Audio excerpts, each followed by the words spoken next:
Good morning, Mr. Pretko. Hope everything's okay.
Good morning, everyone, and welcome to the Township of Georgian Bay.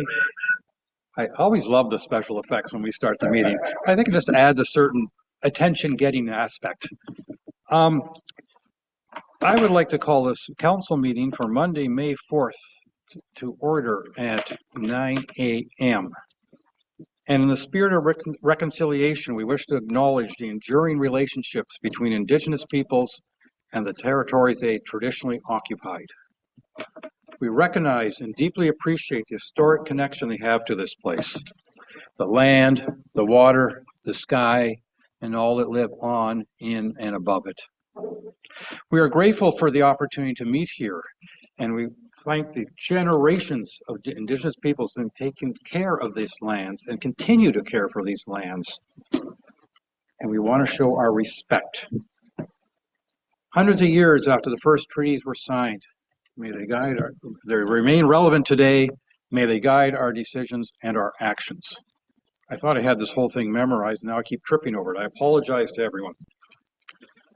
We commit to learn, to educate, to honor sacred places, and to take action towards real truth and reconciliation. Miigwech. And further, we would also like to acknowledge the commitment of residents of Georgian Bay Township. We recognize that this municipality operates because of the financial support and volunteerism of a diverse community, including seasonal and full-time residents, volunteers, and businesses who sustain our services, infrastructure, staff, and local democracy. We all share a common interest in having a transparent, fiscally responsible, well-governed municipality. Council, the corporation, including its municipal staff, commit to serving with accountability, fiscal responsibility, environmental stewardship, to create a service-oriented culture that focuses on helping and acting in the best interests of the community. Council, any declarations of pecuniary interest or conflict of interest, or anything else we should know in advance? Councillor Graziano. Through your worship, I have one enclosed. Thank you. Thank you. Any other? Not seeing any. We are now going to go to a presentation of a check. This is for the Georgian Bay Mindogami Biosphere Reserve and the funds that were raised with regards to the Honeybee Festival. Your worship, good morning. Do you want me to do the report on this, or is it just straight the check presentation? If you'd like to add to the introduction, I think we'll just do the introduction at this point. Okay, very good. Your worship, it's such a pleasure that we're able to come to you today and provide a check on behalf of council and the township for just over $21,000. And this is to support the good work of the volunteers for the Honeybee Festival. We are waiting for the Queen Bee to arrive, Your Worship. I wonder whether or not we should pause just for a minute until she arrives. I believe she'll even be coming in costume. And I'm already seeing somebody who's bared a Honeybee t-shirt.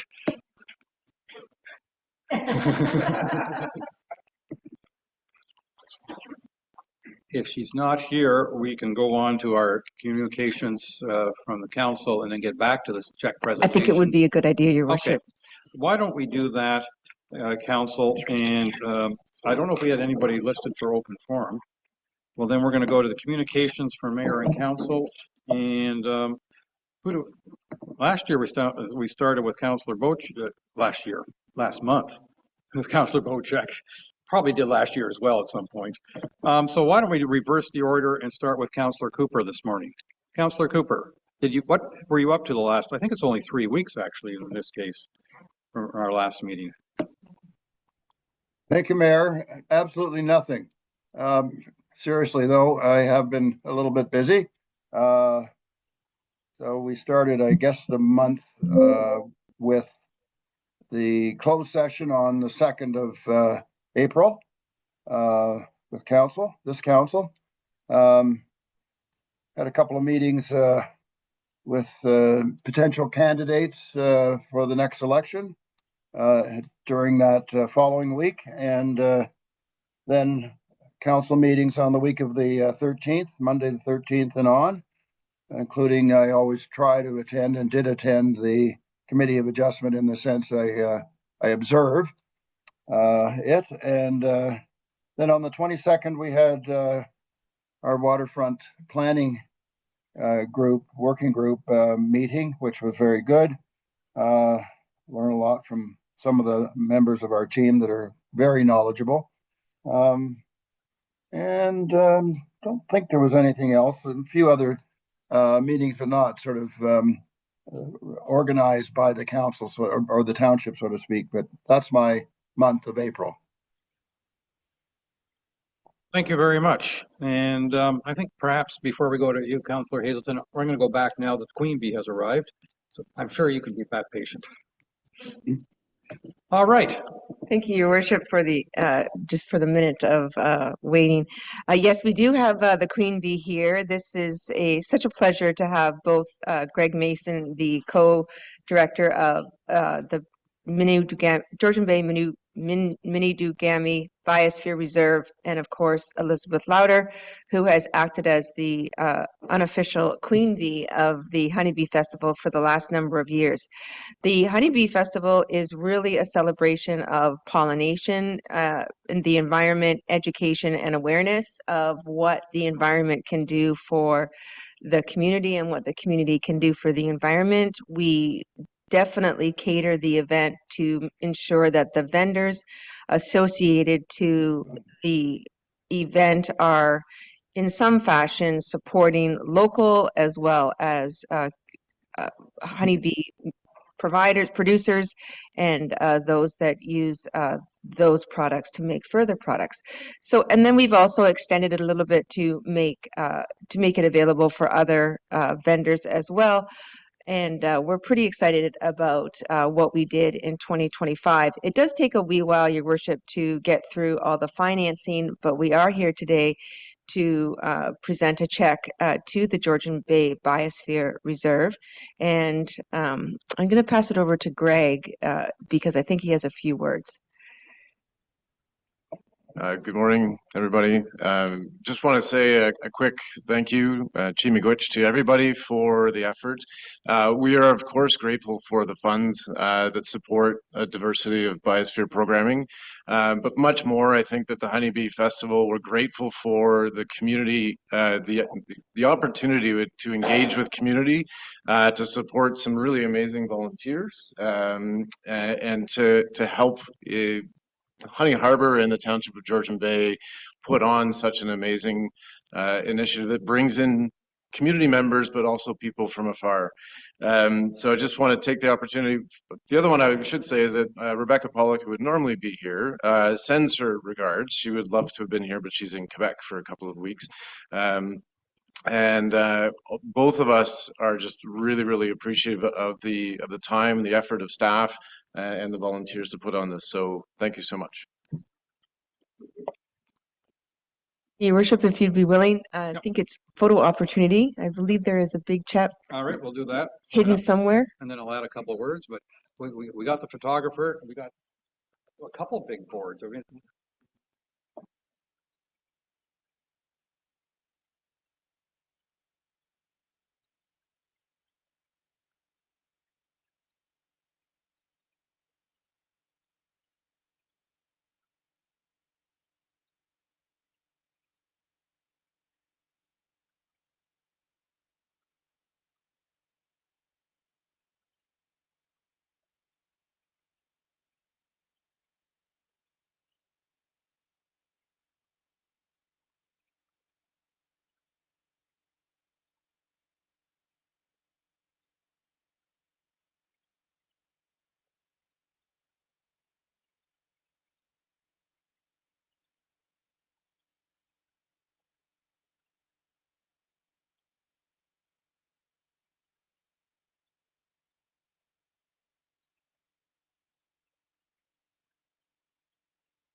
we cannot finish that item without a big shout out to all the volunteers that have worked so hard on this event for actually so many years now. And I think it's just fantastic, the community spirit and the coming together that this inspires, and you know, which I think is also the importance, not only the honeybee, but of the natural environment and all the work that's being done to protecting it, including by absolutely the biosphere. I think we're very fortunate to be part of the biosphere. All right, and now back to our Councillor Hazelton is going to tell us what he was up to the last 3 weeks. Thank you. I won't be too repetitive, but as Councillor Cooper said, we did have another good working group meeting on waterfront planning. So that seems to be percolating along well. Had lots of calls and meetings with residents about water quality and waste matters and options that may or may not be available, and a lot of frustrations on that front. And I had a little bit of an epiphany on water quality, and I decided to go back and read reports, old reports that were presented to the township back in 2006 and 2007, and they were written by Carl Schiefer. And that was, for me, a little surprising. I thought I'd read them before. Clearly, I hadn't read them word for word like I should have. I would encourage everyone to read them if you are on Georgian Bay. What Carl highlighted was the uniqueness of Georgian Bay compared to all of the inland lakes of Muskoka, and how different we are and how we need to focus on different things on the bay than the inland lakes. And a lot of it is chemistry related and rock patterns related and things like that. And so I'm having fun with Kim, his daughter, going through this material and leveraging the work that her dad did. So it's very powerful. I think we should all go back and read some of those old reports that were very, very formative. Thank you. If I may, I'm just going to add to that. I remember Carl Schiefer doing a presentation for the GBA's 100th anniversary, I think it was, and I'm going to say it was half a dozen years, or maybe it was longer. I can't remember when it was, but it was a fantastic overview of the Georgian Bay coast, the entire coast, and I think that if you get a chance to view that, it's well worth viewing. Councilor Graziano, please. Thank you, and through your mayor, aside from having a flu and pneumonia for 2 weeks, I managed to make it a busy month nonetheless. I did meet with the library board, specifically on some future changes to locations and open discussion around support for Ward 3, followed by my monthly all association or my association meetings. And I hosted the all associations meeting this past weekend. In attendance, we had the library president, along with all the associations within the inland side of Georgian Bay Township, and some very good discussions around challenges that they're facing, and some cross collaborations on different topics as well. The net is that at the end of throughout the course of this season, we're going to start to see some very interesting programming from some of these associations as well.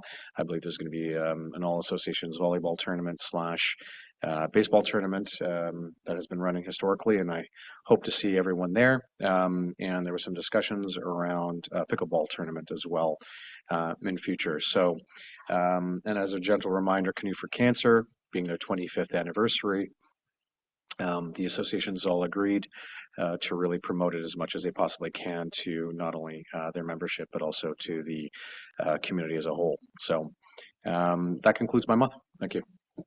Thank you. Councilor Jarvis, please.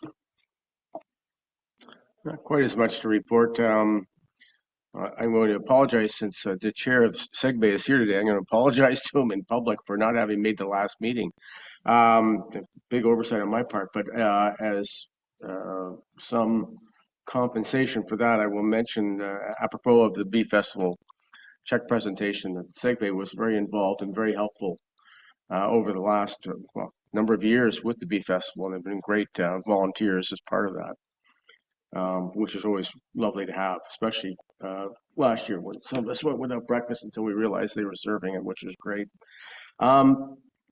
Library board, as always, along with committee of adjustment. Going back to library board, library is right now we're looking very actively with staff at moving the Port Severn branch over to the Baxter Ward Community Center. I'm hoping we're getting some sort of a report from our CAO on that. If he just nods his head in acknowledgement, I will not pursue that any further, which is great to have. Other than that, a few issues over the garbage situation from constituents and people that are generally concerned with what's going on and what's going to happen.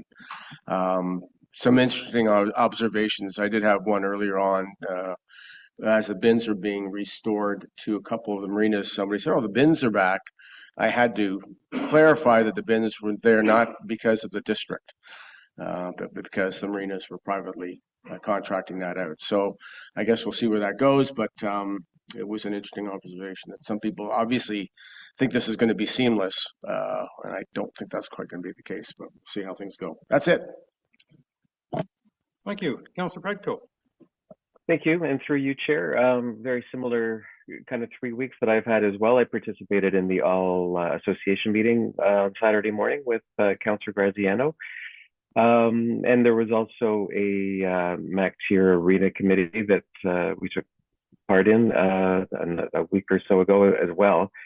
And beyond that, it's been a lot of conversations with residents who are concerned about the garbage situation across the township. So confusion over lakeside collection hours at Go Home Lake, confusion over the outcome of the pilot project that was voted on by the district works committee last month, and also what's going on with private road collection for curbside. So a lot of concerns on waste front, and that kind of took me up to today.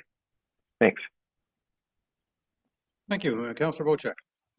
Thank you, and through you, Mayor. A little bit of a busy month. I met with many residents and constituents in Honey Harbor, Port Severn, and MacTier about different issues that involve the township, not necessarily their individual locations. I was sick for a short time this month, so I missed a couple of meetings, but I did attend the ones that I could by hand. Had more talks with the folks on Birch Acres about the issues they have. Through the district of Muskoka, there's been a lot of talk about the high waters, the reason for the high waters, and what can be done about the high waters. They are trending down now to the lack of rainfall, but there's still a big issue up there, and I'm sure Muskoka Watershed Council will be working hard with the district on that. I ended up working with residents of Tay Township, Severn Township, and our township due to the high waters and the damage that it's caused to their properties. More helping out than being there as a counselor. I did miss the All Associations meeting that was put on by Councillor Graziano, and I'm sorry I missed that. I was double booked that day, and I really wanted to take part. Hopefully I can get a YouTube of it or some sort of recording of it. I met with the mayor, the CAO, and the treasurer about a business within our township that's having issues with their tax bill. That's an ongoing issue. And no end in sight, but we'll continue to work on that for the constituent and business owner. MacTier, I spent a morning, almost part of the afternoon too, up in MacTier visiting with certain residents that have certain issues with what's going on with the Refresh MacTier, the hockey arena, and the forthcoming ice cream shop that is coming to the area with council's approval. And the funnest thing I did all month was I went to the Baxter Snow Riders dinner, dance, fundraiser.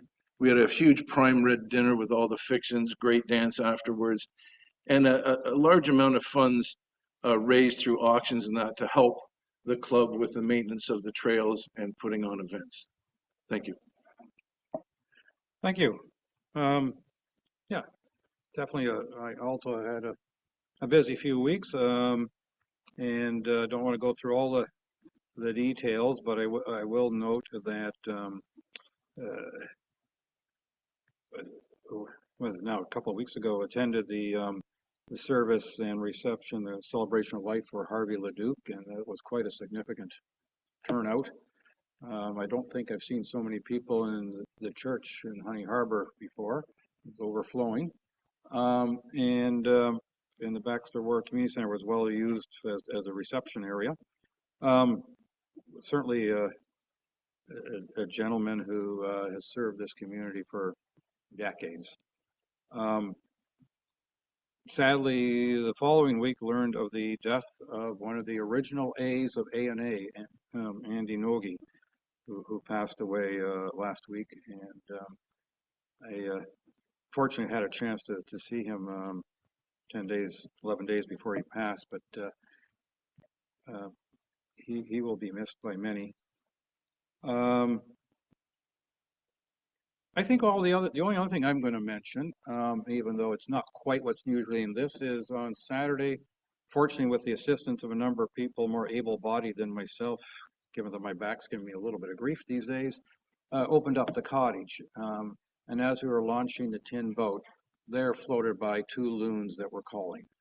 And to me, that's always the sign of spring that I can't wait for. And, you know, it's just a reminder of all the stuff that we do here, how important and why we are doing it, and that is so that we can appreciate the natural world around us. And you know, for me, and I'm certainly not unique in this, the loons are a great example of what we appreciate in the area. I think I'll leave it at that, and I'm going to turn it over to our CAO. Yeah, thank you, Mayor Kutzer, and good morning, Council. I'll try and keep it brief, but it always impresses me when I read through the various department updates, just how much staff get done in a month. So without further ado, yeah, we had a challenging spring transition. We had a lot of rain, but staff kept the township running smoothly. They responded to flooding and water level monitoring, managing road closures and infrastructure repairs, while at the same time repairing the facilities, roads, and equipment for the busy summer season. And on top of all that, continuing to deliver, obviously, the day-to-day services without interruption. At the same time, staff continue to advance several modernization and efficiency initiatives, including testing new work order processes tied to asset management, so that we can better monitor maintenance activities, costs, and the life cycle of our assets, as well as ongoing improvements to corporate records and internal workflows. We're also nearing completion of a comprehensive communications guidebook, which will clearly outline the township, how the township communicates with its internal and external stakeholders, so helping ensure messaging is consistent and timely. In parallel, we continue to expand online and customer-facing tools, making the township services easier to access without coming into the office. And while much of this work happens behind the scenes, it does position us for a more efficient and sustainable service delivery. On the community side, we've strengthened the food bank operations with the addition of Danielle Hebner as our food bank coordinator, and we coordinated volunteer-led community cleanups. And this month there was a focus on people and culture. So bringing staff and summer students on board, providing township-wide customer service excellence training, and reviewing the latest employee engagement survey. We also recognize the exceptional service we provide that residents themselves took the time to acknowledge, and we have started to include the ability to receive customer feedback as part of our refreshed website. The customer feedback station at the front counter will also remain in operation, of course. An update also on the library, as per Councillor Jarvis had brought up. So yes, the operations staff and library staff are aiming for a June launch of the library services at the Baxter Community Centre. I did touch on this during my April verbal update, and if Council recalls, this option, which has no additional capital expenditures, was pursued following budget deliberations, a staff report on the condition of our facilities, where we suggested that we need to fill our township spaces more efficiently. And also, of course, I believe Councillor Hazelton brought the issue up at the March COW meeting. So things are progressing, and then it's a bit of a pilot. We'll see how things go. And finally, I will get told off if I don't mention that this week is the 57th Annual Professional Municipal Clerks Week. So clerks get a whole week, don't you know, not just a day. So the clerks department obviously has been busy with ongoing preparations for the municipal and school board elections later this year, of course, and that rounds up my update. Well, thank you very much. And with that, staff reports.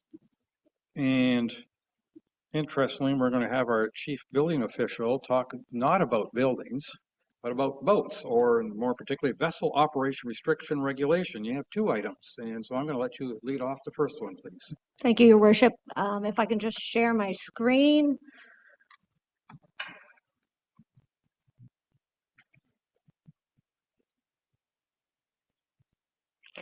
While we're waiting for that, just to let everybody know, online should be Dustin Creaser of the Office of Boating Safety, who will be available to answer any questions at the end. Tim Flannery, who is representing Nautilus, I'm not sure if he is going to be able to get online. I know he's out of the country. And as well, unfortunately, Constable Chris Beatty was supposed to attend today, but due to a funeral, he will not be able to attend this meeting.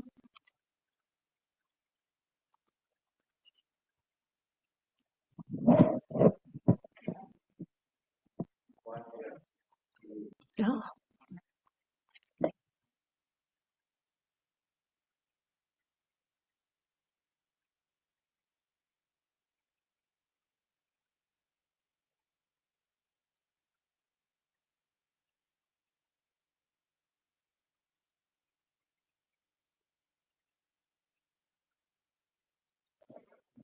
For anyone watching, we seem to have had a little burp in our connection. Hopefully we're reconnected now.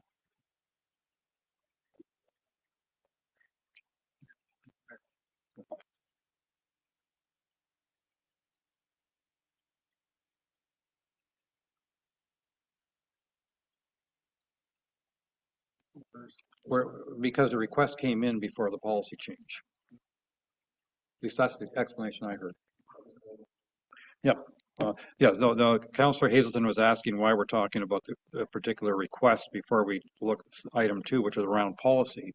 But my understanding is the request came in before the policy, the federal policy change, and we have not yet changed our policy. Through your worship, we also haven't made any application yet, so the new policy would apply at the end of for the Office of Boating Safety anyways. So really it's going to have no effect on this application. You should have your microphone on if you want to be part of the conversation. It's just an update. Right. Can we go back to our regularly scheduled programming?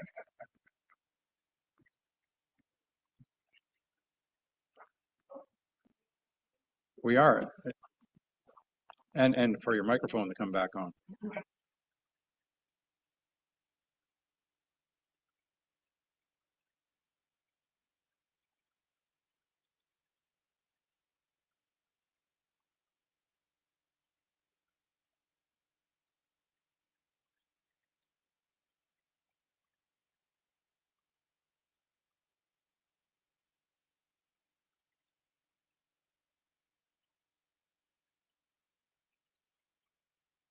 Sorry, there's a bit of a delay. All right, first up of our VORs this morning is the proposed request for a VOR located in Honey Harbor. The application for a VOR, obviously, to the Office of Boating Safety must be made by the local authority, which in this case is us, the municipality. Our request for a VOR was made some time ago by Nautilus Marina. And the area for that VOR is obviously in the area in front of the marina. If you can see the map attached, it basically goes from around the north end of Royal Island, about the proposal to about where you would enter into Lily Pond.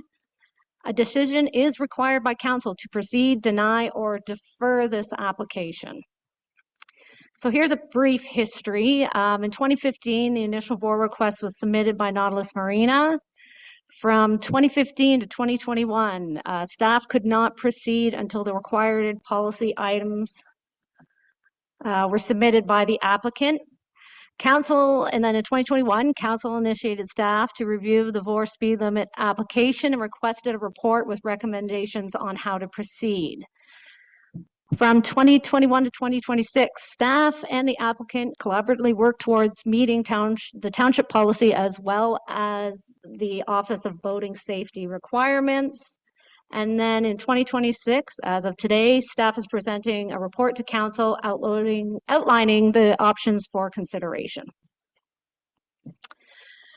So as most of you know, we did conduct a public survey. It was in March of 2026. It was open for a period of 30 days. We did have 568 survey respondents. We also had some people submit questions via email. All these questions on the survey, I know there were questions throughout the process, but they all did align with questions required on the application by the Office of Boating Safety. I know a few people had brought up timing concerns of the timing of the survey, but overall, we think the participation levels were right on par, and everybody's opinion was basically received. I'm going backwards. All right, so we're trying to kind of break down the questions kind of into little categories. I'm not going to go through every question. I know council read the report, so it was broken down. So there was a number of questions that were brought forward in the survey. So obviously public input, safety need, and speed considerations, as well as enforcement impacts and stakeholder perspectives. This is just a kind of a breakdown of the survey results. There was about 49% in support, 47 opposed, and 3.2% undecided, which kind of makes the community evenly split. I know after speaking with some of the counselors, they actually had some different input from people they had specifically talked to. Of the email responses, we had 8 in support, 6 opposed, 13 undecided, and 3 in support of it with some possible revisions to the proposal. Some questions on safety. It said 79.2% of course said safety was very important. 55% said that speed contributed to safety hazards, and 50% believed that a VOR could reduce collisions. Although, just for a note, we don't have any records of any collisions that have come forth. Environmental impact, 41% believe that the VOR would reduce environmental damage, 45% didn't think it would, and then there was a mixed focus on wake and erosion of the shoreline. The question of enforcement was also on the survey. 56% did not believe the VOR would be adequately enforced, and then obviously enforcement capacity is key in this consideration. So your options are, and I can go through these if you like. So to proceed with the VOR application, which provides a legally enforced restriction and addresses the concerns that were raised by the people that answered the survey and also the applicant. The challenges with that is obviously there's a 30-day review by federal and then another 30-day national review, and it's subject to delays. If the application is deemed incomplete, it will obviously be returned. Enforcement requires adequate marine patrol support. I did get an email from Constable Chris Beatty. He said they would proceed, whether this was passed or not, enforcement would proceed as it always has. And obviously, it must demonstrate a public support and robust justification when we make this application for this request. Option number 2 would be to deny the request. So the benefits, there's no regulatory burden or long-term administrative obligations to us as the municipality, which includes replacement and upkeep of the speed signs, and avoids federal application requirements, enforcement resources. Again, that's mostly OPP other than the actual signs themselves. The risk associated with that, existing safety concerns remained unmitigated and may conflict with expectations of stakeholders who advocated for this, as well as there are some other possible measures we could pursue, which would be, oh, I'm going backwards.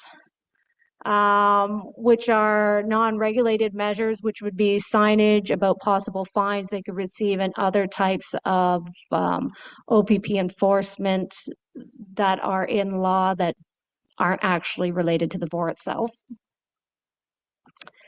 And then the last option would be to defer the decision. Benefits would be to provide for additional consultation. It would allow us to do further outreach into the communities to address misunderstandings. The risks are delayed actions, again, since this has been going on since 2015. Additional engagement requires more staff resources. This is challenging because there's only myself that is involved in this. There are other possible measures if this is deferred, which again is additional public consultation, which obviously provides work. but also revisions to the proposal, which could change the distance or the area of the proposed VOR, or a timing restriction on when that VOR can be enforced. So now it's up to council. We require for a decision to decide how we're going forth with this. So obviously there is the three options: proceed, deny, or defer, and then staff will move forward on that option. All right, thank you very much. This report's 11 years in the making, effectively. And I see hands going up already, so we're going to start with Councillor Graziano, please. Thank you. Single question through you, Mayor.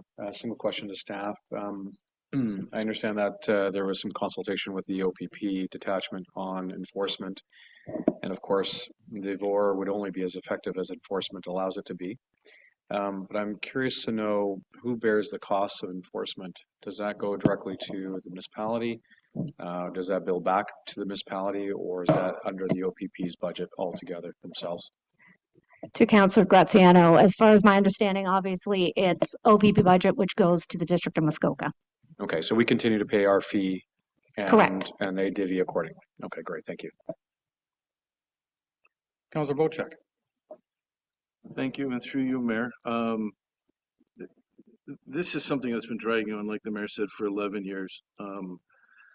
I wasn't in favor of it 11 years ago. I wasn't in favor of it 6 years ago, and I'm not in favor of it now. The reason being is we've seen what a VOR does from the Delawana Inn up to Picnic Island, across to, I'm not even sure the name of the little passageway that goes through to get to Bosley Island. That's big, yeah, that's been there forever.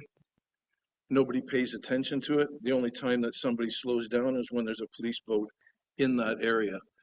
So it's non-effective. It's huge cost to both the township and everybody that supports it. So I'm not in favor of this resolution or this going forward at any time. Thank you. Thank you. Councillor Jarvis. Yes, thank you to you, the Mayor. Interesting observation that I made, did a little historical checking on the channel in front of Nautilus and what had changed over the years. And based on the mapping coming out of Muskoka, that channel itself really has not narrowed, which I thought it had over the years. There has been very little change to that. What has changed is the volume of boats going through it. I am sympathetic to the cause. I understand why people think this is a good idea, but I fail to understand how a speed limit will reduce wake. In my mind, it increases the size of wake. That in turn creates significantly greater environmental damage, just as it is in a highly developed area anyway. And the impact, I think, on the marinas may be greater as opposed to less from the standpoint of wake. So I'm a little concerned from that respect. I was, like Councillor Bocek, very much against this concept, but I mean, I will cede to the majority that seem to prefer that it be implemented. I do have a question for you, Kaylee, and that is, I know that OPP costs probably won't change, but what are other cost implications from our perspective? I believe we're in charge of doing the channel markings and maintaining that. And what would that cost be? And are there any other costs that are a part of this we should be considering? To Councillor Jarvis, yes, there's a cost associated in it. So, and how to sign that location is going to be difficult. I tend to want to stay away from the floating buoys just because they're harder to maintain. We've learned we've had to remove them for the winter, or because the cost to replace them is about $2,000 each, and that's not even including the installation. So we've been managing that most of ourselves, except for the ones we had to upgrade because we had to upgrade the anchors that they were attached to. So of course they didn't float all over the channel. So we are looking at a high cost. And again, if you could sign it on land, it'd be easier. But again, that's a difficult thing just because the boats in that channel aren't anywhere near the land, correct? Any type of signage would, where it's requested, would be in consultation with the OPP, because as they'd be the one laying any type of charges, we would have to sign it in accordance with where they would like it located. In that case, my guess is floating buoys. So that tends to get expensive throughout the process. Quick follow-up then. I think we're in charge of the two buoys further up the channel. Is that correct? And they tend to move around a fair bit. We have upgraded those, so they won't be going anywhere now. Sure. They have real anchors. Previously, the anchors on the old buoys were actually just a bucket full of cement. So yes, these are actual dock anchors that are holding them in place. Thank you. And then one final question to our Director of Emergency Services. My understanding, there's been very, very little in the way of accidents within that channel. Is there any observation you can make with regards to that? Well, my 8 years of being here, we've never dealt with a boat collision in that area at all. And some would argue it's just an accident waiting to happen, I guess. We want to prevent that, but okay, thank you very much. Thank you. Councillor Hazelton. I see Dustin Creasor is on the Zoom here. Can we ask him a question? So, Dustin, I don't know if it was you, but several years ago, someone from the Office of Boating Safety brought it to my attention that there are examples elsewhere in Ontario of time-limited speed limits or day-limited speed limits and things like that. And Yes.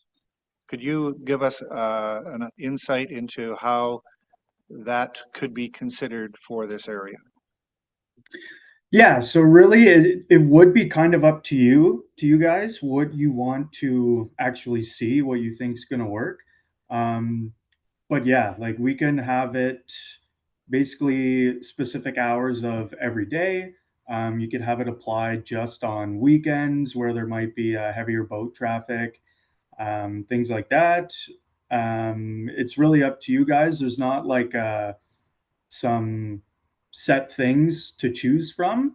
It's really you guys can, up to your discretion, come up with the parameters around it and the timing of it.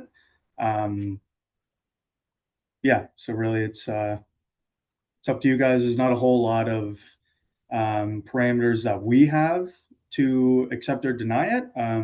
Basically, whatever's going to work for you guys. So thank you very much for that. That has been a topic of great interest to me and the community, in that Councillor Bocek was highlighting the area generally between Picnic and the Dell, or the old Dell.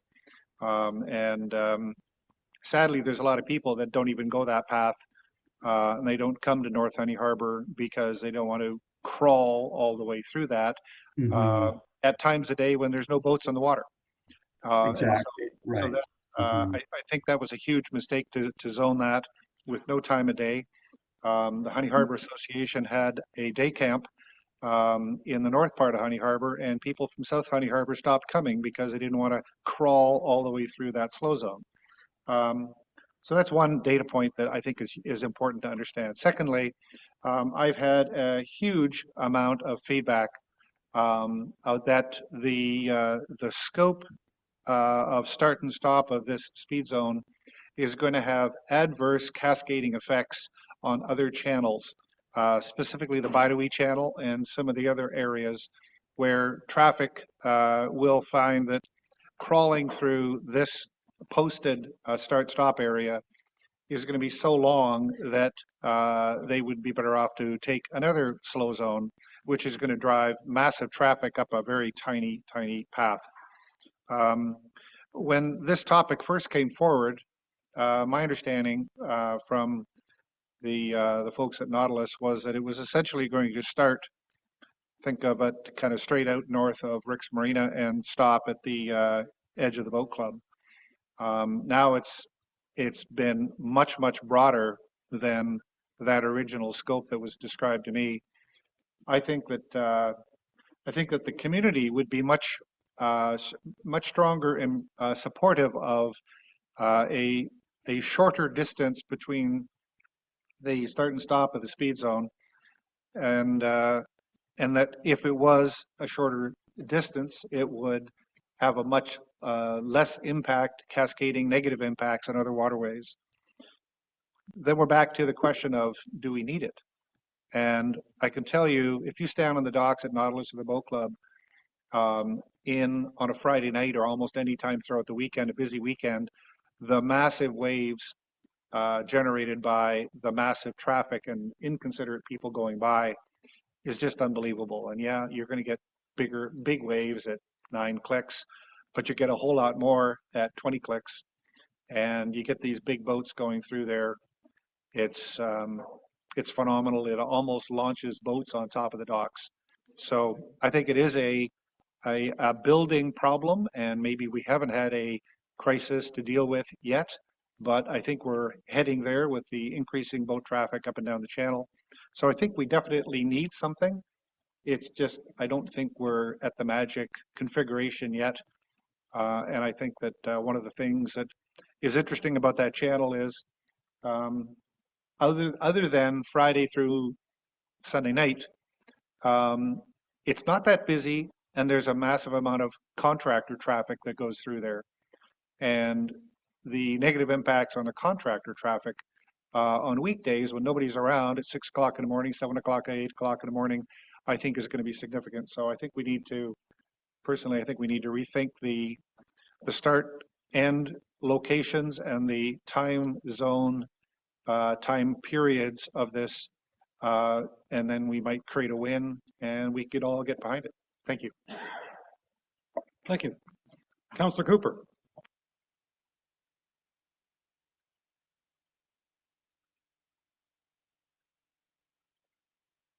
You're muted, sir.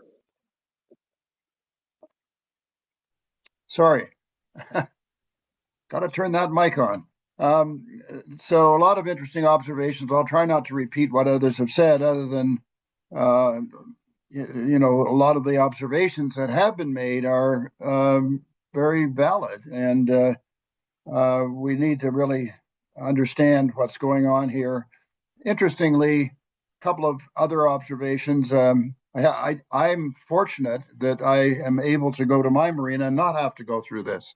Not that I would vote on something just for that reason, but it turns out that both of my siblings are marina customers in this area, and one is for it and one is against. So it's a tough one. It's a 50-50. But I do raise a few things. One is that I don't think has been mentioned. Maybe I missed it, but if you've ever been on the water in the United States, in Florida, and the intercoastal, they have speed zones somewhat governed by markers that have bells on them. And if you make a wake that rings the bell, you're theoretically to get a ticket.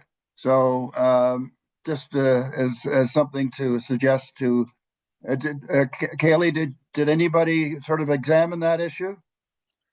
To Council Cooper, that is not law under Transport Canada's Navigation Act. I'm sure Dustin might be able to speak to that more than myself.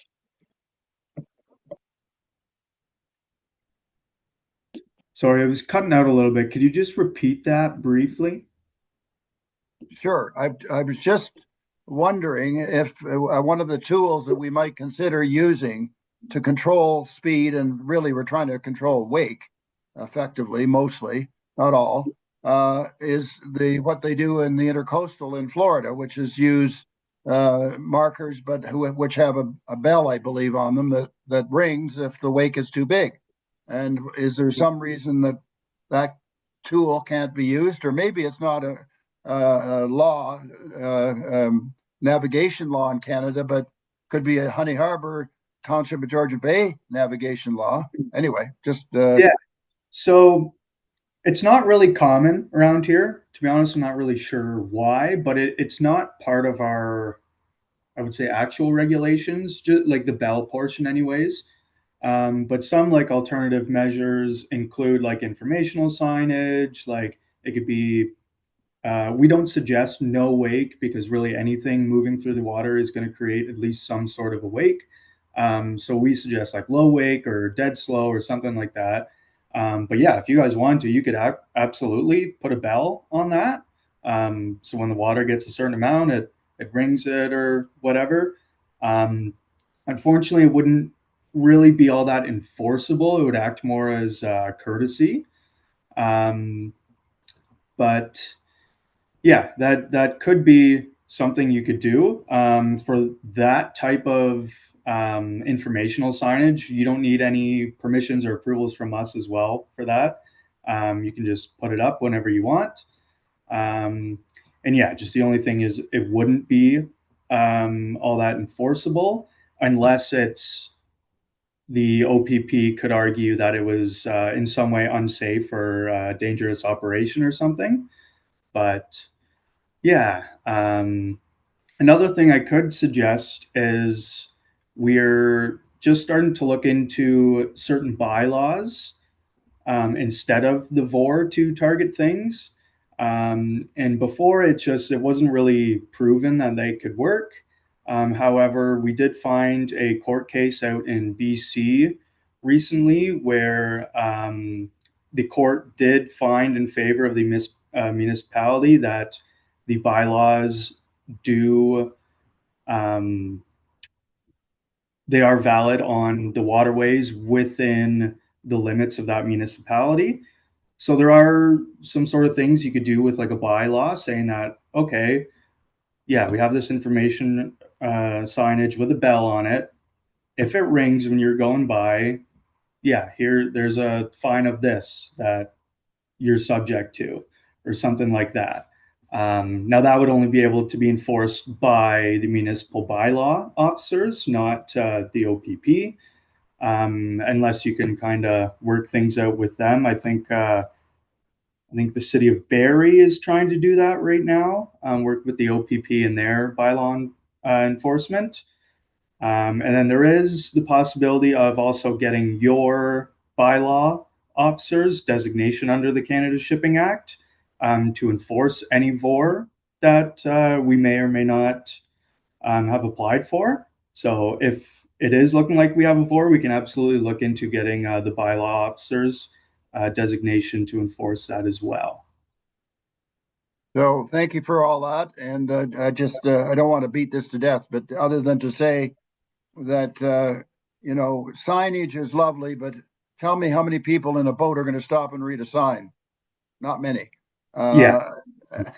So therefore, the bell is a pretty good idea generally. It seems Yeah. to work in the intercoastal. So I just throw that out there as a comment. Yeah, for sure. Because that absolutely would be a possibility, but unfortunately, it wouldn't really fall under any of the VORs or anything. But yeah, for something like a bylaw, yeah, it could absolutely work.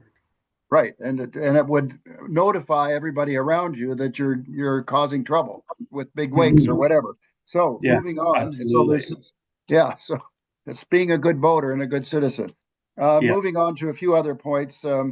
I think the enforcement issue is going to be a key point that we need to perhaps deal with. It's supposedly we can throw it over the fence at the feds or the OPP, but how well will that be enforced? I wonder myself.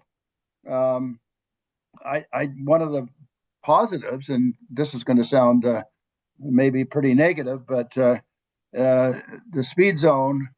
If I was coming to the area and I had to I kept my boat at one of the marinas in that area, and I found that I was going to be slowed down, for example, to go all the way down past Picnic Island at a putt. I might say, you know what, I'm going to go somewhere else. So from an environmental perspective, could be very positive because we would have less development. And so that sounds kind of off the wall, but I'm pro environment. And so that's a way of dealing with it.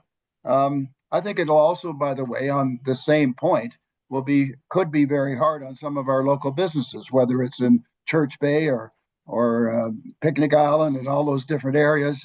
Will people be willing to come down the main channel and then start putting for a half an hour to get to this store or that store? They may just bring more materials and groceries with them to the marina and not shop in Honey Harbor. So I think that's a consideration. So there's a lot to think about. Thank you. Yep. Thank you. Thank you. Councillor Predko, please.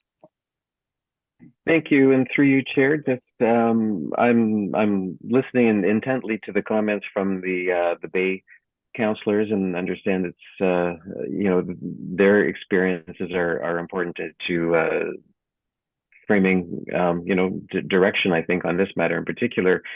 But a couple of things I wanted just to, I guess, reemphasize that I've both know from my boating experiences and I think what has been said is that the lower speeds, while you know maybe decreasing the likelihood of a catastrophic accident, I think the slower speeds with the higher wakes causes its own types of challenges, especially in heavy traffic. And we also know that when you're going at high speed on the 401, you're not experiencing quite the same volume. Once we lower the speeds and we have more of a boats going through that channel at a slower speed, we're going to have bigger, more unpredictable wakes, which will make it harder for some of the boaters to be able to steer safely through that channel. So, and I don't know we have any statistics or documented information on that kind of behavior, but that would be a concern that I'd have as we increase the perceived increase in volume as the speed goes down. And I'd also be, I think also commented on is that people looking for alternative routes. If they can't go through at the regular speed in this channel, they will be looking for other options. So are we just moving this problem around or distributing it? And I understand how divided the community is. 50% each way is not an easy statistic to use to make a decision one way or another. And I you know, from similar conversations, I think on Go Home Lake, there are still speed concerns in some of the channels, and I can tell you it's probably a 50-50 decision or community opinion in that area too. There's some that think that the speeds are fine, and some that think that they're too fast. So we have a difficult decision in front of us today. That's all. Thanks. Thank you. I'm going to speak to this round, Councillor Bochek, before I go back to you. I think this is an interesting discussion. I also found the survey results very interesting with the 50-50 split, because I can tell you the correspondence I received, and it was a fair bit, not a single person was in favor. Everybody that wrote to me by emails or phoned me in a few cases were against it. So, I found that interesting. But that aside, I mean, I'm afraid I'm old enough that I remember when there were no speed limits. And I remember going through the wide channels, the low, and the narrow channels, everything else. If you had clear enough view, you did it whatever speed you wanted to. And was that wise? In some cases, I'm sure it wasn't. But I can remember that. I also remember lots of debates around the wake damage versus the speed, and I believe that the speed zone in the main channel was predominantly put there because people were worried about shoreline erosion during high water, and the speed limit was supposed to cut it down. I'm always surprised at how, I'm going to call it, unaware some boaters are with regards to their wake. I'm going out in my kayak and they see me there and they thought they're going to slow down because they're being nice, and they're actually then producing a larger wake for me to negotiate than before. And yet they were very well intentioned. Enforcement. I think we are dreaming in Technicolor if we think by putting a VOR in, there's going to be lots more enforcement. I mean, the OPP have fewer Marine officers than ever before. And if we put in a VOR, they're not going to hire more people. They're just going to say to the folks that come out, the OPP, when they come out, yeah, go through that channel and check the speeds now and then, which, by the way, they're doing now. Secondly, I have no idea, and I wish the OPP had been able to participate today, how many actual speeding tickets they've issued, because I doubt very many, if any. But if they think you're going too quickly, they'll pull you over and they'll do their safety checks. Do you have your life jackets? Is there alcohol on board? And you know, all that good stuff. and give you a warning. And they may give you a ticket if you miss some of the other things. So I think the idea of putting a VOR in and therefore everything's going to be enforced, I don't think that's really going to happen. I also think, as many people have mentioned, that the timing is a real issue. And that is, on long weekends in the summer tend to be the busiest on the water.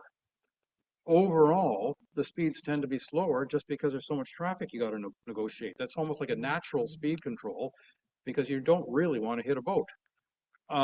Some people are obviously a little more sensitive to that than others. I'm not get the same thing on the highway. And I also, further, I think the rerouting, as I'm calling it, is a big concern. Is that already people take different, they go through Charlie's channel instead of the main channel to avoid the speed zone there. There's no question, especially with the one that is being proposed, that going through BYOB channel and quite possibly even Charlie's channel will be, the volume will go up because they can get to their destination faster. And so in my mind, the biggest single reason that there's been interest in this speed zone is to reduce the wakes in front of the Nautilus gas dock. What is that, 100 feet wide, the opening in their barriers? I don't know. I don't have my tape measure. And I love the idea, Councillor Cooper, of putting a bellboy in front of that gas dock or in the middle of the channel. If that bell rings, then somebody with a paintball machine paints the boat for them, and then they get the message. No, I shouldn't suggest that, should I? That's probably inappropriate, but you know what I mean. Like because to me, the wake is far more important an issue than the speed. And as was already been raised, like the area between the Delawan and Picnic Island, I don't know how many times I've been there in my tinny saying, I better not get it up on a plane because holy smokes, if those cops are hiding around the corner, they're going to do all that safety check and it'll take me that much longer to get to the store. I'm not scared of the safety check. And I think, as we all know, some boats make bigger wakes than others. Some boats are plowing at different speeds. It all depends on the size of the boat, the power you have. I'd love to have some rule, not only with timing, but saying anything under, pick 40 horsepower, pick something. Don't have to obey speed rules because they don't have the oomph to make enough wake. Anyway, bottom line, I'm not going to vote in favor of this. I mean, we have three choices: in favor, deny, or defer. I'm not going to vote in favor because I don't think it's worth it. And I also think that the range that is in this application is far greater than necessary. And with that, I'm going to go over to our chief to speak to us before I go to the second round. I just wanted to remind everybody what the fundamental rule of boating is. What's the distance off a shore that you're supposed to be traveling? So I believe it's 100 feet and it's 6 knots. So that is a rule in the boating anyway. So people should be abiding by that anyways. So some of those channels are narrow. So, but that's not true if there's already a VOR there. Then they go to the speed of the VOR. Yes. So, anyways, I just and I think what's very important, if I may, but that's 100 feet or 30 meters from the natural shore, not the end of the dock or where the barrier is. And so, for instance, you could based on that rule, you could go zipping right beside that barrier because you're not within 30 meters of the shore, I don't think. Councillor Bocek, over to you. Thank you, and through you, Mayor, just to reiterate and to support some other councillors' train of thought. Personal experience, I have a 34-footer that I come out of South Bay Cove into Churches Bay. At 2 kilometers an hour, I have no wake. At 8 kilometers an hour, I have a 6-foot wake. At 15 kilometers per hour, it drops back down to about 2 feet. And that's a big difference. Most boaters that come out of South Bay, or most boaters over 30 foot, understand and bring it down off a plane when we go through that area. We got dishes on our kitchen tables. We've got all kinds of things that we don't want smashed around coming through that channel. So most of the big boats do take it back to an idle and come through there. I mean, that's what we do with our boats anyways. We just cruise around. We don't race. So I don't think this would be effective because of the size of wake that it puts off driving below the 10-kilometer speed limit that would be in there. Thank you. All right, council, one more round briefly. There are three options. Which option would you prefer? Because then I'll call a vote on that option and we'll see whether it carries. Anybody want to comment? I mean, to me, personally, I will not vote for A, which is to approve the VOR or go further with the VOR for as it is in the application. My tendency is to deny, but I would understand as some thought deferral, and I'm going to go to Councillor Graziano. Thank you. Single question to staff. Can you reiterate specifically what the community wanted by way of the survey? What was the consensus amongst the community? To Councillor Graziano, it was almost split down the middle. It was 50-50. 50-50. And that's just a survey. I know other councillors and the mayor have heard from other people. So from what I have heard, the survey itself was pretty much split down the middle. What was the participation numbers? 568. Relative to the cumulative amount of people between Cognisheen and Honey Harbor? Well, it counts, that's the difference. So this counts to anybody who is a boater or uses the waterway. So it's not specific to one community. I don't actually know the numbers of who resides at what marina and who's traveling through that speed zone. Unfortunately, I don't have those numbers. But this survey was sent out to pretty much everyone and anyone you could think of. So it would have been to residents, to contractors, to marina operators outside of our township, to Indigenous communities outside our township. The Office of Boating Safety and Transport Canada have a specific set of not so much rules, but people that they want you to reach out to get this kind of information back. So it wasn't just residents of the township that participated in the survey. Follow up on that, if I may. So am I to believe that the link was shareable and could be aggregated out to anybody and everyone? Absolutely, and I shared it to a whole lot of people.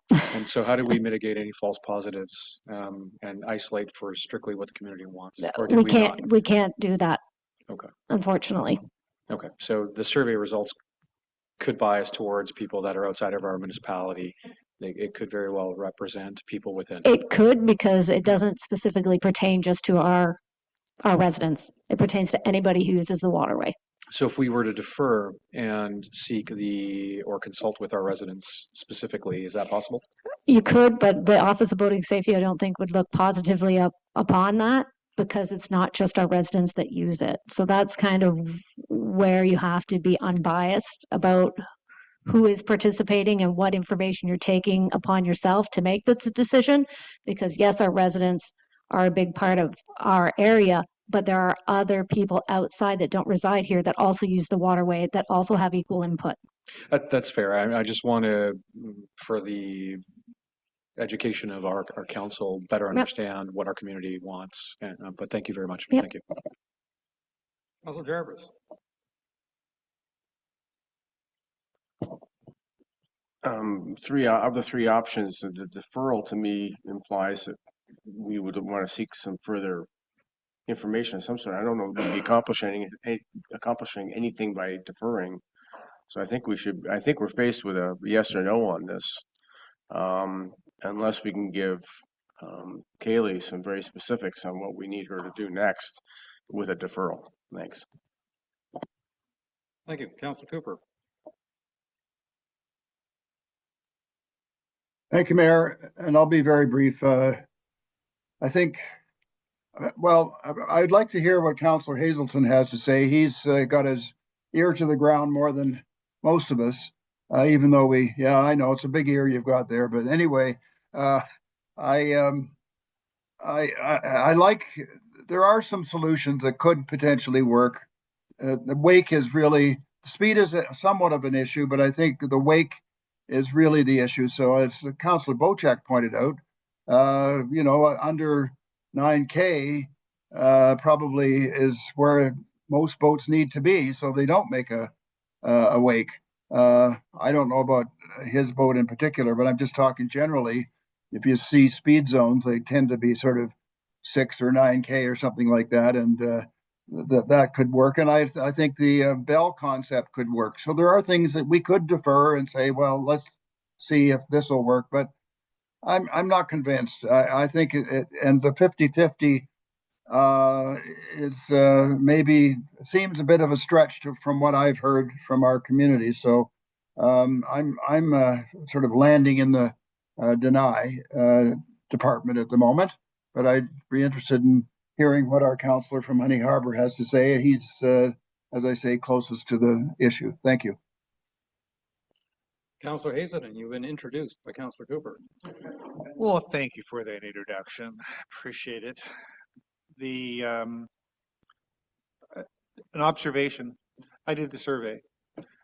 I had to strategically vote on the survey to vote no, because the way the question was worded, it was almost like anybody with common sense would say, yes, I want to have safety in that channel. Yes, I need a VOR in that channel. So I had to say, no, I don't want that VOR in the channel. I don't want it in that scope. And I think a lot of people were lulled into saying yes because of the way the question was worded. So the fact that we have a 50-50 split, I don't think is indicative of people's real, if you were to capture them and have a conversation with them, I don't think that is reflective. The mayor has already suggested that his experience with feedback in the community actually reflects mine, which is I don't have very many people that are suggesting it's a good thing. That doesn't mean I think we should throw the baby out with the bathwater, so to speak. I think that this is something that is, it has the potential to reduce risk on a channel that is increasing boat traffic year over year. We've been, 10, 11 years trying to get to some place to provide additional sanity. I don't think we're there yet. I will echo Councillor Cooper's recurring comments that we keep doing surveys outside of the window of people being here, and sometimes that may or may not be effective, but I think that a survey done in July or August where people are focused and thinking about the issue would have different results. And I think a survey that would say something like, are you in favor of a time-based outcome? Are you in favor of the distances in option 1 between these 2 points and option 2 between these 2 points? And I think that we would very quickly get to a much stronger consensus of what could work. And I think that we do need to get something that can work, because the traffic, the wave patterns, and other things on that channel are getting out of control. And I did wanted to kind of make one other comment, if I may. People going through the BYOB channel, it is posted at 9 clicks. At one point in the channel, you can't be any more than 20 feet off the end of a guy's dock. And nobody is driving 9 clicks going through the BYOB channel because they're being courteous, and you drop the boat down so that you actually are making no wake. So there's a little bit of courtesy going on there. And I think one of the things that ultimately takes place with speed zones is that you are introducing a new set of expectations that people may not have thought of, where, oh, maybe I should think differently. Maybe I should slow down. And so I think that there's value in just setting an expectation that you need to be more courteous in this zone because of volume and risk of launching boats up on the dock, which I've seen many times at Nautilus. The risk of those boats going over the dock are phenomenal. So anyways, thank you for that opportunity. Ms. Nicholson. Just a quick comment. The questions on the survey were based on what was requested to the municipality from the applicant. So they didn't request, they requested the area, they requested the VOR. it wasn't our job to decide what we thought may or may not be better, because the request wasn't one of the township. So it was from an outside, obviously, business that wanted this. So that's why those questions were set up the way they were, not giving people options of what they thought was better. So I would be in strong support of a deferral and have it looked at in a broader context. I certainly understand the applicant and their interest, but they aren't going to understand the boat traffic issues elsewhere in the harbor as part of their application. They're going to be looking at, well, what's the issue we're trying to deal with in our area? And so I think we as the township need to look at it in a broader context and introduce additional factors that that may make it more community support, get more community support for it. Thank you. I'm going to have one question, then I'm going to go to Councilor Cooper, and that is option 2, deny and take no further action. And yet you were at one point outlining possible other actions outside of a VOR to try to convince people to be a little more respectful or courteous, as Councilor Hazelwood put it. So if we wanted to consider some of those options, we would have to defer based on the options we've given here. To your worship, no, if you denied, we could obviously everything's a budgeting issue. But there are other fines and things associated, I do believe, with careless boating and things on those lines. I know I had a list somewhere, but since Mr. Carrier is online, he might be able to answer it. But there are other items that the OPP could be lay charges for. That could be something that we could put again up signage or things along those lines. Just, more of an information to people. We could do things at the marinas of the people that boat by. There are other ways to let people know, hey, we have an issue here. Instead of doing another speed restriction, we want you to know this information. You are responsible for your own wake. If not, you cause a problem, the OPP could lay a fine. All those things could be done in a deny. If this is denied, it's just, I could come back with some options based on budget related items. Thank you. Councilor Cooper. Thank you, Mayor. And I was very interested to hear the comments from the CBO and Councillor Hazelton.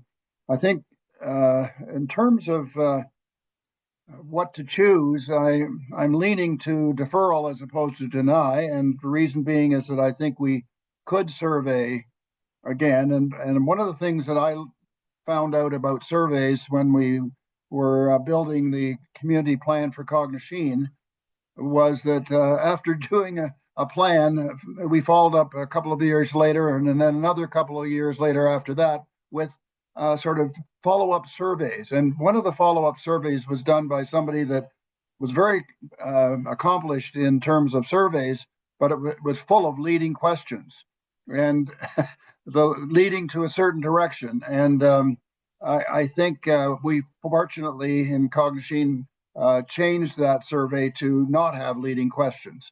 And I think there was a little bit of leading here. I think part of that process is also educational.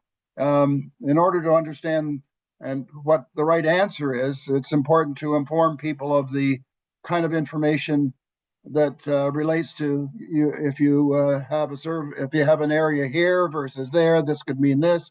What is the speed, the zone? Is it, or sorry, the amount of speed? Is it 6 kilometers? Is it 9 kilometers? There's a whole bunch of things. Could a bell potentially embarrass you enough that you might slow down? Things like that. Timing, we're still sort of questioning about when this should be in place or not in place. That's an issue, and so is enforcement. So I'm in favor of deferral to get to the bottom of this before we go ahead and either approve or deny. Thank you. Boy, the screen's wobbling all sorts of backs and forths here. I don't know what's going on, but Ms. Nicholson. Your worship, just a quick question or a quick more of a comment on the survey, and maybe Mrs. Schnarr or Mrs. Walton can comment to this. As far as I know, the survey we did, and I'm not going to say that I'm not one that agrees with the time of the season, because you can have that argument both ways. People are up here at the cottage, they're too busy. They don't want to care about the items that are in front of them. That argument could go either way. But I think this survey that we did probably had some of the highest respondents that we've ever had for a survey in this township. Or outside the township, considering the range of respondents. Okay, Councillor Bochek, you had an additional remark? Just one last one, only take me 30 seconds. To our CAO, my biggest concern is the costs around this. We have staff costs that have been going on for, I've been here 12 years. I think this was introduced 11 years ago. The cost it's costing our staff to pursue this, and the application costs. Because I remember at one time I was told that the budget for this would be over $100,000, including the application costs, the amount of time it takes to prepare it, the lawyers, the whatever is going to get involved. Can you comment on that, or perhaps Kaylee can, on the costs?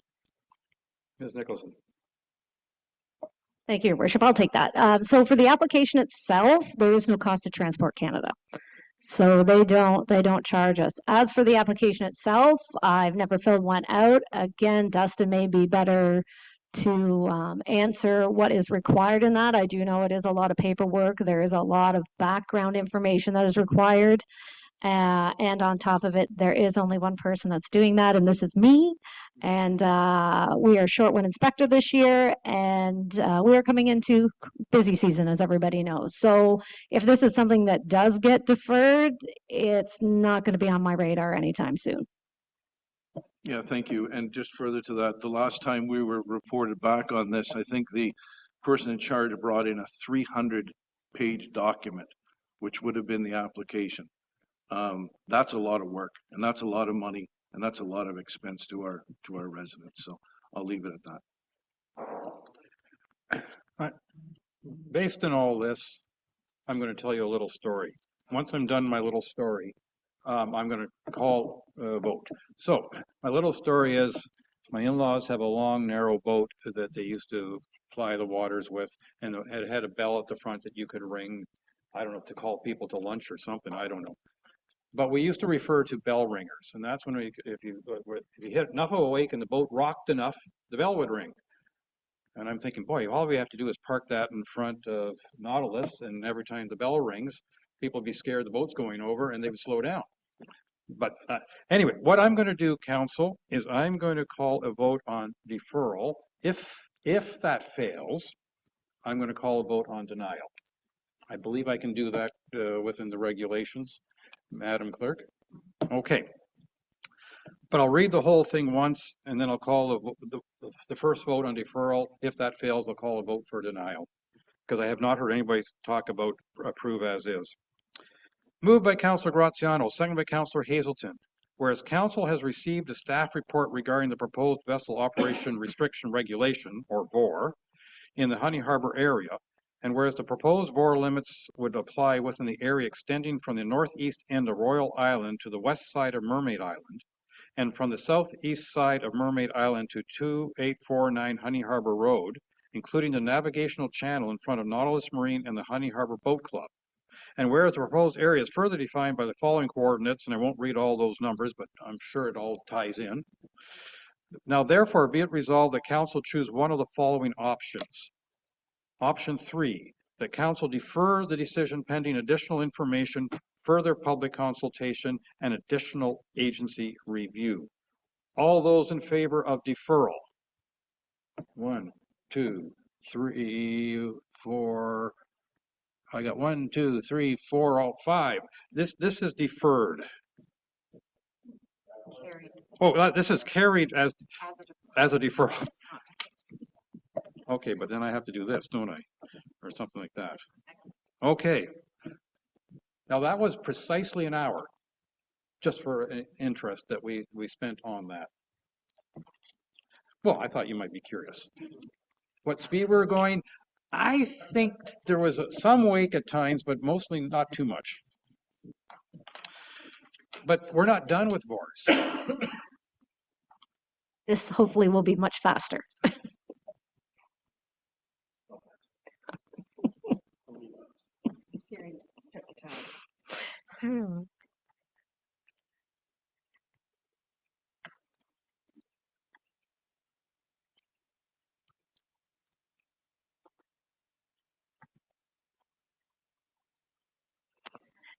Just give it a second. It's not as quick as, there we go.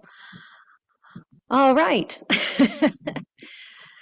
So, as you know, when somebody from obviously outside the municipality requests a VOR back in 2015, because this tended to start happening all of a sudden, everybody wanted everybody going slow in front of their dock.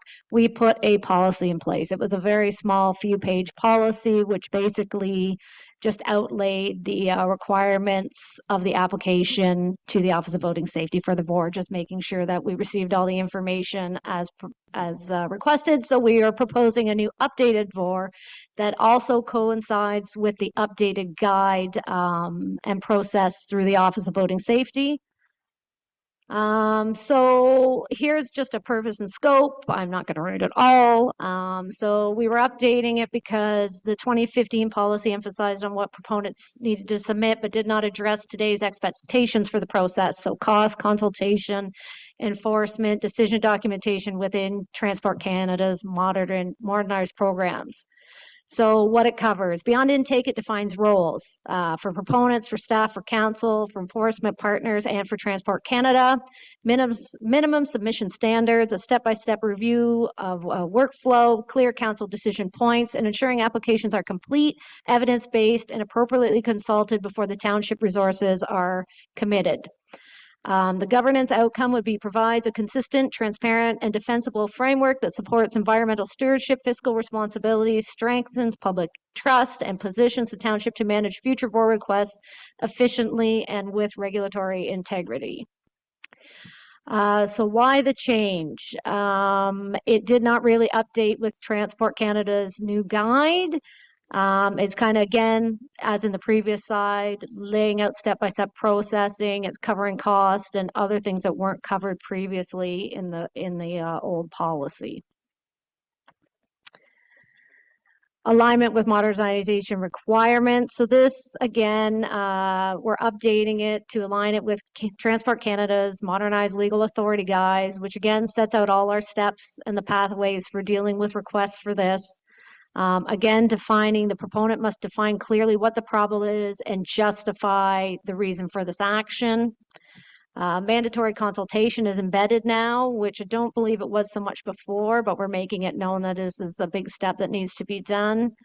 We also require technical mapping, data, environmental information, a 5-year cost-benefit analysis, which is something, it was kind of previously stated, but it wasn't really stated who wanted it or who was required to do that. Again, this is now laying as the proponent that will need to do this. And finally, the policy aligns with enforcement expectations by requiring identification enforcement partner, which would in our case be the OPP, an enforcement plan prior to submission, improving regulatory credibility, processing efficiency, and evidence-based decision making. So the key improvements: stronger structure, clearer responsibilities, defensible governments, and improved efficiency. It's also making us environmentally and financially responsible. Again, for the proponents to submit assessments, analysis, and things along those lines. There's going to be early screening. So again, we're not putting in too many resources before we decide that this is something that the township is willing to put the time and money in to move forward with. And cost allocations. So what the proponent is paying for. So the studies, the mapping, the initial cost of implementing the signs, the VORs themselves. Here's a lovely comparison table. I'm not sure if, I'm not going to go through it step by step. It was included as one of the attachments to the reports. I know at the last council meeting we had another policy change, so we put that in there that just basically shows you what the difference between each policy was from the 2015 to the new policy that's proposed and what the difference is, what it means to council. You can you could go down the list, the overall structure, and I'll just skip to the end. It just gives clear expectations, fewer incomplete applications. The Transport Canada alignment that changed, lower risk of federal delay or rejection, proponent responsibilities, more complete evidence-based requests, and obviously cost is included in that. Public consultation, better communication transparency, cost responsibility. Again, it protects our finances as a municipality, so people aren't coming to us expecting us to do all the work and expecting us to cover all the costs. Also enforcement, it lays out that we need to ensure that our enforcement partner, which in this case is the OPP, is on board with this, with any requests moving forward. It also gives council greater authority or greater control and flexibility for council when making these decisions. Gives us also better grounds for making denials, refusals if required, and it supports broader council priorities. There was a whole section that showed how it laid out with our strategic plan.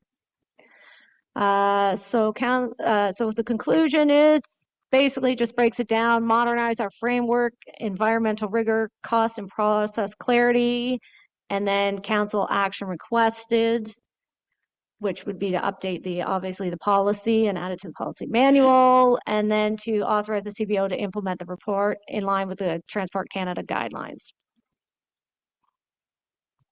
Thank you very much. Council, any comments on the new policy? Councillor Cooper. The policy looks fine to me with one exception. It's not ringing my bell. So I would just like to comment that we need to consider that issue. It works elsewhere in North America. So let's start ringing bells. Thank you. Councillor Hazelton. Can I ask Dustin another question? I see he's still here, but non-visual. Still, shall I wait for him to come back? Or? Yeah, I'm here. Oh, okay. This may sound initially like a silly question, but I see that speed bumps work really well on roads. Are there any comparable concepts on the water that you can think of or have been used to do the equivalent of what a speed bump does on a road, which is really force somebody to slow down? Not that I can think of off the top of my head. But ding, ding, ding, ding. Sorry? There was just echo, that's all. Try ding, again. Ding, ding, ding. Oh, okay. Yeah, so yeah, the bell could work, yeah. But yeah, another thing I'll just suggest too is some municipalities have done an extension of the 1030. So 10 kilometers an hour within 30 meters of shore, that's the universal restriction that applies everywhere with or without signage. But people have chose to kind of extend that where they might do like 60 meters or have it where the 30 meters is from any obstruction in the water. So that would be a dock, swimmer, raft, another boat, buoy, anything like that. So that's a possibility too, where you could have it at the end of the docks rather than the shoreline.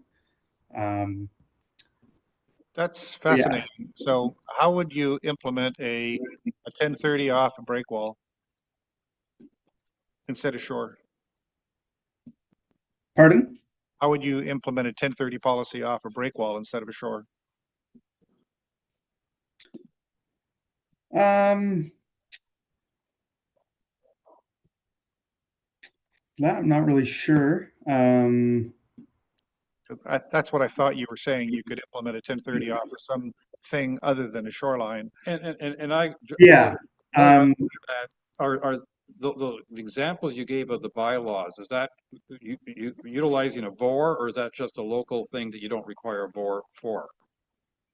For the bylaw, yeah, that would just be like for the bell type thing, that wouldn't be a VOR. That would be specifically like a bylaw type thing. But for the 1030, like if you were to say extend that to include any obstruction in the water, that would be a VOR. So it would go into an actual Schedule 5 as like a speed restriction or whatever it was, and then we would put the stipulations around that it's X amount of meters from anything protruding through the water or something like that. But yeah, basically that would constitute like any sort of breakwall, shoreline, dock, buoy, boat, raft, really anything like that. If it's something like a log floating through the water, I don't think it would do anything about that, but it is specific for like other boats and swimmers and stuff like that. So that concept actually could be very effective in this channel that we're talking about, because we have significant length docks that project out from the north shore, which is the south end of Mermaid Island.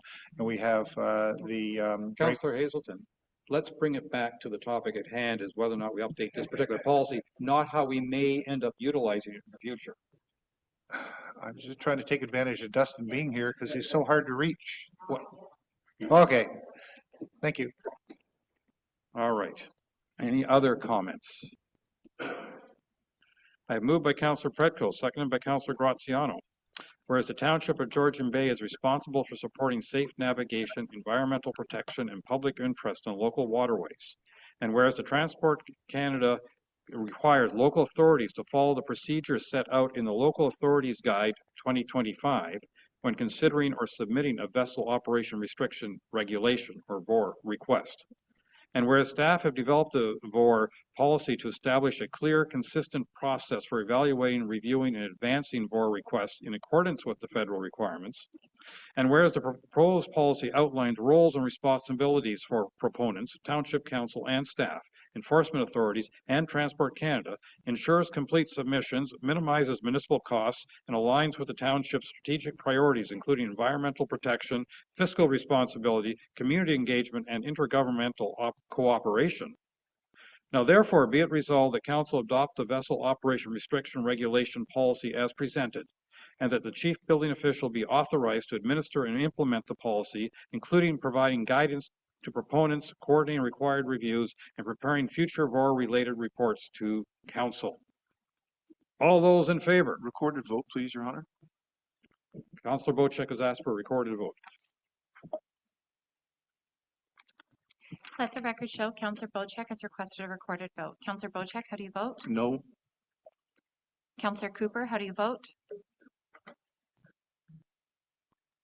Yes. Councillor Graziano, how do you vote?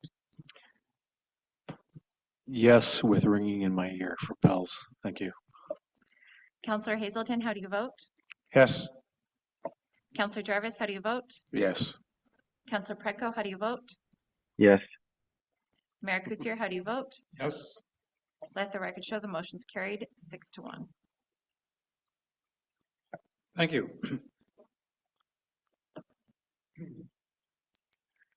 Bio break. Council, we now have the next topic is private waste management services. Should we take a break because this might be more than a few minutes conversation? Okay, so let's take a 10-minute break and be back here at 10 to 11, please.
All right.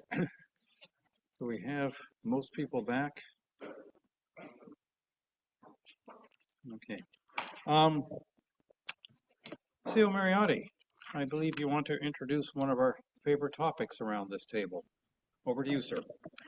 Yeah, thank you, Mayor Kutsia. So staff were asked to investigate solutions to provide a reprieve to water access only properties. And this report is intended to outline the financial, legal and policy implications of what Council has asked us to consider, including some options for Council's consideration. So for more than 20 years, unsupervised bin sites, including those located at marinas, were funded through the district waste levy, meaning all township ratepayers paid for that service, regardless of whether they personally used the marina bin site or not. As a result, any operational savings achieved through the closure of those sites should in theory flow back to all ratepayers collectively through a reduced district levy. There's no mechanism to selectively redirect district level savings to one group of residents without creating a new township level redistribution policy funded by other taxpayers. There have been suggestions to take district level savings and use them to offset private waste disposal costs for water access only properties.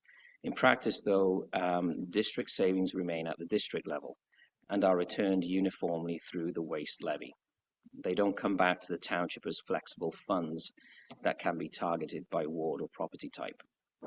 So any attempt to compensate one subset of residents would therefore require the township to raise a new local levy on other taxpayers and redistribute those funds, effectively creating a new policy decision unrelated to actual service delivery. Another important consideration is environmental performance. While private marina-based waste collection may improve convenience for some residents, it can also lead to less environmentally sustainable outcomes, particularly where recycling and organics diversion are limited or unavailable. With environment being Council's #1 directive, Council should be aware that some private arrangements may result in more waste being disposed of as garbage rather than being diverted. And at this point, I also want to make clear that the township is not a party to, does not endorse, and does not administer any private marina-based waste collection arrangements. The township has intentionally remained separate from these arrangements and does not wish to be involved in their establishment, operation, or oversight. Any such arrangements are entirely private and outside of the township's control. Residents across the township and district have experienced other service level changes in recent years, such as bag limit reductions, mandatory clear bags, and changes to collection rules without compensation or subsidy. No other lower tier municipality in Muskoka is compensating residents for the loss of bin sites. While Georgian Bay has been significantly impacted, the township of Muskoka Lakes had more bin sites closed than we did. Council may therefore wish to consider the equity and precedent implications of compensating one group of residents for a regulatory change that affected the entire township and district. The township has increasingly found itself absorbing accountability for decisions outside its jurisdiction and responding to concerns over service level changes that we do not own, manage, or control. While the township collects the waste levy on the tax bill, waste management services, including depots, transfer stations, and service levels, are the responsibility of the district and district council, not the township and township council. Now, this does create a challenging situation where residents understandably turn to local council and staff, even though the underlying decisions originate at the district level. Over time, the township has been expected to explain or mitigate service level changes for a system it doesn't administer, which can blur accountability and create unrealistic expectations. These matters, particularly service design, funding models, and long-term system changes, are more appropriately addressed at district council, where responsibility for waste management resides. This is not to diminish the role of township council as the most immediate point of contact for residents, but to recognize that meaningful structural solutions ultimately require action at the district table, even though the political pressure is understandably being felt here locally. So the question before council is whether any reprieve is intended to be temporary or ongoing, cash-based or service-based, and how it should be funded if council does decide to fund an additional level of service. While reserves could be used this year, any funds drawn this year should be replenished at the 2027 budget, and council will see the various tax implications in my report. And that's it. Thank you very much. Councillor Bocek. Thank you, and through you, Mayor, just for anybody who happens to be watching, which usually there's not too many, regarding the solid waste issue, I can guarantee that Councillor Cooper and Mayor Coacher have represented the township in a very, very stern manner when it comes to marine bins, and done their work. I don't sit on the EPW committee, but Councillor Cooper does. He's made his points very clear, as well as our mayor has made his points very clear as well too. I think part of this is about changing habits. I'll give you an idea. My wife and I live inland. We have curb pickup every week. We started using a food recycler, so there's no transportation of any smelly goods. That's gone. We recycle 100%.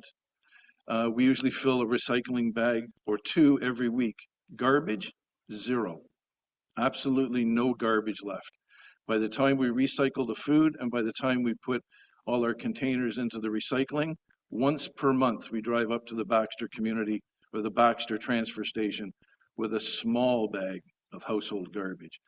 So it's a change in attitude, it's a change in the way we do things, and I think we take the model of Algonquin Park that says anything you take in, you take out, is a good policy. So I'm not too upset about the inland. We lost our garbage bins 3 years ago here in Port Severn. I'm not concerned with it for the inland, but I am concerned with the issue for the folks out on Georgian Bay. It's still an issue, but I've heard a lot, stinky garbage coming in, stinky garbage going in the car, stinky garbage being taken back to the city. Use a food processor like the food cycler, and then you have no food smell going home or going to the transfer station. So change in attitude and to change the way we do things is the only way we're going to get through this, because the district is not changing their mind. It's legislated by the Ontario government. Thank you. Thank you. Thank you. Councillor Cooper, please. Thank you, Mayor, and a subject that's very close to my heart. My goodness. Where do I start? I think there's some very fundamental issues that need to be addressed with respect to the changes that are being referred to. And one of the things that is, first of all, there's the history of this. And MOECP is being blamed for this, and they're not being very flexible, understandably, or that for them it's understandable and not for me. But I think it's important to understand that the District of Muskoka, most of you on council were not around when this was done initially. The Director of Solid Waste called MOECP in because there were some problems, particularly on Muskoka Lakes and at small marinas in Muskoka Lakes, where there was no oversight, no supervision. So I think we need to understand how this happened. That's how it happened. I was around at that time. So I think it's important for us to understand that's who rang the bell.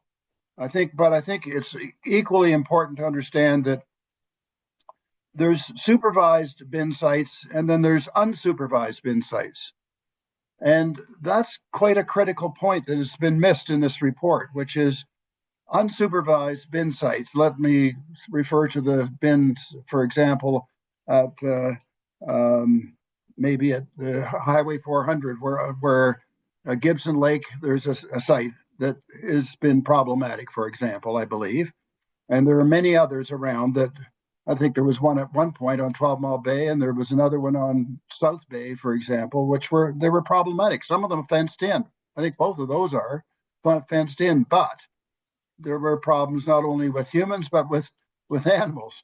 And that's because they're unsupervised. Does that mean that we have to go out and hire a bunch of staff to manage the bins at the marinas in Honey Harbor? No. Those marinas have staff there probably 7 days a week, 10 hours a day. And that's why it works. It's supervised. So there's a real distinction there that everybody is forgetting here, which is there's been sites that are unsupervised by humans and others that are supervised by humans. And if we can't get that straight in our heads, we've missed one of the key points here. I understand there's a challenge with some of the marinas at Go Home Lake or wherever, where there's no interest by the marina operators, and they're small operations anyway. Doesn't seem to be an interest to manage a bin. So if there's no management there, who's going to overcome the mess that's been made? I can understand they have to be closed, but I do not get why we would pull the bins from the marinas, but the district did. So the marinas have privatized it in some cases, a number of cases actually. And I'm in full support for that, because you know what it's doing? The marinas aren't making a profit from this. That's also another supposition that's fallacious. The marinas are trying to offer a service to their customers so that they don't just drag their garbage down from the cottage and put it in their car and then take it down to Toronto. Or wherever.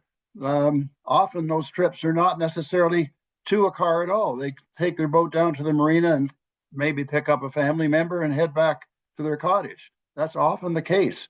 And it's expensive. Look at the cost of gas today. So there's all sorts of reasons why you want to restrict the amount of travel, or one would want to, because it's so costly. So I think we need to be respectful of those people. We pulled services away from them, and it's unfair treatment. And until we can get to understanding what the real issue is and how to support those marinas and those customers that have had the rug pulled out from under them, then I think we haven't done our job. I would go on to say that there are about a third of our residents that do have that kind of service, water access service at marinas, about a third of our residents. But they're probably 50% of our ratepayers, because they have waterfront properties and they're very high value. So we want to put it to and screw our ratepayers? I don't think so. So I don't think we've got a solution here, or even I take issue with the actual report and some of the aspects that seems to miss. Thank you. Thank you. Councillor Jarvis, please. Yeah, I appreciated the report and the perspective and the I think it's very, very unfortunate the way things have come out, and I was going to suggest that this whole thing stinks. And not just literally and figuratively, but every way you can look at it. As a water-based resident, I feel that we really are getting hit on this one. In effect, my perspective right now is we are now subsidizing garbage pickup for those that are road access properties. And while I agree with Councillor Bojak's comments about changing people's behavior, and I am a food cycler advocate, and I think the more people that get involved with those, the better. And I think that's a really, really good idea. There's still going to be garbage. And if we as water-based residents with marina bins that are now being paid for by the marinas, that we are now paying for on top of our regular taxes, I would like to see, and I know this will be extremely popular, is that any road access that have curbside pickup also pay a premium for their road curbside pickup. And I think that might help the situation from our standpoint as a municipality from cost. So premium for curbside as well would be my answer to how we approach this. Thanks. Councillor Predko. Thank you, and through you, Chair. I am in agreement with comments made by Councillors Cooper and Jarvis, and you know, we're not making the problem better as we go through with this transition through the district. I think more and more residents are putting up their hands and saying that they're being treated unfairly in their taxes compared to others in the district of Muskoka, and whether that is the district coming out with a separate levy for water access properties or a separate levy for curbside collection properties, there has to be some sort of acknowledgement that it's a different level of service that is creating an inequity. And whether that is taking it to the transfer station or taking it back to the City of Toronto, they are taking advantage of water access properties. And I appreciate that the township in itself has very little it can do to compensate or subsidize those water access properties. And even looking at the list of suggestions and the cost savings, the $15,000 for water pumps for cottages is not an appropriate offering for compensating for garbage. And just to take a very specific examples, last weekend on Go Home Lake, there was a cottage that was completely destroyed by a wildfire, and the fire was put out by local cottagers using township water pumps. And through their actions, they prevented a wider wildfire as well as spreading to neighboring cottages. So those items that we have budgeted are there for a reason, and I don't think we can use them to try to offset costs on the garbage side. I think we still have more work to do somehow with the district on trying to reframe how water access cottages are serviced and how that tax levy is applied to them specifically. So that would be my approach for taking this forward. Thank you. Thank you. Councillor Hazelton. Thank you. I'd like to point out a couple of things. When we had bins that were operated by the district, we had a financial structure that's basically said all bin site costs, all curb site costs, all transfer and depots are all blended together as costs, and we pay them through a mill rate. In other words, we all pay. Now we have bin sites that have been taken away. But the people that have had access to the bin sites now no longer have access to those bin sites, and the costs associated with those bin sites that's a relief to the township. But the people who use those bin sites aren't getting that relief.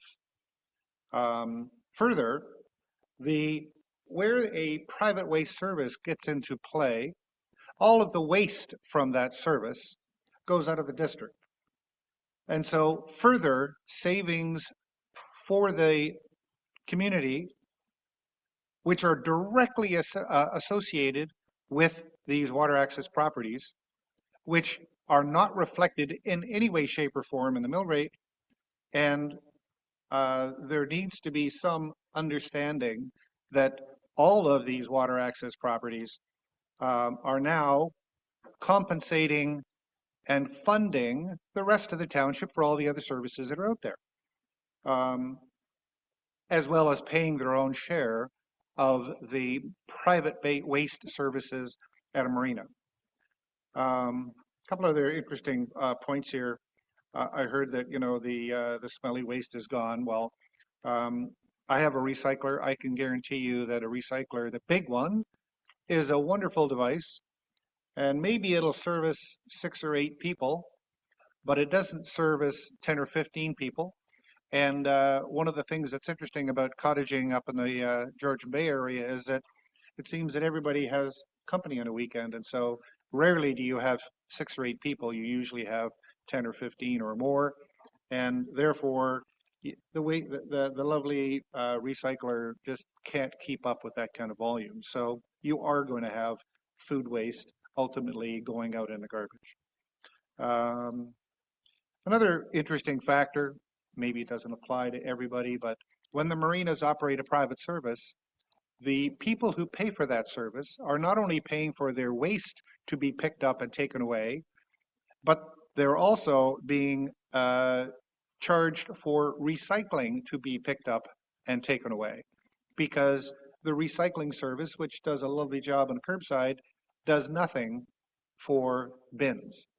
And yeah, if you want to go to the Baxter transfer site, yes, you can take your recycling there, but you have to then get in your car and drive someplace where it's usually not open when you are traveling.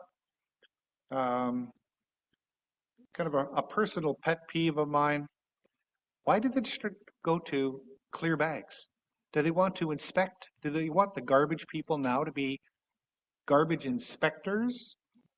Nobody else in the world is using clear bag. Well, there's a couple other remote properties, but you know, I live in Aurora, or sorry, I live in Newmarket, but Aurora and Newmarket and everywhere else in the city area, nobody cares about clear bags, and the garbage guys are not being garbage inspectors. So I think that we have an offside organization at the district who are dreaming in Technicolor of doing so-called environmentally friendly things when at the end of the day, it's a big fail. So kind of in summary here, the one comment that hasn't been talked about here is bag tags. And the concept of bag tags was introduced by, at least to Councillor Cooper and I, by James Steele. He suggested that that would be a brilliant solution to allow us to get to a user pay model. Well, we already have a user pay model in all of the private bins that are going into the marinas. The mill rate just doesn't do a realistic job of spreading the costs to the people that are using those services. So we have a serious problem here. The question was asked by our perhaps rhetorically by our CAO. You know, should we have a policy change, and is this something it could be a single year or multi-year?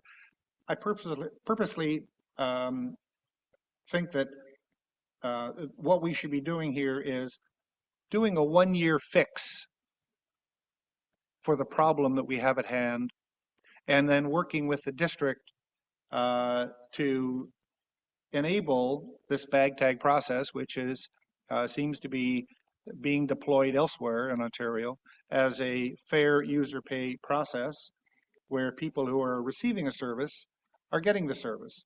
And one of the things that's important about that is that somebody on a road, I have a fair number of road residents in Honey Harbor, and what I hear from many of them is they're not around in the middle of the week to put the garbage out. They're not going to spend $1,500 on a bare bin, and so they can't use the curbside pickup, and so they have to go and find some other way to get rid of their garbage.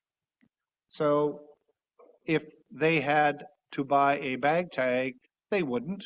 They would go and establish a relationship with a private service and get rid of their garbage there. And so the number of people who are on roads and can actually take advantage of this curbside aren't anywhere near as high. And I find it particularly obscene when we hear from the district when they say, well, the volume is going down and people just aren't doing things. Well, yeah, they think it's a win for the district, but it's not services being delivered to the customer, our residents. It's avoidance of service, and I think that's a huge fail. Councilor Graziano, I know you just arrived. I didn't know if you want to make any comment this round or wait for next round. I do, and thank you for inquiring. Through you, Mayor, I'm not sure, perhaps some of the questions were already been presented. Sorry for my tardy return. As I mentioned, I had a call that conflicted, unfortunately, that I had to take. I have a few concerns with regards to the subsidy. I believe that there's a nominal $200 property subsidy, which equates to roughly around $312,000 or 3.5% township-wide tax increase. And the recommendation, from what I recall, was that staff are or have identified potential offsets totaling about $330,000 in program cuts.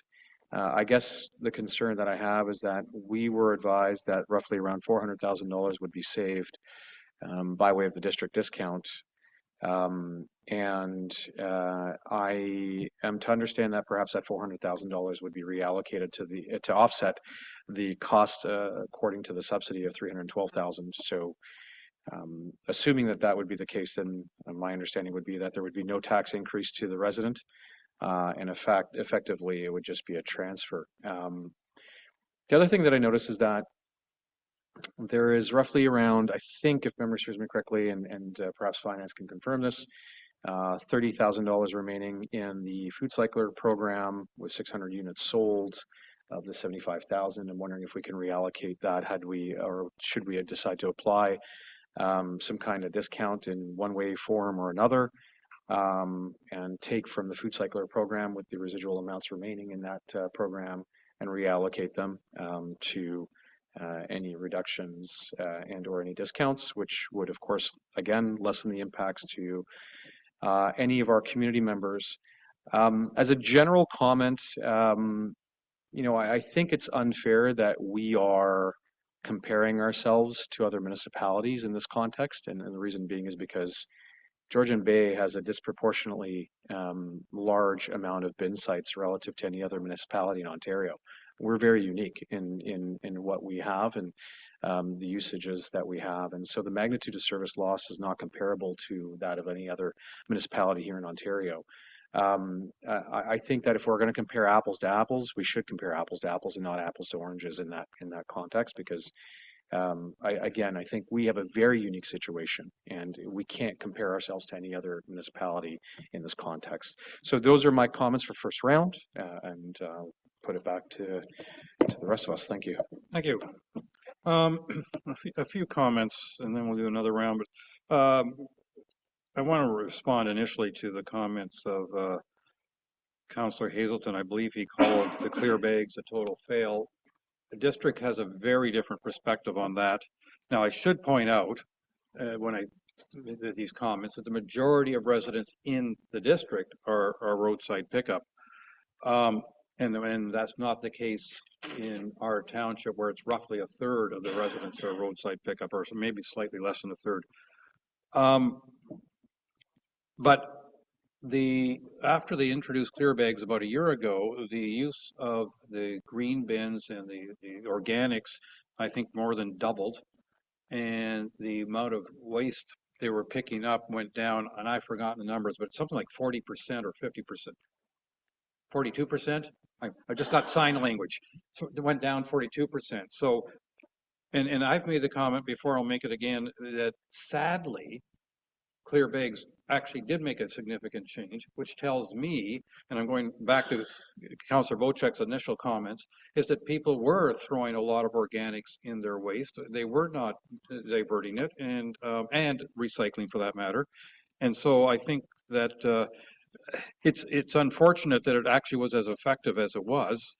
That's the clear bags. The recycling is the province has taken that over from the municipalities.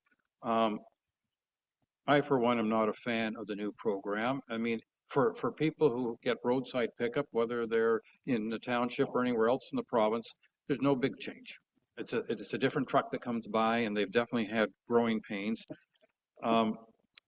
But for everybody else, in a more rural setting, certainly water access, it's a fail.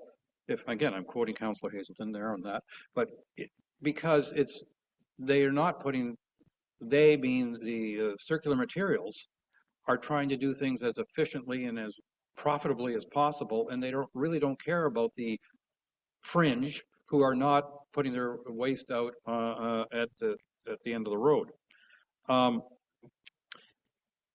I think it's very important to understand that the province, the province who's demonstrated such great environmental responsibility in some of the decisions of the last half dozen years, the province said bins were environmentally offensive. Is really what it came down to, that they were concerned. I mean, this whole thing was triggered because somebody left some containers of oil next to a bin site in Muskoka Lakes, and a couple of them leaked. And that's triggered this whole thing half a dozen or more, 8 years ago, whenever it was. And marina bin collection actually was a very effective way of collecting waste from our residents. Unfortunately, the way the bins were managed by the district, they also collected a heck of a lot of other waste because they weren't supervised, and that's no fault of the marina users. That's the fault of everybody else who took advantage of the system, resulting in our township having a significantly higher waste volume per capita than the rest of the district, or much of the province for that matter. And I also think it's very important that as we go down all this history, that the township sort of stuck in the middle between a rock and a hard place, between the province and the district. in theory, we don't have responsibility for waste collection. In practice, most of our residents expect us to play a role, and we have. For instance, we as a township introduced large item pickup, and we're able to do it at a cost that's less than what the district was charging us for that service. I think it's also important to note that historically, we were being charged significantly more by district for bin site pickup than we were for roadside pickup. The roadside pickup is a standard rate district-wide, and it worked out to be, I'll call it, I think we're in the $200 per address range these days. But they were paying that much more for collecting waste at bin sites, partly because they were sending out crews, probably based in Bracebridge, to clean things up. And so the reality is, whether anybody wants to admit it or not, is that all taxpayers in the township were subsidizing the bins and the fact that certain people were misusing or abusing those bin sites. And so effectively, the roadside folks were subsidizing the bin sites because it cost more per capita to manage the bin sites than it did roadside. I think it's also very important to understand that because the bin sites have been removed, the overall cost that's being charged to the township has gone down, and all residents are benefiting from that because all residents were paying for the bins, not just the bin users. Like so many other services that are provided by municipalities, they're not service fee based, they're property tax based.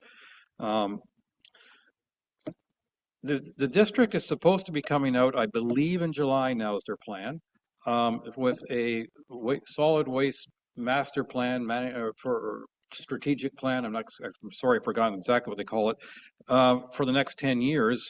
And that includes bag tags, that includes ways of utilizing bag tags. I don't know what the report is going to say, but I think there should be very active discussion about that, because I do believe that that could be a vehicle for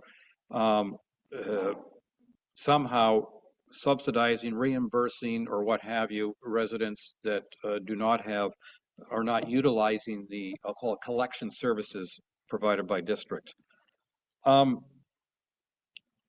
And so, I forget who it was. Somebody said, the township pulled these services. I think, let's be clear, the township did not pull any services.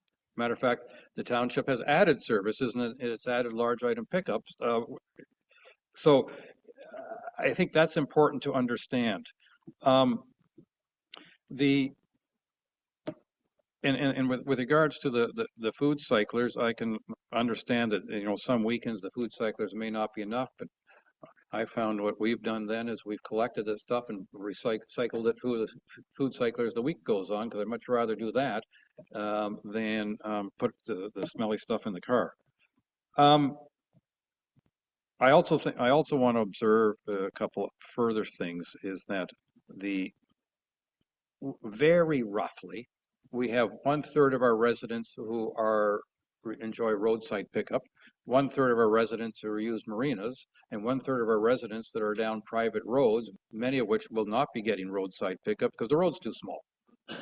And those are very vague numbers. I don't have the precise ones here, but it's somewhere between 1,500 and 2,000 per each category, because I think we have about 5,500 actual residences.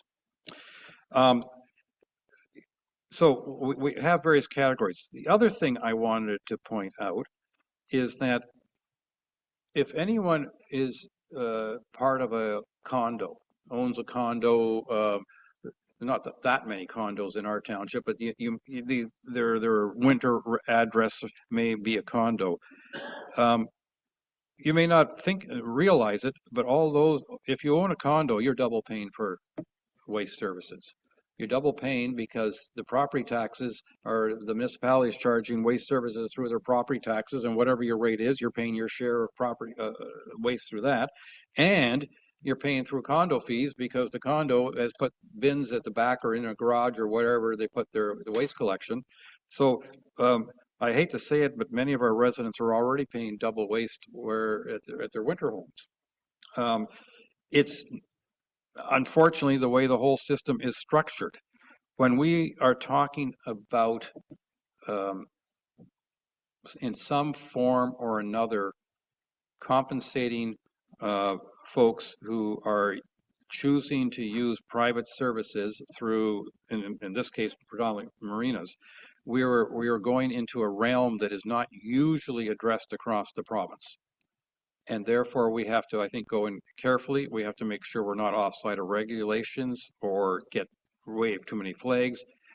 I'm still hopeful that come 2027, that there will be some form of system, perhaps through the bag tags, that this can be addressed. That doesn't help 2026. I'm aware of that, but I think we have to be very careful as we consider all our options. To what degree are we going to either penalize the non-marina taxpayers in our township to subsidize the marina taxpayers this year, versus trying to come up with a system through the district. Do I have a solution? No, not at this point. I think it requires further discussion. Changing the rates on the taxpayers, that could be done. Again, I think the administration could be challenging because there are definitely water access residents who do not use a marina. And I also think it's very important, and this has been said before, that the marina private services, while part of me absolutely applauds the marinas providing additional services for their customers. I think that's excellent. It is not something that the township or the district or the province for that matter, but it's not something the township has encouraged them to do. It's not something that we are in any way administering or putting regulations in. But I will end with and I've done this too many times in the past, but I'm going to do it one more time. I do think marinas are responding to Regulation 351, which says very clearly that marinas must provide waste services for operators of pleasure boats. And I think the marinas are, in my opinion, following the law. The regulation doesn't speak in any way to who pays for those services. I think they just assume that the marina users will be paying for them. Those are my comments at this point. I'm sure we'll have another round or so. And just for council's and anybody viewing's information, at this point, the motion simply reads that we receive the report, but there's no direction in the motion at this moment. So round two, we're going to start with Councillor Bocek, please. Thank you, and through you, Mayor. Just in response to the district's obligation, and for instance, the bag tag program Councillor Hazelton asked about. The district has had bag tags for a number of years now, I think probably 3 years. And any businesses within the township of Georgian Bay, small business, office business, whatever, they ask for bag tags and they get them because they may have to put out 4, 5, 6 garbage bags because of the office garbage. So those bag tags are available from the district of Muskoka. Not only that, but we had a roadside cleanup, which we cleaned up all the roads on Honey Harbor Road and the side roads here. Bag tags were issued to dispose of all those bags at the local transfer station. So it's in the works. It's not 100% ready, but I think the bag tag thing will come eventually. We need to endorse it from a Township of Georgian Bay standpoint, talk to some other municipalities, get them to understand what the bag tags mean to our residents and what it means to their residents. And I think we'll probably see that quite shortly. But I'm happy to see that they do have bag tags currently. I know my wife has used them for the past 2 years. I checked with her to be sure. Thank you. Thank you. Councillor Jarvis. Yeah, I too am in favor of the bag tags, but with one understanding, and I just want clarification on this. If we were to, within the bag tag concept, presume taxpayers would be issued bag tags. Those bag tags, if they're not used or are turned in at a marina, can be brought back in for some sort of reimbursement, such that if I was using marina bins and paying a premium, giving my tags to that marina, then the marina could receive compensation for providing that service to me. Is that the concept that we're currently being considered? That is the proposal I have made. We don't, we're waiting for the report from district to come out in July to see how they plan on managing the bag tag system. Right now, they're still working on it. So we, you know, to whether they'll, how they'll respond to that proposal and whether or not we have to keep arguing for it or figuring out the details. I have to push keep pushing very, very hard, because I think that's the best way to handle it. And having said all that, that still doesn't help us this time around, where we've got a whole year where it looks like water access properties can be paying for other properties to have curbside pickup. I'm very disappointed in that. If there was some relief that could be provided as a result of that, then I would like to see that. I know that my constituents, I will be hearing more and more from them as we move through the summer on this, because obviously they aren't aware of what's going on, and they won't be until they start arriving here June, July, and that's going to be in. I can't wait. Councillor Cooper and I will probably be getting lots of calls. I'll just redirect everybody to Councillor Cooper. Thank you. Thank you. Councillor Graziano. Thank you. Through you, Mayor, I want to paint an objective reality of the circumstance, if I may, for a moment. In 2022, one of the initial motions that I had brought forward to council was for bag tags. The impetus for that motion at the time was because my road access residents were feeling that they were not receiving a fair shake when it pertained to pickup of garbage. And I'll just remind everyone behind the dais here today that some residents would put out one bag on weekends, or sometimes forgo going up to the cottage on a weekend altogether and not put out any bags. Followed by the immediate preceding weekend, they would have family up and put 3 bags in, and the collectors would leave 1 bag behind. And so the idea was that by bringing forward bag tags, this would allow or alleviate this issue and address this issue and make it fair to everyone.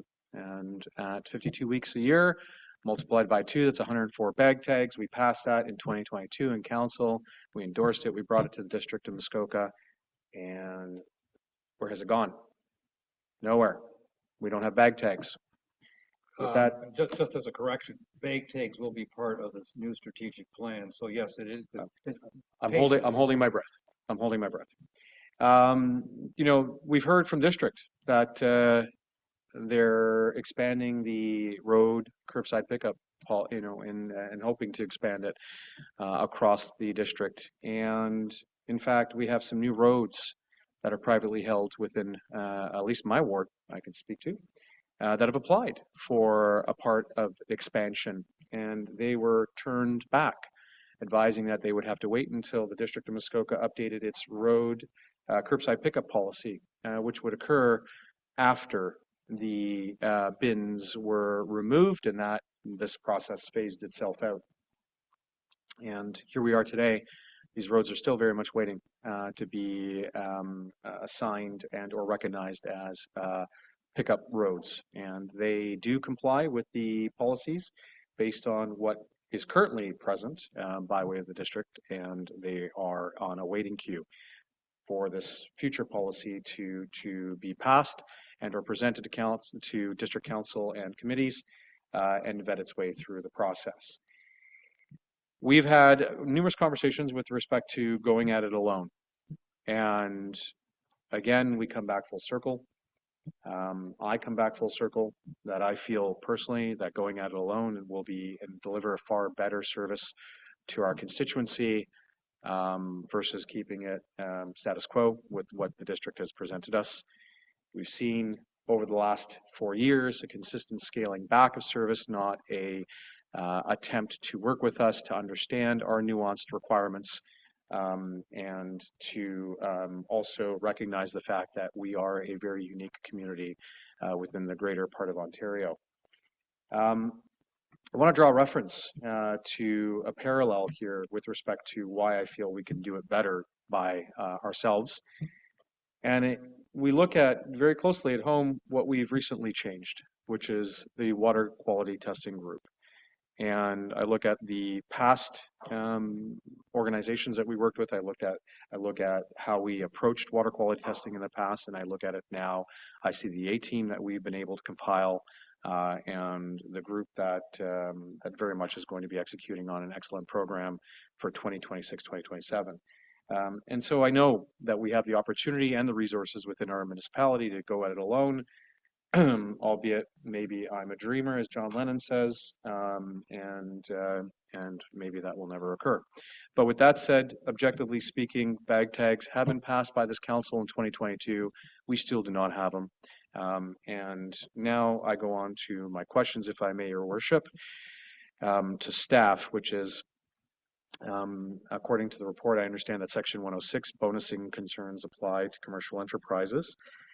But I'm curious to know if perhaps staff can clarify why direct bag tag rebate applied to residential property taxes with no payments flowing to any marinas or waste operators would create a bonusing risk. So does that create a bonusing risk if we were to rebate water access people based on bag tags and or the underutilization of bag tags that would be issued to the community should the district ever offer bag tags? Yeah, as I mentioned in the report through you, MacTier, the bonusing issue is only when you engage with a commercial operator. So if the transaction is with an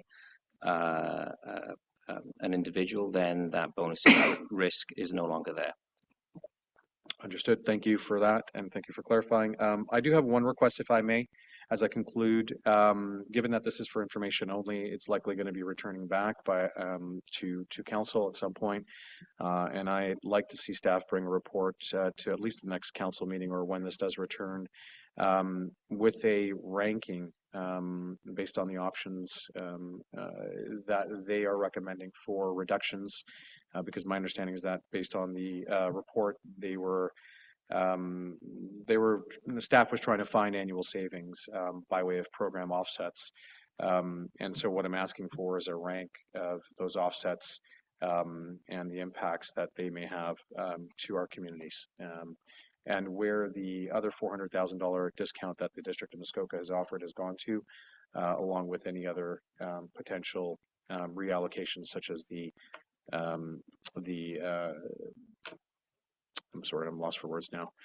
The food cycler. Thank you very much. Yeah, thank you through you, MacTier. So the food cycle is also mentioned in the report. That's an option that council can add to. So yeah, there is no recommendation in the report because really this is for council, a council decision to make. Staff have put some options there on the table without prioritizing on purpose because really it's for council to make the decision. We looked internally as to whether there were any other services that we could cut.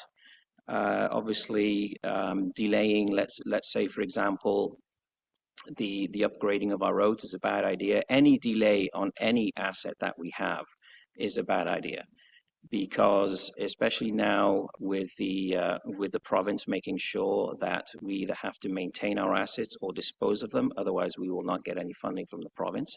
So we're really handcuffed. So we started looking at various social programs and grants that we give. But again, in the final draft, we took those options out because we thought that they were maybe a little bit too heavy-handed. But at the end of the day, you know, if it's a council decision in terms of what service levels you wish to provide to your residents. Follow up, Your Worship. Thank you very much. And again, I just want to reiterate that I'd like to see a breakdown of what's being recommended. And where the savings that the district has applied is being allocated to with the 400,000. Thank you. I think I can answer the one part very readily. The 400,000 savings has been allocated to every single taxpayer by a reduction in the solid waste rate that Georgian Bay taxpayers will be paying this year. And they'll see that when the June statement comes out, the taxes for the 2026 tax statement.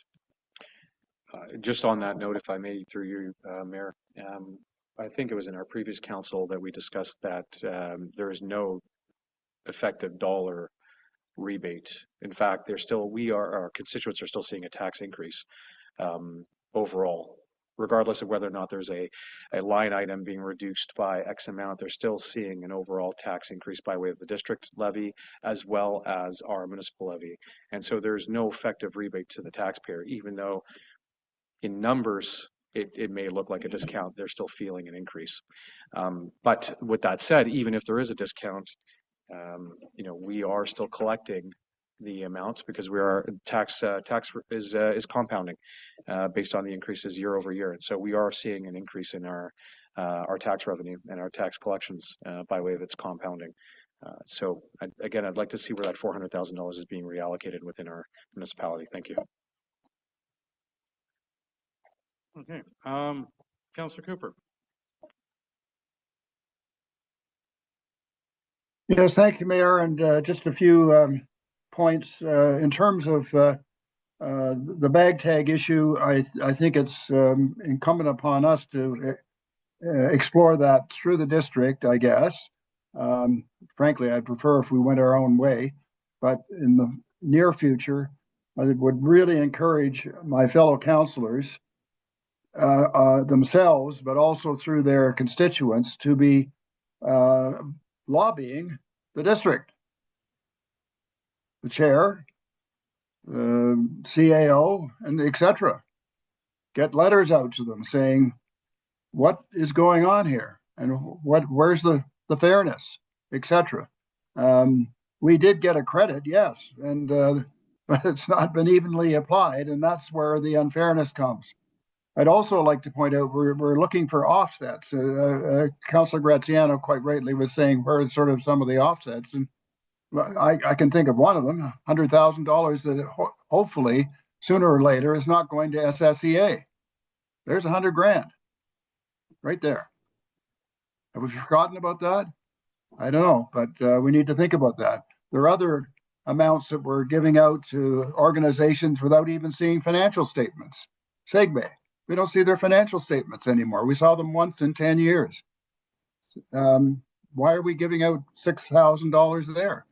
There's a lot of items that are problematic. So when you're doing in a whole group of people and not providing fair services, you need to start looking around in your own backyard. So I would really suggest that we do that, but in the meantime, lobby the district with respect to bag tags.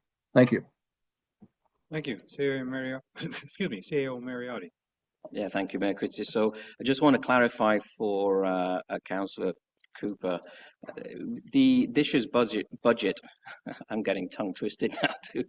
This year's budget already excludes the amount of money that we were paying towards the SSEA. So that has been accounted for. We are no longer members as of the beginning of this year. Thank you. If I may, Mayor, so that's lovely. So we've saved 100,000 compared to last year. Where did that money go? We're not spending that anymore. So we're spending it on something else because, as has been pointed out, our overall taxes have not gone down. So what gives? Thank you. I trust you were reviewing the budget that we passed a few months back. Councillor Pretko. Thank you, and through you, Chair. I really don't have too much more to add. I was going to make some more comments on the bag tag and credits, and what I would be concerned, and I think this is how it will play out, although I have no idea, and I would hope that the district shares how they, in their 10-year master plan, how they roll out bag tags. But I would assume that they're going to give everybody X number of bag tags, and that's where, the questions would be, if you're not going to use them, how do you get credit for them, and how much are they creditable for, and can residents refuse them and get that savings on their taxes? and how will this get managed? And I'm assuming that the district's initial response will be that everybody will get a set number and there's no credits. But I'm hoping that we can, as I think Councillor Cooper has suggested, we start the conversation now at the grassroots level to get people talking about it and figuring out a way to get ourselves and our residents in a more favorable position when they don't want to or can't really take advantage of the bag tags. And then, you know, I think there's still the opportunity for the district to engage with us more. I think even on the changes that came to our service levels this year, whether it's lakeside collection, the number of hours, it's buried in reports and it's voted on in council, but there was no direct communication from district staff to our council or to residents with the proposed hours of operation that they have made. And it would be very nice as a change to have them come to us with asking what hours do you think are suitable, rather than us having to get the feedback from our residents and go back to them to look for alterations. So that's what I'm hoping we can see. But with this specific item today, I think our objective is to look at credits through bag tags and other savings that or alterations that the district can make for the mill rate for different groups in our township. Thanks. Thank you. Any other comments at this time? Seeing none, I'm going to read the motion. Moved by Councillor Cooper, seconded by Councillor Bocheck. Be it resolved that Council receive the report Private Waste Management Services Subsidy for Water Access Properties for information, including the review of finance, legal, and policy implications associated with providing a reprieve to water access only properties following the closure of unsupervised bin sites. All those in favor? Your Worship, if I may. Thank you. I'm just curious to know where it's going to go from here after today's vote. Good question. Gio Mariotta, where it's going to go from here? We've heard discussion on different alternatives. Yeah, so I mean, council has seen a list of potential options on as part of the report for council to consider implementing or not. There are obviously other options and service levels out there that the council can have a discussion, but really the staff is waiting on council to either make the decision to subsidize one group of ratepayer or not. So if I may, then a motion would be required in order to continue this conversation and or present what council feels is the appropriate course of action. Is that correct? Yeah, I mean, I think that we can receive the report. That's simple enough to do. But if we want more action, I think we have to be a little more specific with staff as to what we want them to further look into or which particular alternatives and or what we were going to do with the district. I mean, I think this report needs to be shared with district if it hasn't already. And we need to follow up with them, though we know that they won't be keen on, I'll call it, significant changes. So I think, yeah. Yeah, so if I can just add, the district is aware of this report to the point that they have temporarily suspended any additional works at the Honey Harbour Depot, just in case council does choose, you know, that as an example to say, okay, we would like the district to close the depot and generate those savings. So they are aware of the report, but at the end of the day, council, tell us what you want to cut, and we'll go back and we'll give you some numbers and work from there.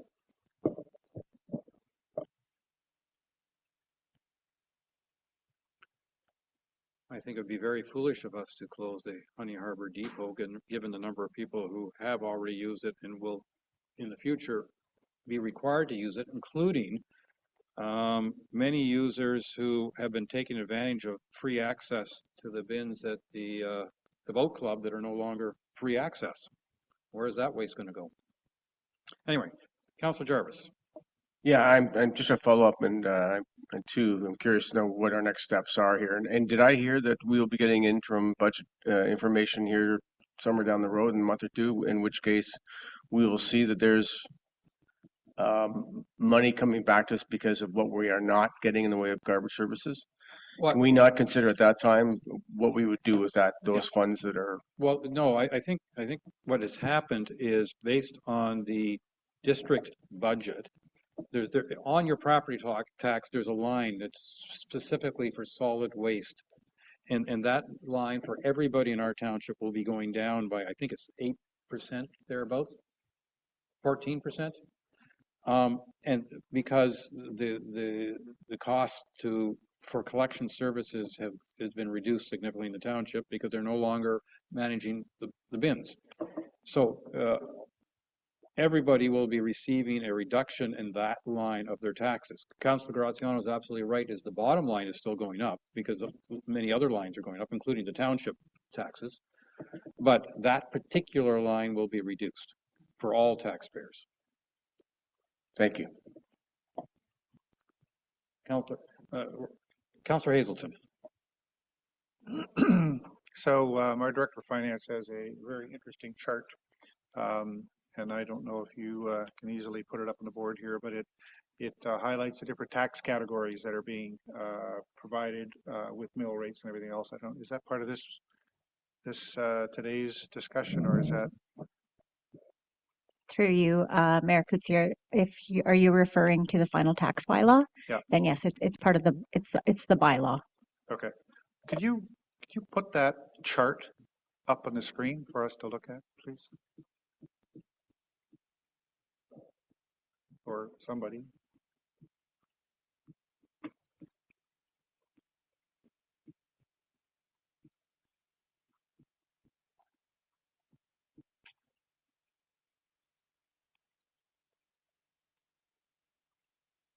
It's page 7 of 7 of your text.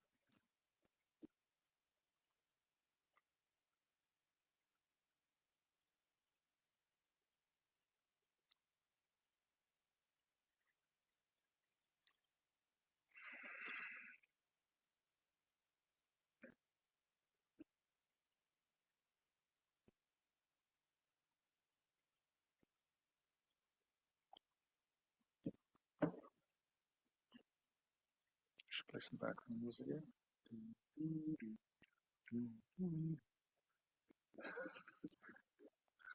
Price is right.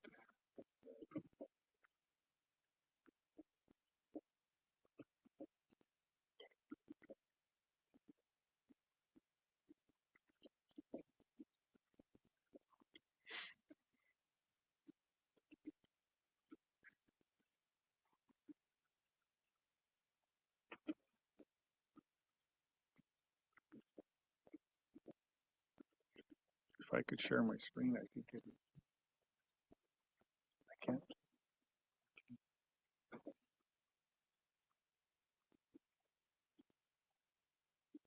Scroll down to page 7.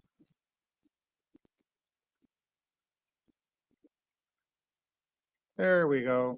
Can you make that full screen so we can see it? So what I want to draw your attention to is in that chart, there is something called urban residential. And urban residential, you'll see, has different tax rates because they are water and sewer in the township. And we lost the full size. Anyways, the point that I would like to highlight here is the solution to this problem could be actually very, very simple. The district knows all of the water access properties in the township. You could easily insert a different property class, and that's just different property class could be water access property.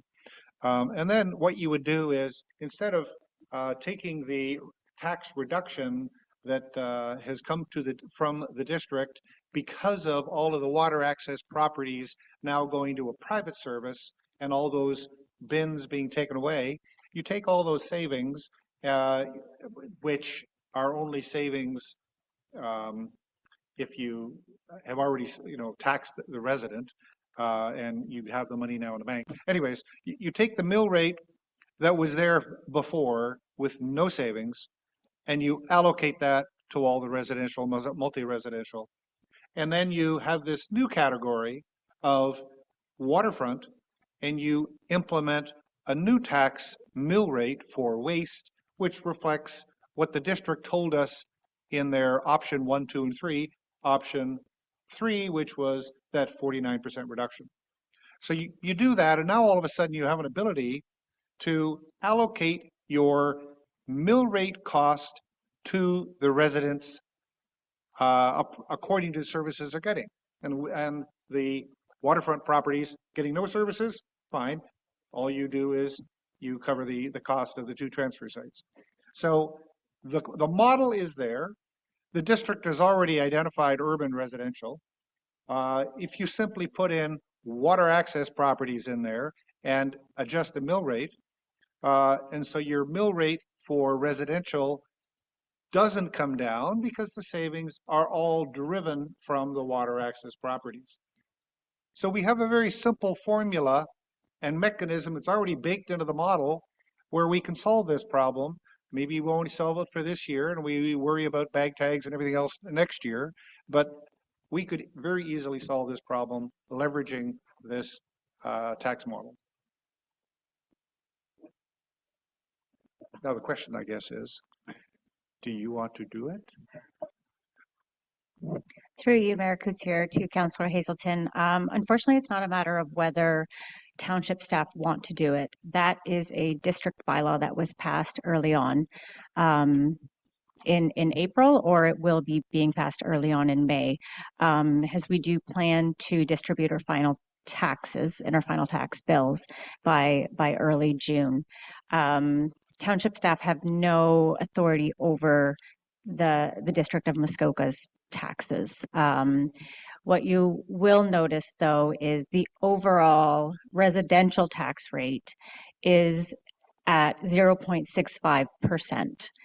I understand Councillor Graziano spoke of that there's no actual credit or savings. So when you're looking at every $100,000 of assessment, you'd only be paying $2.70. In prior years, you would be looking at increases of 3 to 5% on the district levy. This year for 2026, you're only seeing a 0.65% increase. So while some services are naturally going up, the waste reduction of 14% is having a major impact on the overall increase. So just once again, you're only looking at, and I apologize for saying only, you are looking at a $2.70 increase for the district levy on every $100,000 of assessment for 2026. Thank you. Councillor Bochek. Thank you, and through you, Mayor. There's a lot of things at district that haven't been finalized yet, and to help Councillor Jarvis here, the increase in solid waste coming from the marinas, because they're not going to have district bins anymore, is going to put a large strain on the Honey Harbor site, which is Monitor's site. So the cost of increasing the bins from regular standalone bins to compacting bins, in other words, you bring it, you throw it in, push a button, it compacts it, is extremely expensive. But it's the only way to keep up with the volume in Honey Harbor that they expect to increase at that site. So there's still budgetary concerns of the district of how this is all going to play out. And it'll probably play out over the next year or two so that we can get an actual cost of what the district is paying out to supply the services to the Georgian Bay residents. So it's still all in the works. There's still a lot of stuff up in the air, but our comments from this council are really going to make an impact at district because we are in a very precarious position, being that we're more than half on the water. So there's still more to come. Councillor Graziano. Thank you. I have a very quick question. I appreciate the ability to talk again. Question to Jazz, if I may, Ms. Radigan. You brought to my attention a very interesting point with respect to the costs and what that does in dollar value. Even though objectively speaking, there's a net increase in district levy as well as municipal levy, regardless of discounts. I'm just curious if we were just look and isolate for the discount itself, which is a total of cumulatively $400,000, I believe. What would that mean to each individual water access property or taxpayer for that? Would that be $1? And is that annually? Through you, Mayor Coetzee, if you were looking at a $400,000 reduction, so you would be looking at, let's say, close to the 4% decrease in taxes. So right now we're looking at a 9.6% increase. So you would almost be looking at half of that dollar value. I'd have to get back to you rather than formulate that in my head. And that's 400,000 divided by 5,500 properties is roughly $73. But that's presuming everybody has the same assessment. which they don't. No, and the waterfront properties tend to be assessed higher, so they're probably going to get more than the $73 in reduction. So and that's over the course of the year. Yeah. At $1.90 now a liter in gas. Not that's gas at the pumps, not gas at the marina. Let's assume it's 210. I'm wondering whether there is an actual savings here, or if the burden of having to cart it in and then jump in the car and cart it over to Honey Harbor at $1.80 a liter really nets out to be any savings to the end user anyways, or if they're in fact having to pay more because now of that extra burden on their wear and tear and gas. But thank you for that. I think if I could just respond to that quickly. What I understand is most marinas are charging between $200 and $250 per slip, or because I don't know exactly. Each one I think is doing slightly differently, but they're charging that range.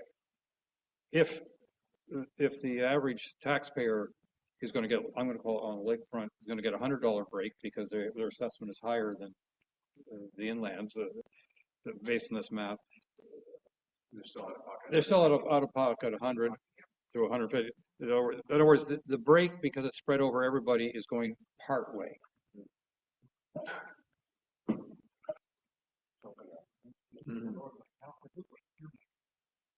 Sorry, I had to put my mic on. Councillor Cooper. Thank you, Mayor. And just a little bit of math here. 400,000 divided by 1,700 water access constituents comes out about $200. It covers what they're getting hit for at the marinas. It's a very simple mathematical equation. The other thing I would like to comment on is that, I think we really need to give a fair bit of thought to the Honey Harbor, I'll call it drop-off site, or is it a transfer station? Because I understand that the boat club is no longer being garbage for everybody, which is absurd. It really didn't make sense. Essentially, in most of our communities, the commercial enterprises take their waste, if they don't have a bin on their property, they take their waste to the transfer stations, especially if it's large items, construction materials, or if you're in the marina business, it's all the winter storage plastic that goes over the boats. All that has to go somewhere. And I don't know why we would be taking it to the Honey Harbor station. It should go to the transfer station at Baxter or up north at MacTier. So if we are talking about turning Honey Harbor into a transfer station, yes, it's going to be very expensive. And really what I think we're trying to be fair about is making sure that there is some sort of service in Honey Harbor for the residents that live there and not using marinas. If that's the case, that's one thing. But as a collector of all commercial garbage, that doesn't make any sense to me. And it sounds like it might be going in that direction. So I think we need to talk to the district about that too. Thank you.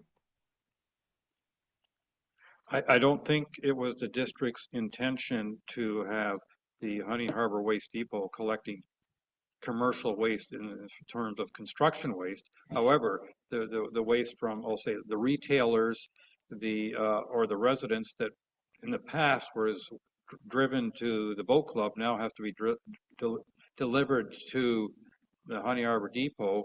or the transfer station. And I suspect there's going to be an increase in volume at the Honey Harbor Waste Depot, though it'll be very curious to see what that actually is. We don't, I don't know how the numbers are going to work out, but it's going to be curious to see how they do work out. If I may, Mayor, just to add to that, I think we need to think seriously about accepting any commercial garbage at that site. It's I don't know how it's any different from any of our other bin sites, so to speak, managed bin sites. Any business should be really running either have a bin at their site, at their facility, or take it to the big transfer stations, of which we have 2, not 3, unless we're creating a 3rd transfer station, which would be hugely expensive. So that's the argument I would make there. Thank you. I don't think I've heard anything suggesting that we're creating a 3rd transfer station. I think what the district was planning on doing is expanding the capacity of the Honey Harbor Waste Depot, because they presume it's going to get greater volumes. And time will tell. From the commercial operators, and I'm saying we should turn that away. Thank you. I have no idea what percentage of waste that was going to the boat club was commercial versus residential, but I certainly know that residential was going there, as well as some, I'll call it retail waste. I just wanted to make one comment on Councillor Hazelton's idea of, I think he used the word, it's simple. We'll just reduce the mill rate on waterfront properties. And I don't think it's quite that simple. And the reason I don't think it's that simple is there's different categories of waterfront properties. Some waterfront properties are road access, some are not. And some are road access with waste services, and some are road access without waste service. And some waterfront properties use marinas and some don't. Or some waterfront properties use marinas that won't be providing waste services, and other ones do.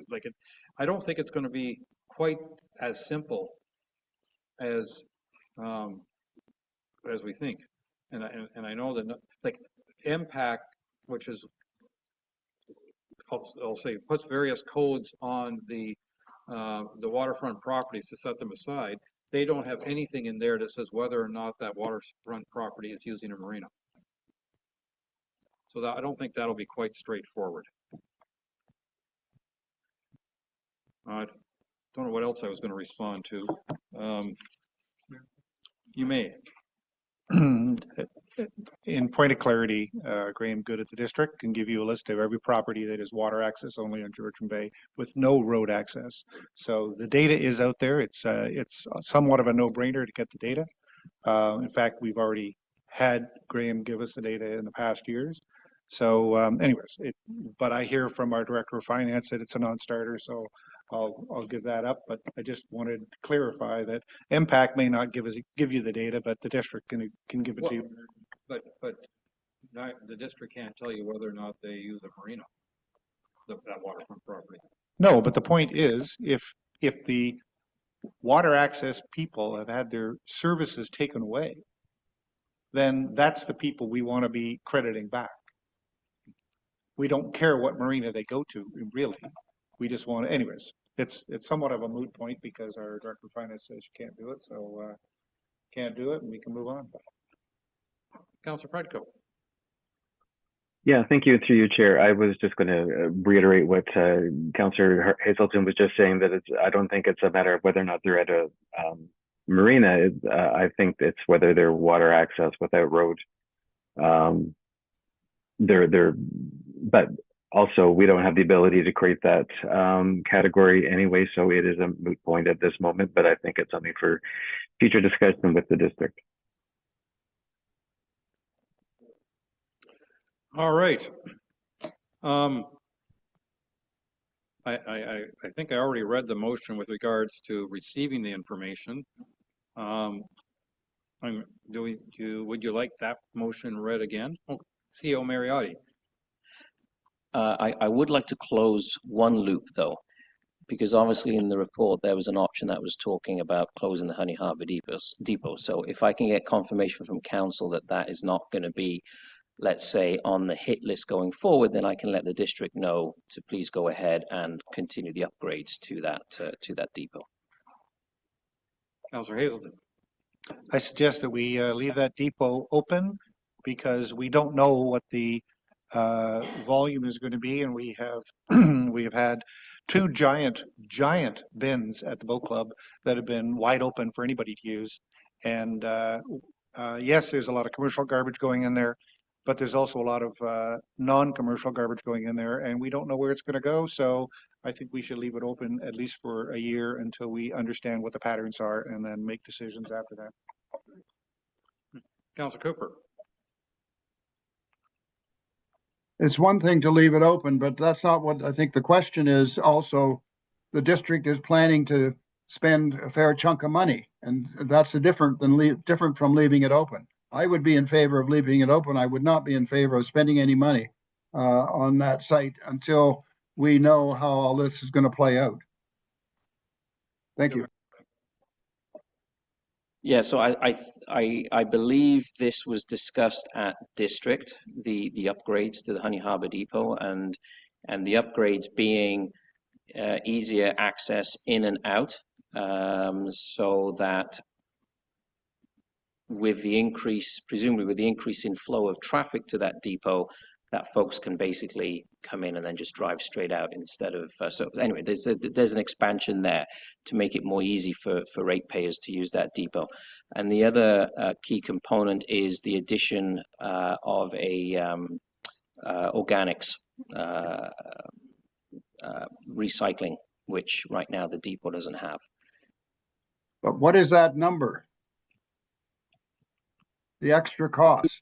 I don't have that number off the top of my head, but it was at EPW District Council. Yeah, it was in the budget that was passed for this year, but I can't tell you what the number is off the top. No, I voted against it though. There you go. All right, Councillor Graziano. Thank you. Not to digress, but I do have a kind of in context question with regards to safety. Right now on 33, we're getting a lot of spillover from southbound traffic coming into 33 using the facility there, specifically from Go Home Lake, amongst other areas. And what we're seeing is that there are two lanes of traffic using the facility. There's those that are facing westbound towards the 400, likely on their way out of the 6 Mile Lake, Gibson Lake communities.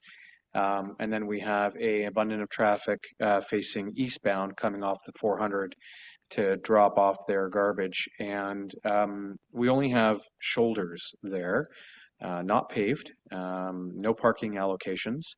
And with that, there are not only people piling up on weekends, parking on either side, but there's also people that are on what would be the south side coming in from the highway, crossing over the road with garbage bags, amongst other things as well, to throw into the facilities. And this poses a large safety issue in that sorry, I'm getting my bearing. As the westbound traffic coming out of the 6 Mile Lake / Go Home Gibson Lake communities are coming towards the 400, at that particular point, they're climbing a hill and coming around a corner and are unable to see what is in front of them as they're starting to approach that facility. And so there's a bit of a blind situation there as well. So I'm asking, not to take away from the attention of the topic here today, but I'm asking and wondering what the district is doing to monitor safety as more and more users are being pushed to these particular facilities. And I would assume that also would include Honey Harbour as well. I don't know how that flow operates and what the potentials are for an accident waiting to happen. Now, keep in mind, those that are coming off the highway are also doing a 3-point turn to then face back towards the highway and then head back either north or south, respectively. So a lot of issues here, and I'm curious to know, as the summer progresses, I want to note it for the record that this topic has been brought to the attention of our municipality, and also question what the district is doing to mitigate any potential issues arising from higher than normal usage and potential issues. Thank you. Thank you. I don't doubt that somebody from district is or will be watching this particular segment, and I'm hoping that they will respond to what plans they may have around the South Gibson Lake Road Waste Depot to manage traffic and road safety. Interesting. All right. Back to the motion. Are we ready to vote, or do you would like me to read the motion one more time? Sorry? Go, vote? Okay. All those in favor of receiving the report? 1, 2, 3, 4, 5, 6, 7. That is carried. Thank you very much. Oops, sorry. All right. Mayor, do we need a further vote to give Greg direction on the depot in Honey Harbor? Do you require, I mean, because the district paused not based on any direction from council, so do we have to direct them to unpause? The only pause was because there was an option in my report about shutting it down. And so my feeling here is that council still wants it open and you know, fingers crossed it will be well utilized this year. So I will go back to district staff and say, please go ahead. All right. I'm not surprised to see we spent an hour and a half on that just about versus only an hour on the boards. So I don't know what that means. But I'm wondering if everybody thinks this is a good time for a lunch break. So why don't we take a lunch break, and shall we come back at 1 o'clock? All right, let's see everybody at 1 o'clock, in which we get to talk then municipal grants.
Well, welcome back, everyone. It must be beautiful weather out there because I can tell you when I went out to get a bite to eat, there were people everywhere.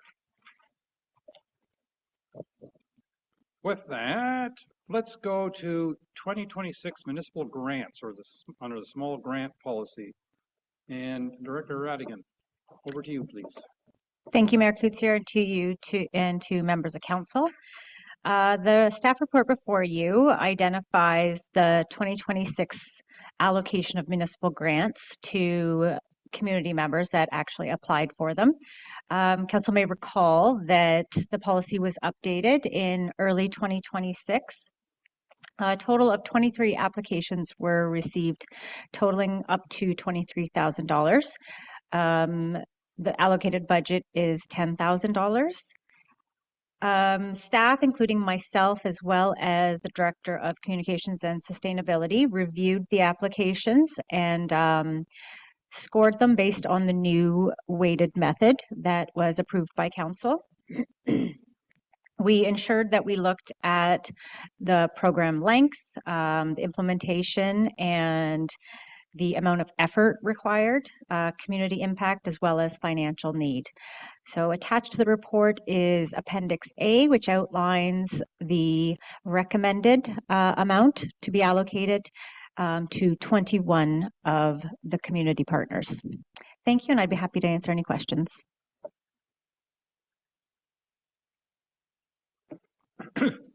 Does that count 21 include those who got 0? Through you, Mayor Kutsier, a total of 23 applicants applied and only 21 were eligible.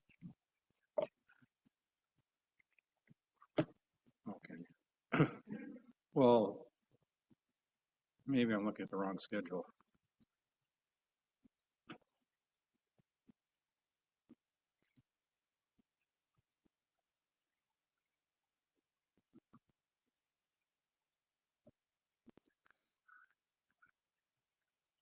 I mean, with apologies, the schedule I'm looking at only has 14. So I might, or is there a page I'm missing or something?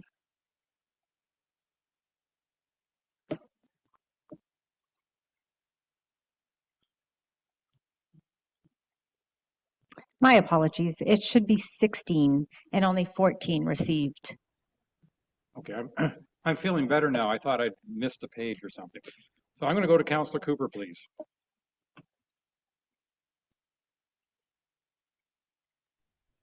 Thank you, Mayor. I guess,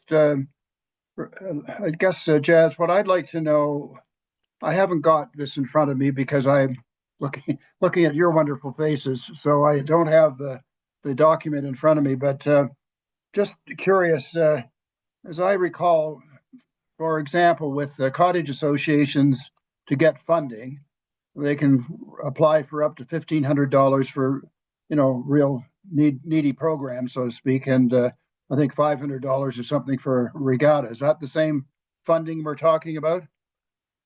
Okay, so as I understand, also those organizations need to provide, or used to have to provide, a financial statement. Is that correct? Does that apply to everybody that gets this funding? That is correct. So this does not then include the Chamber of Commerce. That's correct. It does not include the Chamber of Commerce. Why is that? Through you, Mayor Kutsier, I believe they received a grant as part of the larger grants that came through in the end of November as part of the budget process. Lovely. But I'm suggesting for next budget that we get a financial statement. We've asked for them in the past and have had them, but it was probably 8 or 10 years ago. And I think I'd like to see what sort of financial situation they're in. I remember asking about this before, and they were sitting on $50,000 or $60,000 worth of cash and claiming that they didn't have any money. So I'd like to see what the story is, if you don't mind, for next time around. Thank you. Excuse me. Thank you. Councillor Hazelton. Thank you. At the risk of asking for more information, I will report in that I've had at least one comment whereby the organization looked at the other list of organizations and their grants, and they wanted to take issue with it, and they wanted to understand the detail behind the number. So I've been asked to ask, is the detail behind the number available? Through you, Mayor Coetsier, to members of council, we can definitely provide that. That is an internal process where myself and the Director of Communications and Sustainability reviewed the applications. We scored them based on our own individual review and then came together and combined and discussed each individual application for its own merit and financial need and the other items that are listed. I would prefer that that stay has an internal aspect. If council would like it published, we are more than happy to publish it. So would you prefer call it a one-on-one with you for explanation? I don't want to be a middle person. Through you, Mayor Coetsier, to Councillor Hazelton, we are happy to sit down with any community member that would like to discuss their grant.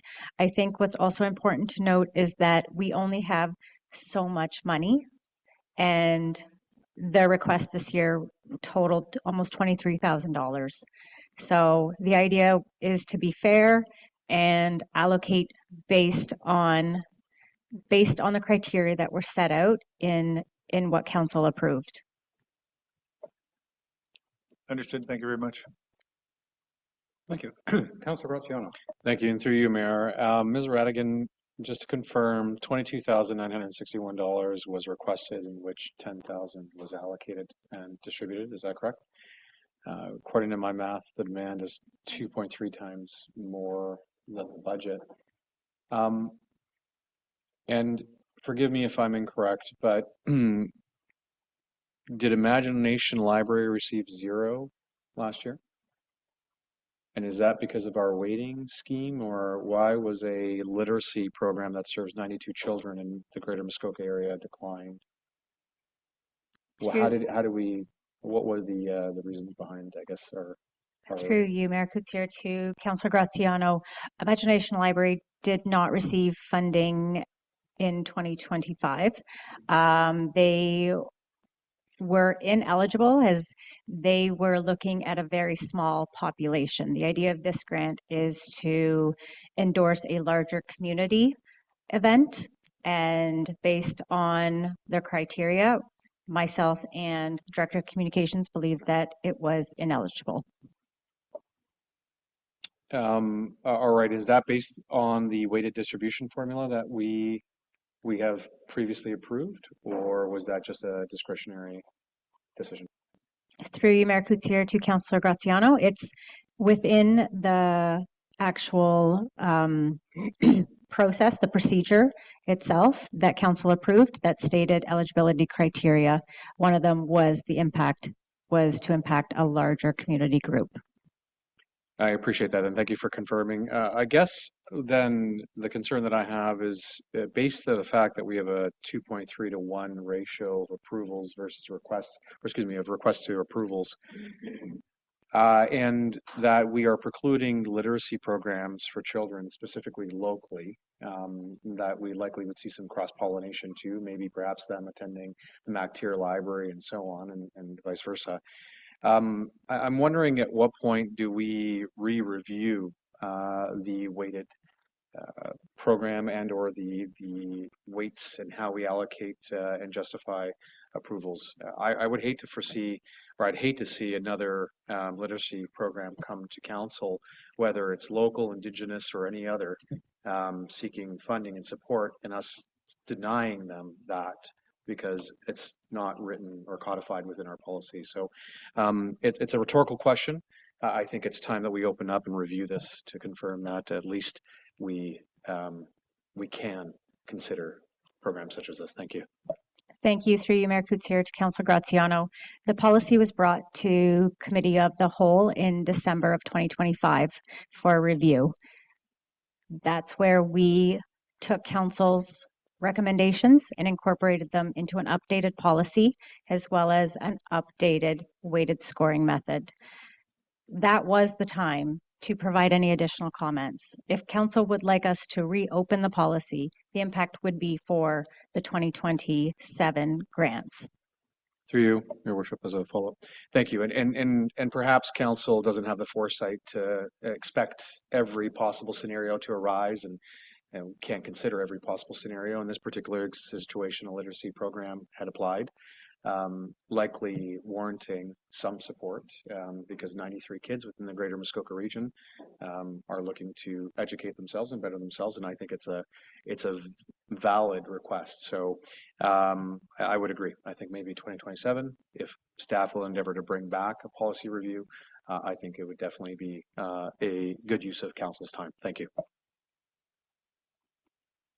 Thank you. Where am I? Councillor Bocek, please. Thank you, and through you, Mayor, with your permission, if I could ask Councillor Cooper for some clarity on what he presented.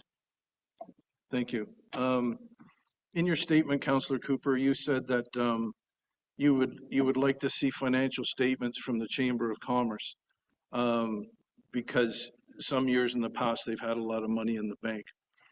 My question to you is, are you wanting this audit of the documents by all nonprofit associations within the township? I don't think we can just pick one. I think if we're going to ask for financial statements from a nonprofit, it should be from all nonprofits, which include cottage associations, et cetera, et cetera, et cetera. We do. That's my point. We request, as far as I am aware, the cottage associations do have to produce financial statements. Is that not correct, Jazz? Through you, Mayor Coetzee, to Councillor Cooper, yes, that is correct. All organizations are required to provide some documentation showing their financial situation. If we're referring to the chamber, that formed part of the budget process, and they as well are required to provide financial statements. Okay, and if I could through you, But Mayor. we didn't see it.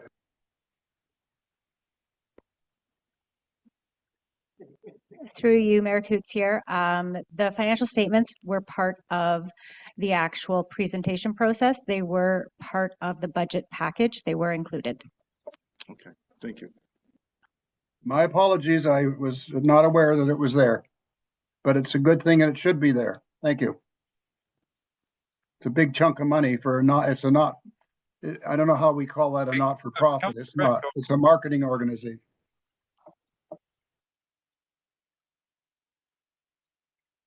Councillor Predko? Sorry, Councillor Hazelton's hand was up. I wasn't sure. I thought he was going to go next. I was sure we had already heard from him. Yeah, I understand.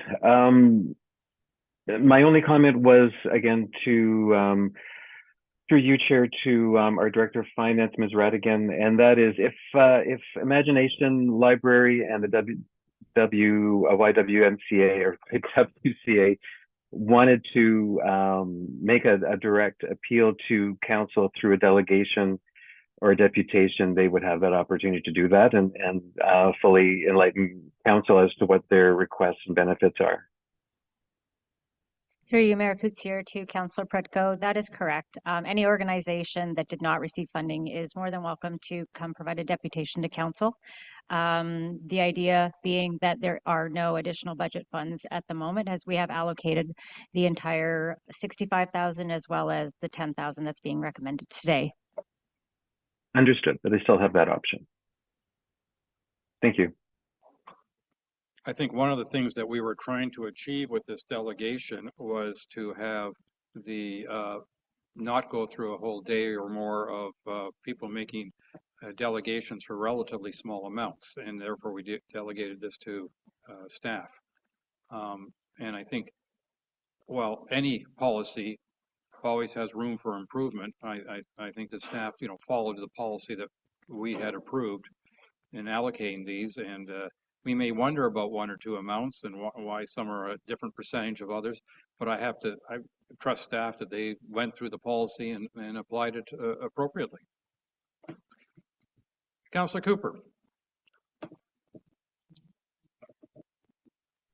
Thank you, Mayor. Just a information request, Jazz. Can you send me the financial statement for SSEA, or not SSEA, but Segbay, please?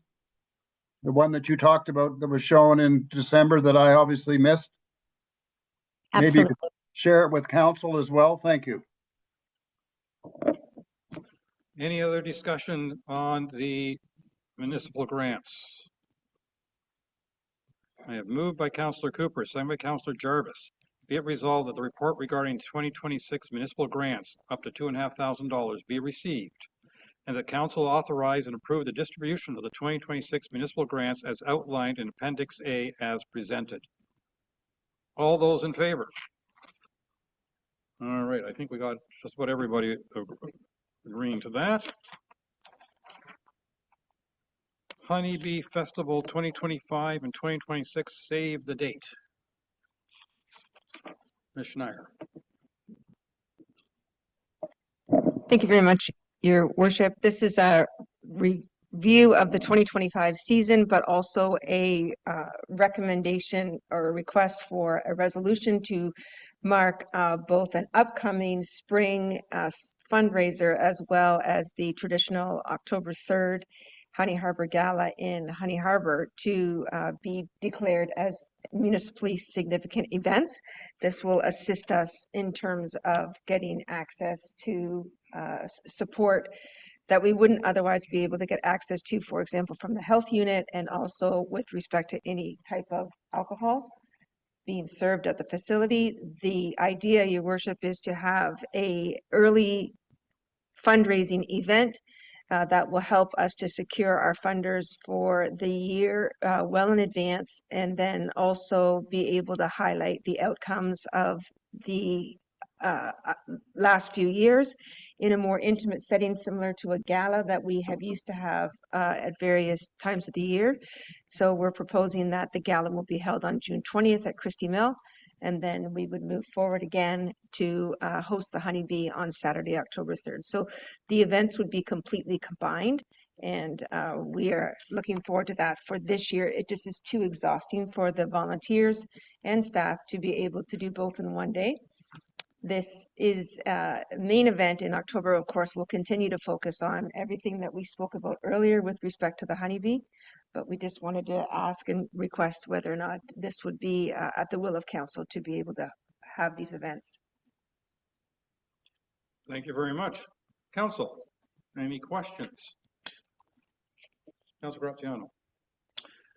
Thank you, Worship, and I'm just curious on what alcohol will be served at the Honeybee Festival. Will it be the same as last year?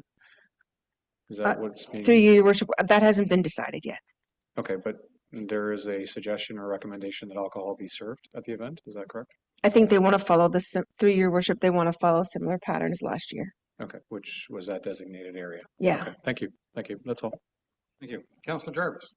Yeah, just a quick question. Is Christie's Mill the place you definitely decided on, or should we leave that open to be a location of at your discretion, opposed to having it specifically listed?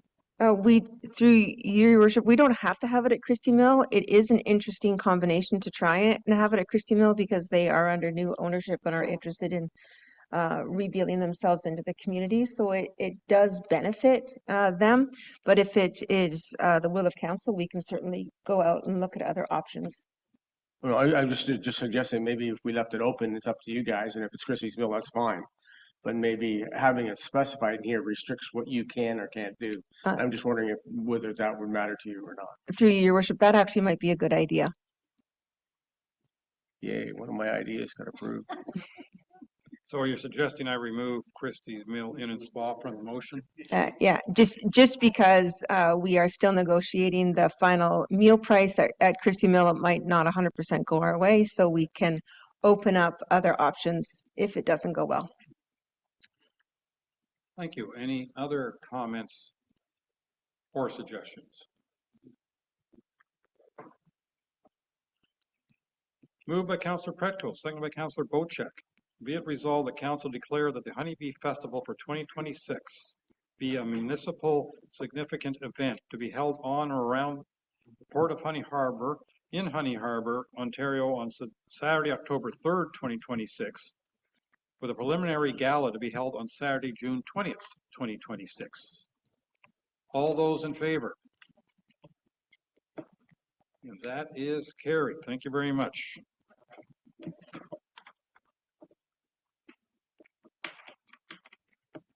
New business. Councillor Bochek, I have your name on Better Regional Governance Act.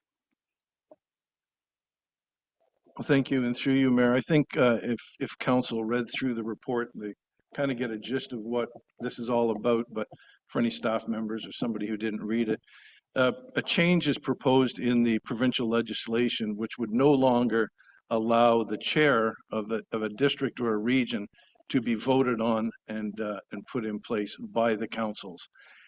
They want it now to be a provincial appointment. In other words, the province will pick who the chair of regional and district municipalities are. And I think what this is asking for is a letter of support from the Township of Georgian Bay saying that this is not a good idea, and forward it through to district, and then district can forward through to the province. Thank you. Thank you. And before I go into discussion, I have in front of me a proposed motion, and I'm doing this because the background was the motion from district, and we can't move something with the name of district on it. So the proposed motion would be moved by Councillor Bochek, seconded by Councillor Cooper. Whereas the District Municipality of Muskoka adopted Resolution 38/2026 in response to the Better Regional Governance Act, or Bill 100. Now therefore be it resolved that the Council of the Township of Georgian Bay affirms and supports the District Municipality of Muskoka's decision to respectfully request that the Minister exercise discretion to exempt Muskoka from the appointment provisions of the Better Regional Governance Act, allowing District Council to continue appointing its own chair, and that a copy of this resolution be forwarded to the District Municipality of Muskoka, the Minister of Municipal Affairs and Housing, and the Associate Minister of Municipal Affairs and Housing, who happens to be our local MPP. Council, any questions or discussion? Councillor Cooper, please. Yeah, I just wanted to say that I was pretty concerned when this matter came up, and I actually got in touch with the councillor that moved this at the district, and I worked on some of the verbiage with her, Councillor Sutherland, and the verbiage in order to even re-emphasize more the distinct way that Muskoka and Township and Georgian Bay in particular, which is really a different geographic area, it needs to be identified as this isn't some Southern Ontario municipality would be easy to make that appointment. We need to make sure that we have a made in Muskoka, a made in Georgian Bay appointment of a chair, and I think it's much more democratic. So I'm fully in support of this, and I just I thank Councillor Bochek for bringing it forward, and I hope others will support it as well. Thank you. Thank you. Any other comments? I'll just add that I support this 1,000%. So I'm going to call the vote. All those in favor? 1, 2, 3, 4, 5, 6, 7. That is unanimous. Thank you very much.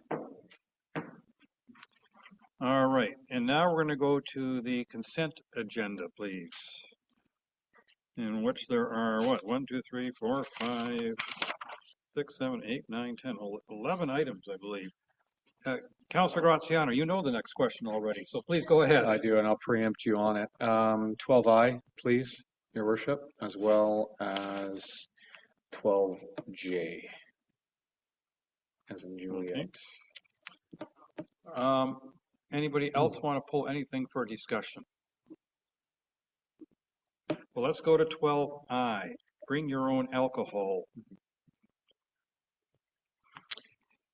I'll begin by opening discussion. I brought a motion before council earlier in the year at the direct request of residents to attend different events, but specifically one that stands out the most is, of course, Rock the Dock. which is a longstanding community event in this township. And I want to be clear, I'm not advocating for any reckless use of alcohol and or access. I'm advocating for a conversation about whether managed through a conditional pilot is worth exploring before we close the door entirely rather on on allowing our community members to be able to bring your own alcohol at different events. Staff's report today, or the consent agenda report, raises legitimate concerns, of course, and I respect the work that has been done by our staff, but several of these concerns apply equally to events already permitted under special occasion permits, and this is why I'd asked Ms. Schneier about the Honeybee Festival as well. And I'd like to ask staff a few questions before we vote, if I may, Your Worship. Go ahead. Great. So I'm going to begin by saying, or asking staff if they've considered any of the following on what liability concerns they may have based on the following, which is a designated consumption area only for BYOB patrons or residents, no glass containers, volume limits per person, of course, mandatory security or event supervisors, no carry after 8 p.m.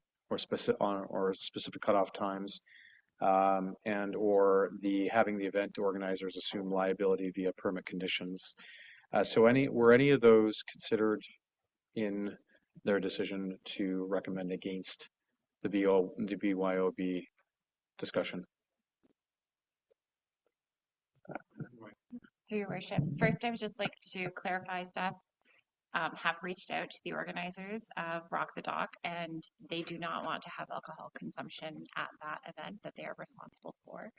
Just that doesn't indicate other events. So other events that do have special occasion permits do have regulatory conditions about designated areas only and having, security, that type of thing in place already. So those events already kind of cover some of those mitigated risks. The more we open it up, even if there are certain controls in place, but the more we open it up, the more we are facing those risks. So whether we have controlled risks or uncontrolled risks, such as only in certain spots of the park, or glass versus plastic containers, that still doesn't change our insurance risks and our liability. And mitigating where those things occur or don't occur and what the security would be around it. We don't have bylaw staff available 24/7 to monitor those things or an 8 p.m. cutoff or that type of thing, versus if they are still following the special occasion permit process, all those things are already built in controls. And this doesn't stop special event permits from happening at specialized events such as the Honeybee Festival or anything else that may come up. Like if Rock the Dock does have a one-off celebration night or something like that or something similar, they could still apply for a special occasion permit. That doesn't stop this BYOB from happening. Like it doesn't stop them from, this doesn't mean that there's no alcohol ever. It just means that we're not permitting people to bring their own open containers to a public space. I understand. And thank you. Follow-up questions, if I may. There's a few of them here. Based on the backdrop of what our clerk had just articulated, the Honeybee Festival is a municipally sanctioned event. And I'm curious, the report cites impaired driving and boating as the key concerns for the BYOB recommendation. Can staff explain how that risk is materially different from the impaired risks that already exist when the township permits a licensed SOP event at the same venue? So an SOP event has licensed and regulated servers who have the ability to cut an individual off at any time from serving them, versus we don't have that control if it is like a BYOB event. Same as there's often security mandated, and sometimes with the Honeybee Festival, sometimes it's been on municipal land and sometimes the beer garden has been on privately owned land, so that also changes our liability risk.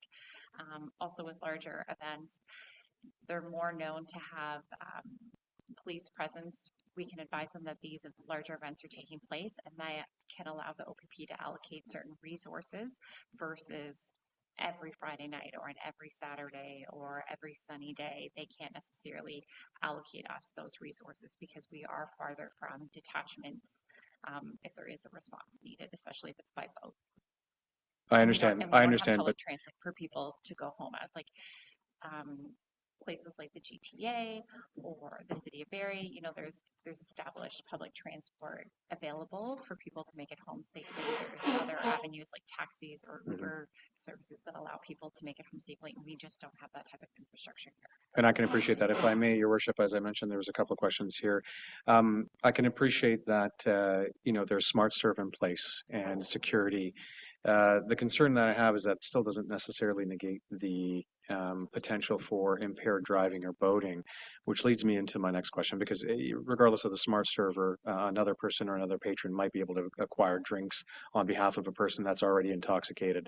And the security guard may be none the wiser if he or she is not paying attention. And then that person then endeavors to get on a boat, and we have a problem, even though it's a corporate or a township sanctioned event.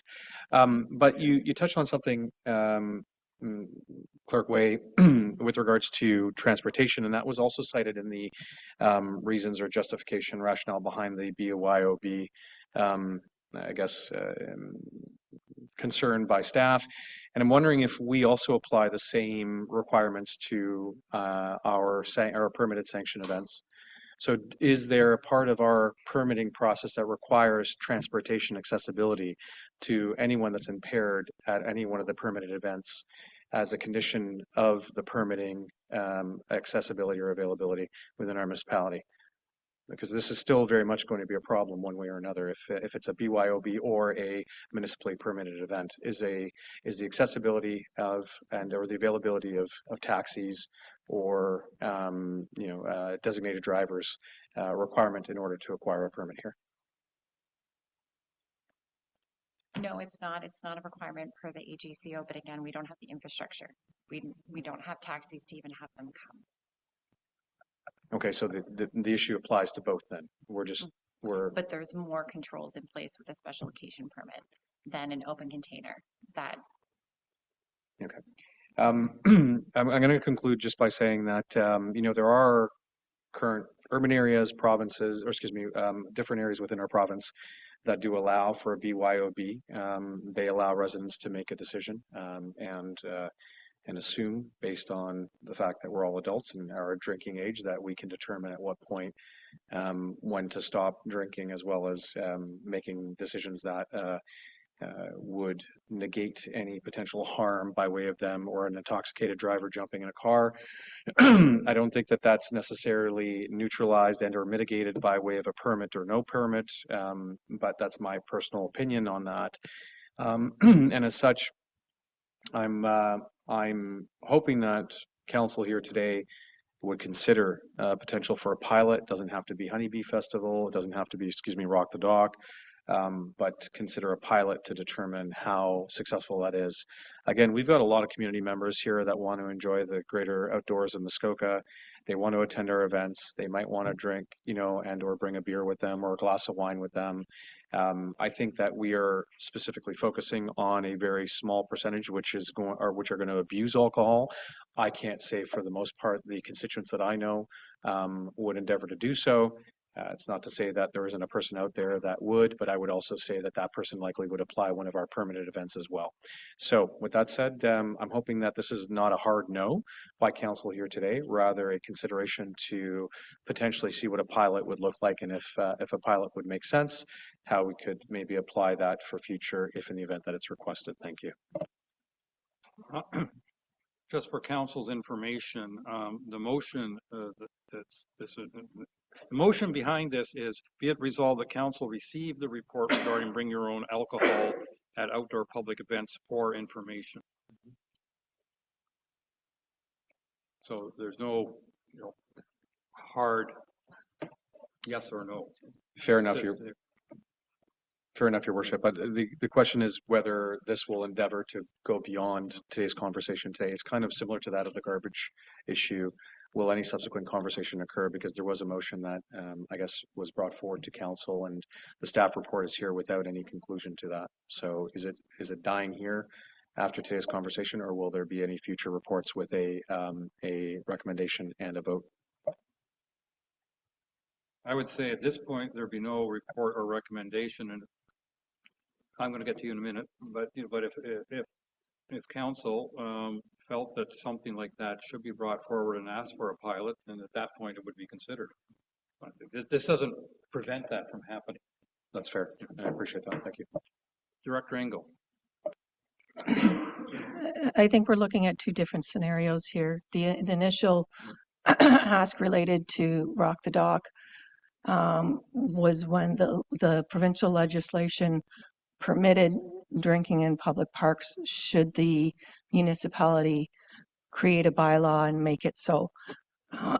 This is an update to that legislation that's now adding bring your own to major events where normally you would just have a beer garden. So they're two completely different things.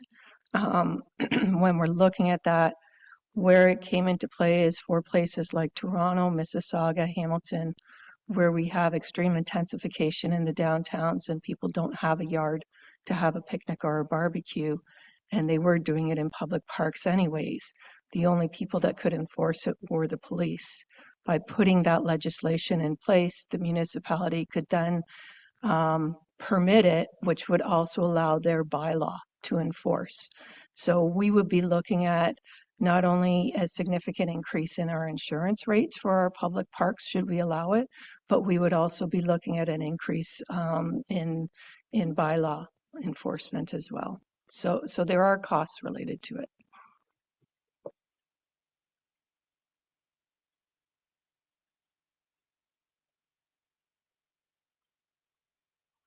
That's correct. It's in regards to the summary of legal fees, which I wanted to bring forward. And I'm sorry?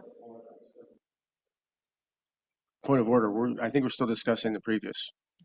Well, sorry, more people want to talk about the previous one? Yes. Okay, sorry, then let's do that. I apologize to you all. Councillor Bochek. Thank you, and thank you for the report. I've been to many functions and events in this township where alcohol, bring your own alcohol, was not welcomed, but it happened. My understanding for this, the impetus of this, is the province has decided to allow to bring your own alcohol into park areas and that kind of stuff. And this is something we're trying to do to circumvent that or help discourage that action. Am I correct that it was the province that wanted to open this up? Okay, so here's my point, and should be part of the report as well too. And I'll read this verbatim because it's important, and the date is very important to do with this too. It says, in Ontario, the use of recreational cannabis, pot, on public lands is generally permitted, but heavily regulated and controlled under the Cannabis Act 2017. As of May 2026, the rules align closely with tobacco regulations. You can smoke or vape cannabis in any outdoor public places, including sidewalks, parks, and walking trails. Being a non-drinker in a family of non-drinkers, this is something that should probably be looked at and added into this report.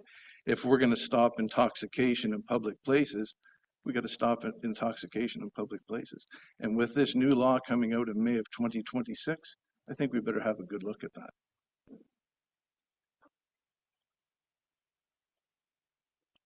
Director Engel, are you nodding because you want to speak to it? No, just I agree.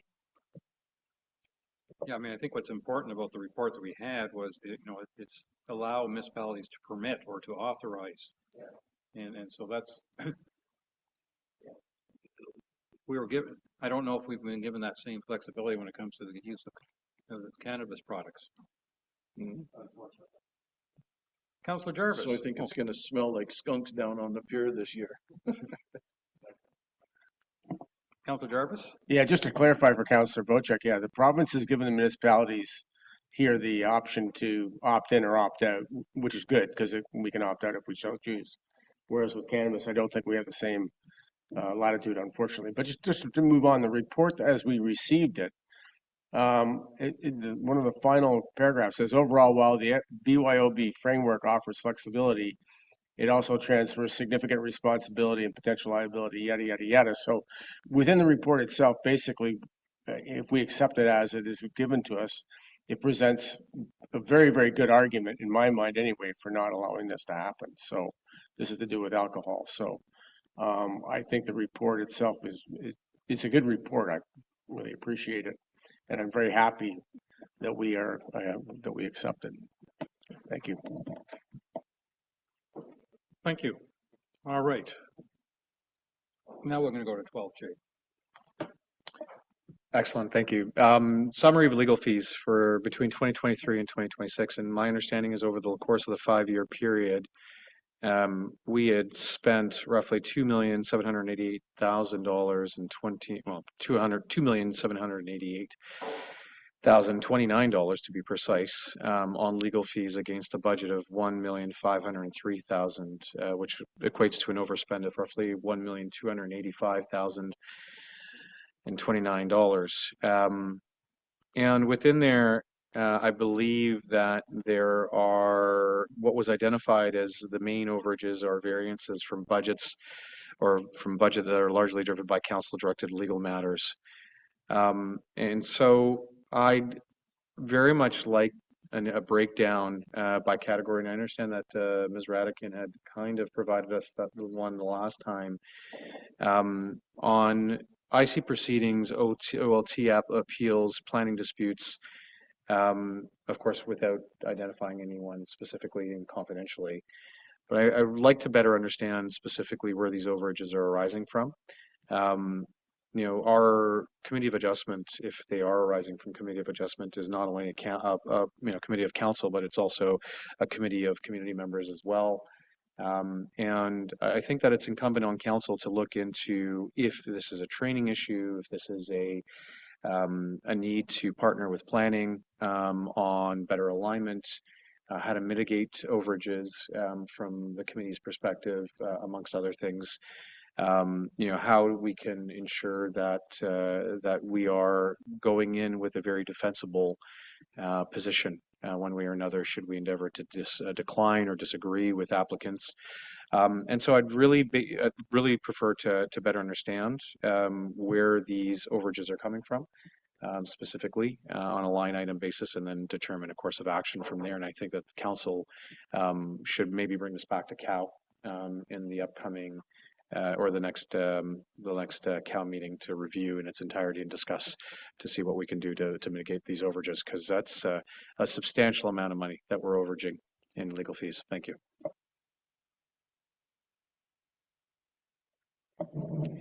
Through you, Mayor Coutier, to Councilor Graziano. There is an appendix attached to this report, and I did double check it is there this time. It does outline where the spend is taking place. The past 5 years have happened and gone, and those overages have been paid for out of reserves. Moving forward, I think this is definitely a report that, as we bring it forward on a quarterly basis, should help council make those decisions in terms of the overspending and ensuring that we are not overspending when it comes to legal fees, or ensuring that we have a decision in terms of, if we are, where are those funds coming from. Thank you. CEO Mariotti.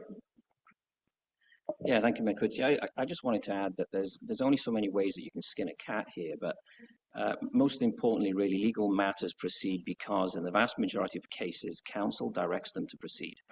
Decisions to initiate, defend, appeal, continue legal actions are council decisions.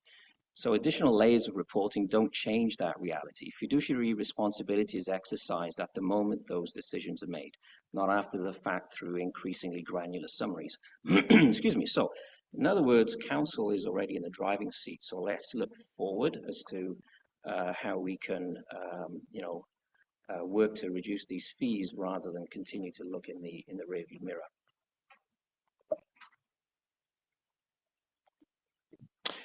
Follow up, Your Worship, if I may. Thank you.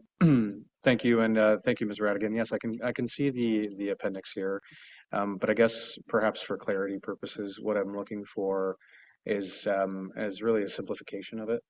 OLT equals X, you know, CAO or HR or staff matters equals Y, so on and so on, so on, so on.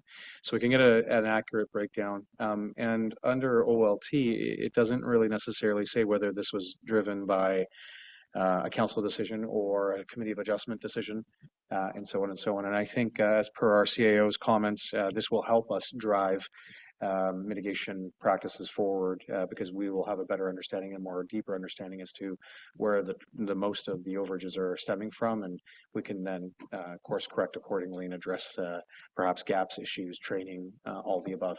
Thank you.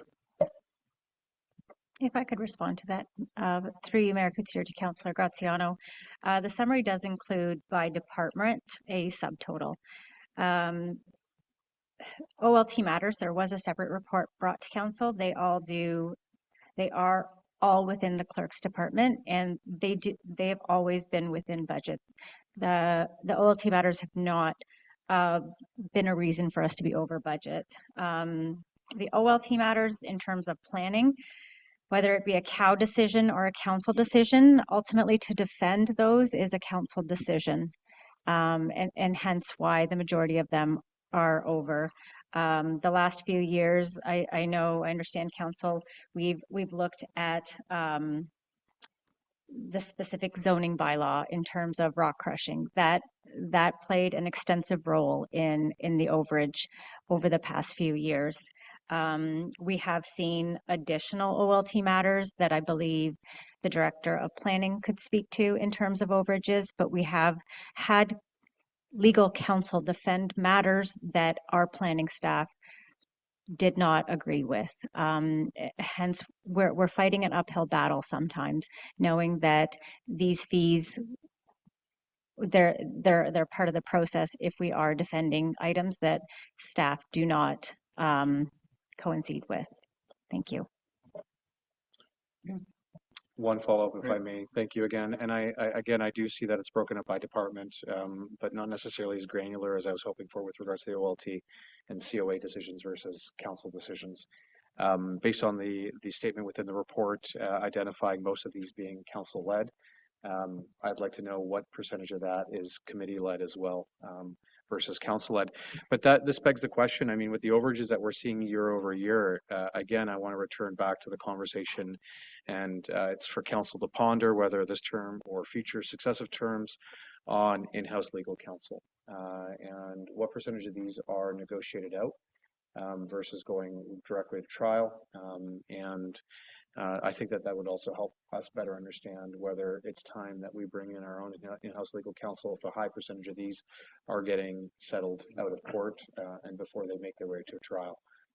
Because in-house counsel can do that at likely a very, very drastically decreased cost to the municipality. Thank you. I think we had quite an extensive discussion on that 2 years ago, 3 years ago. I can't remember exactly when it was. And since then, we've had substantial overages. So thank you. Councillor Cooper. Thank you, Mayor. I just would like to say that I support what Councillor Graziano is driving at here, which is we're way over and when it comes to legals. And, you know, it's pretty clear. A lot of it comes from OLT decisions, OLT actions, I should say. But there are other things that cost a fair bit of money, including the Integrity Commissioner, and on we go. So I would like to see this return to the committee of a whole for a fulsome discussion. See if we can identify some ways to reduce what is really a phenomenal amount of money to be over year after year. And my suggestion is that some of it has to do with the lack of alignment between our staff reports and the council decisions or the committee of adjustment decisions. And that hasn't changed, and we need to figure it out. Either maybe we take the authority away from council because we're going to lose every time at the OLT. or we do something different and figure out how to get more aligned. So that's why I think we need, with this kind of money being spent, I think we really need to address this issue head on. Thank you. Thank you.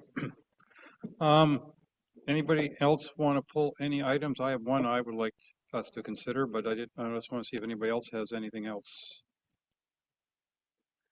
All right, the one I wanted to consider was a motion from the MacTier Arena Advisory Committee. That motion was, be it resolved, the MacTier Arena Advisory Committee requests that council direct staff to host an in-person town hall meeting at the MacTier Arena as soon as practicably possible to gather community input on the future of the arena.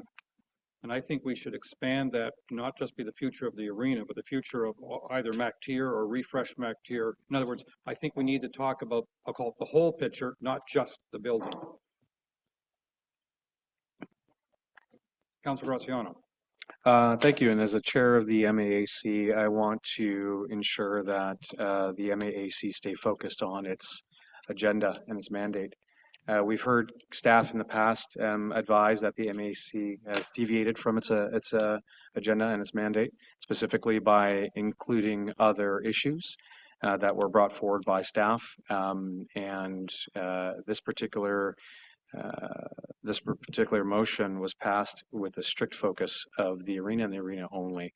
So by broadening its scope, and that can go back to RMAC, or whatever the acronym is able to address any larger, broader consideration, but the MAAC needs to stay focused on the task at hand, which is reducing operational costs, increasing utilization, and finding partners to consider naming and or advertising within the arena itself.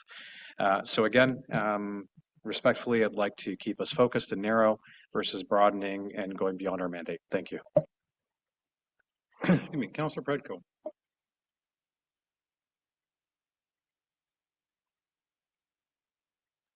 Sorry, I'm unmuted now. Through you, Chair. The arena committee, has the focus on the arena, but I do think we need the, whether it's in this motion or another motion, to broaden the scope of a community meeting to not talk just about the arena, but all of the MacTier refresh issues. We did have 2 community led meetings, and response from the township is required. So however we need to word a motion, I would be in favor of it, because we do need that clarity with the community. Thanks.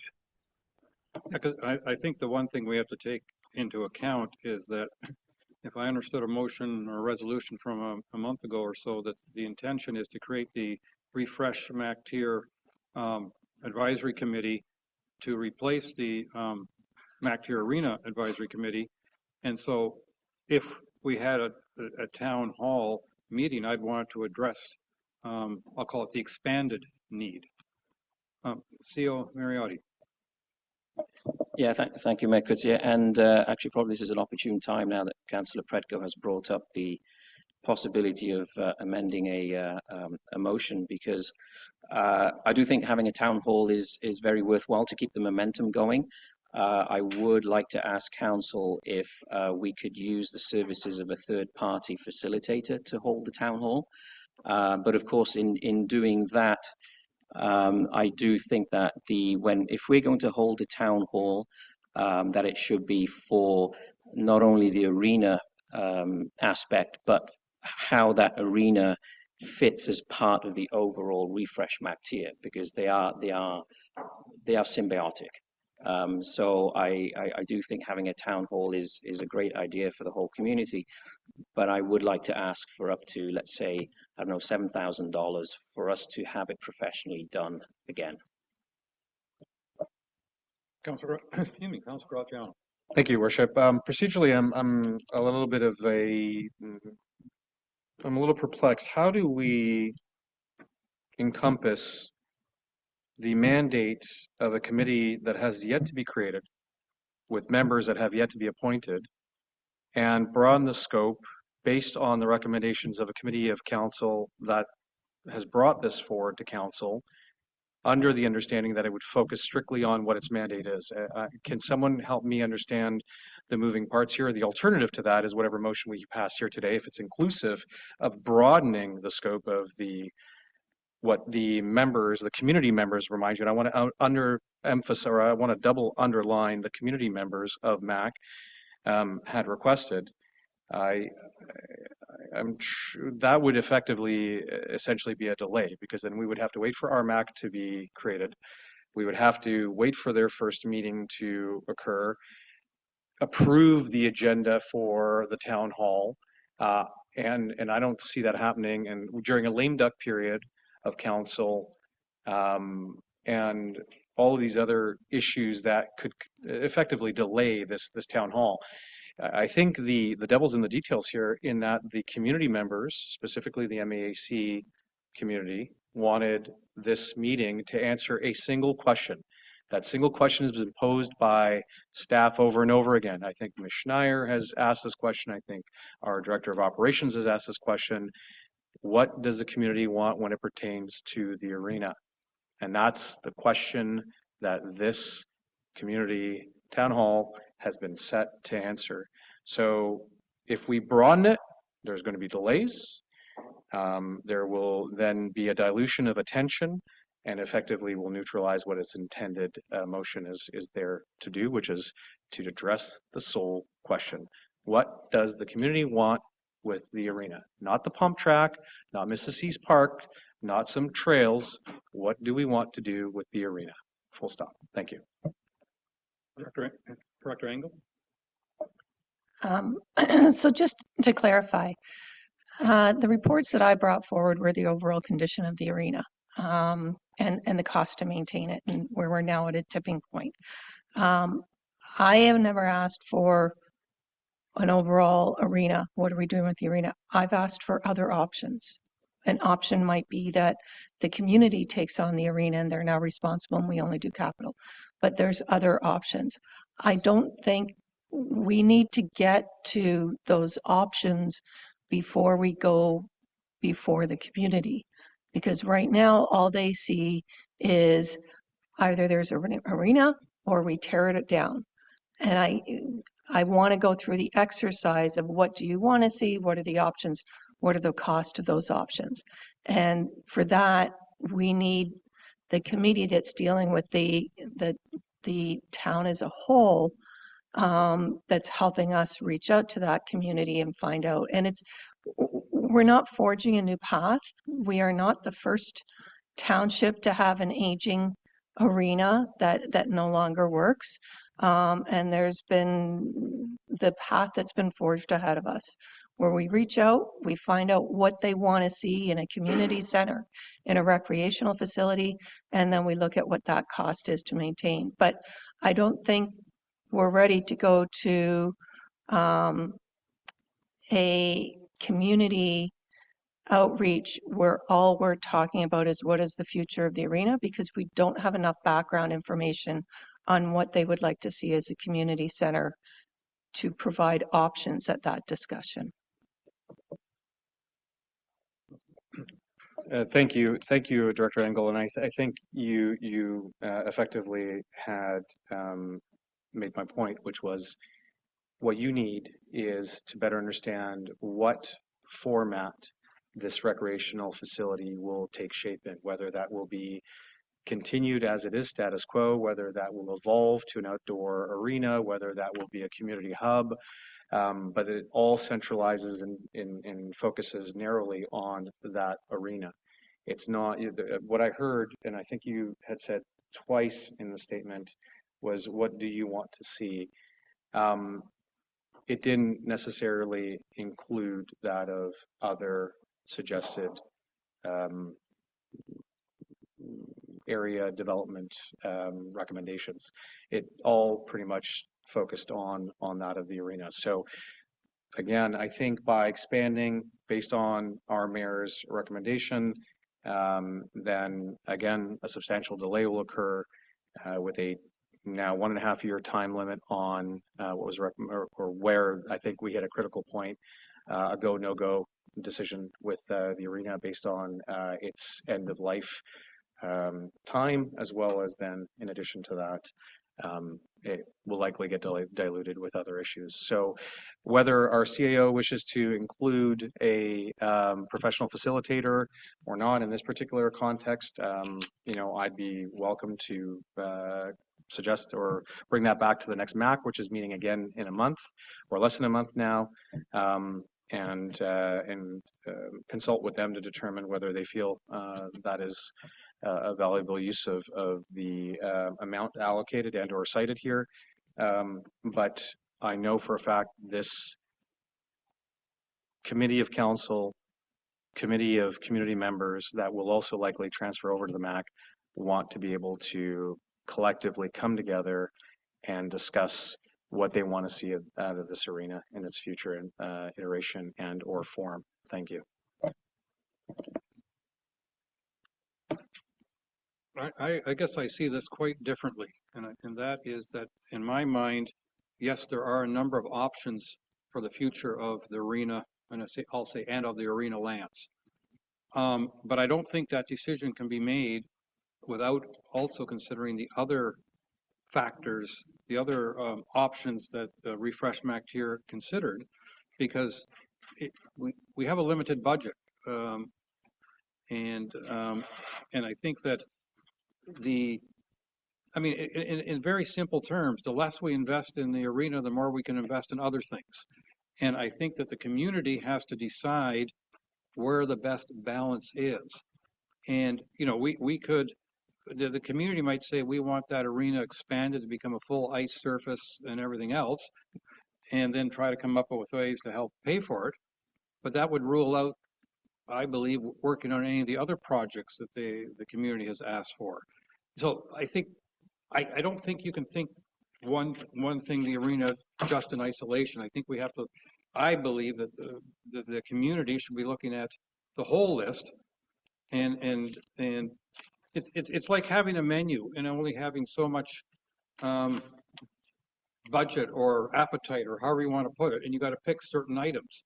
And I think that's, to me, I believe the community should get to that level, because I think if we have a town hall and the only topic is the arena, I think that'll be forcing us to have another town hall that talks about the whole community, which may then affect what the first town hall came up with. So to me, we'd be going in circles. I think it's time to go to the next step for MacTier as a whole. I mean, I think the sooner we can have a town hall, the better.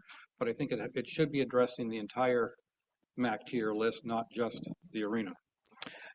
Your Worship, as a follow-up, the community has spoken.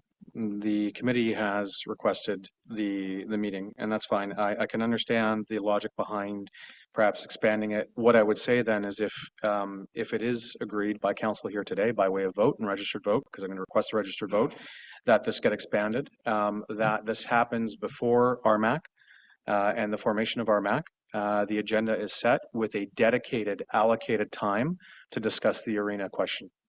And so that is the first question of the meeting, and that time be allocated as strictly to focus on that question alone, followed by then any other subsequent questions that may arise with regards to pump tracks and other things. So if we are looking at, just for sake of efficiency and cost efficiency, consolidating it into one town hall, fine. Let's have the one town hall, suffice it that council wills it here today. And let's allocate a specific amount of time and dedicate a specific amount of time where nothing else will be discussed, excluding the arena and the arena only, and what the community wants out of that arena in future. Councilor Cooper. I'm not very close to this, but I will say that I've been thinking for some time that what Councilor Graziano just suggested makes a lot of sense. You're going to have it all at one meeting, but dedicate one portion of the meeting to the arena alone, and then the 10,000 foot picture. I don't know whether one's before the other or not, but at the same meeting. So I'm supportive of that. Thank you. Councilor Pedco. Thank you, and through you, Chair. I don't really have too much more to add. I mean, I do think the integrated meeting is essential. I don't think we can have one conversation without the other. That the whole, whether it's 50,000 feet or 10,000 feet or 500 feet, these things need to be discussed together.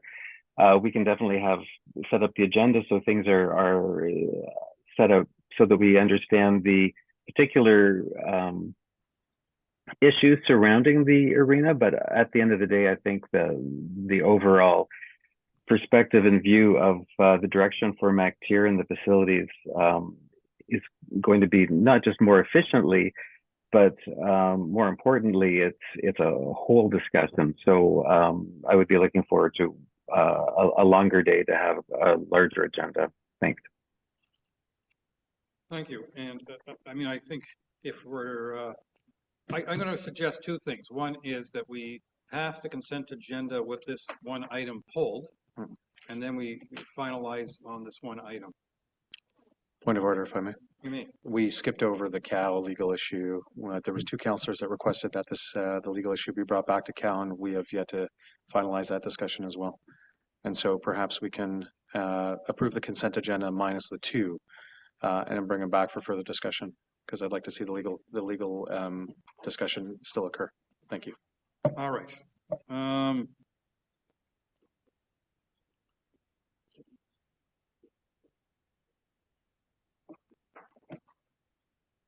Okay. Moved by Councillor Hazelton, seconded by Councillor Graziano. Be it resolved, the council adopts the consent agenda of May 4th, 2026 as amended to exclude item 12G and 12J. All those in favor? All right, we got that much carried. Thank you very much. Now let's go to 12G.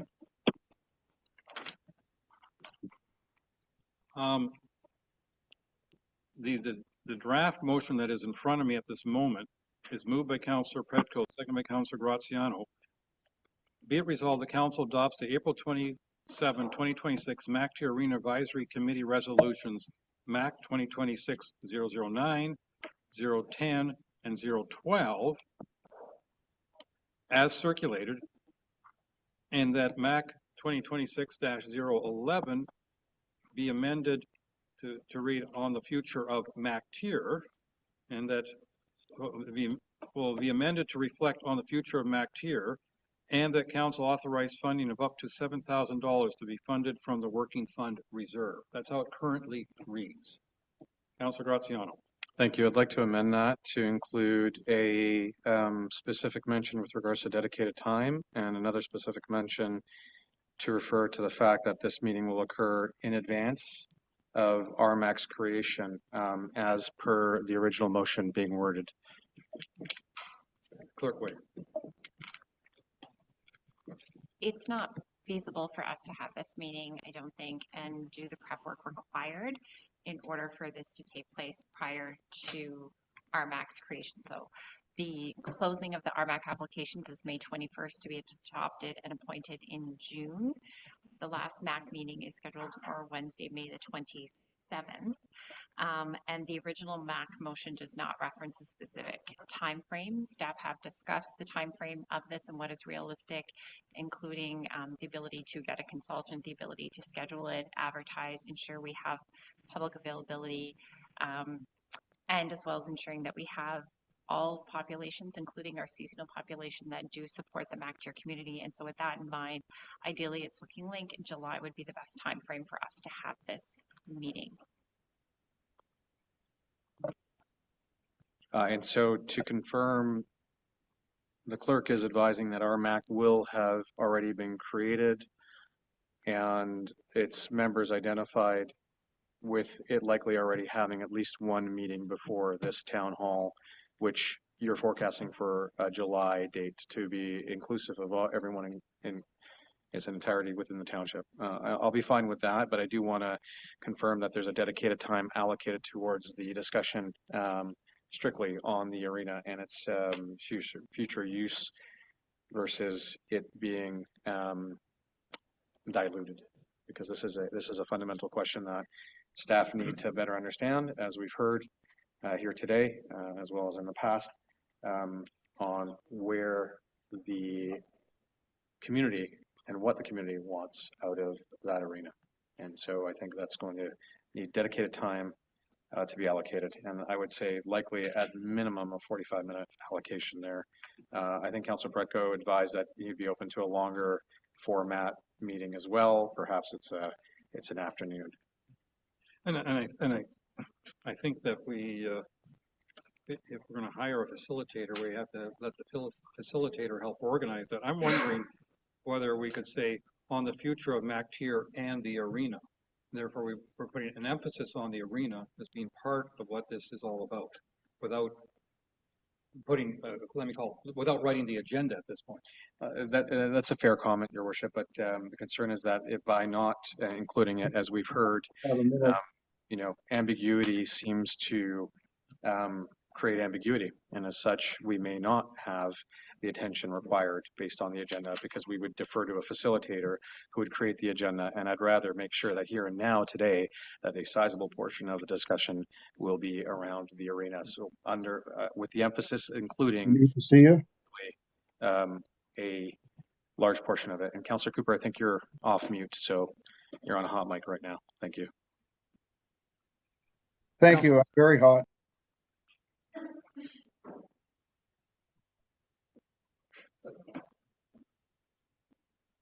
Councillor Hazelton? Sorry, I'm trying to compose myself after that comment. You took the words right out of my mouth.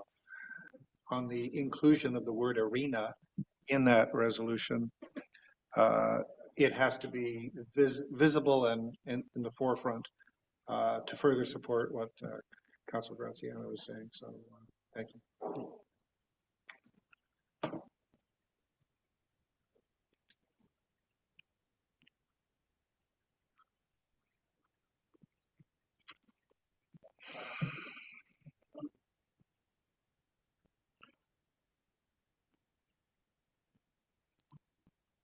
All right, so now it reads, be it resolved that this is moved by Councillor Pretko, second by Councillor Graziano. Be it resolved the Council adopts the April 27th, 2026 MacTier Arena Advisory Committee Resolutions 009, 010, and 012 as circulated, and MAC 2026-011 as amended on the future of MacTier and the arena, and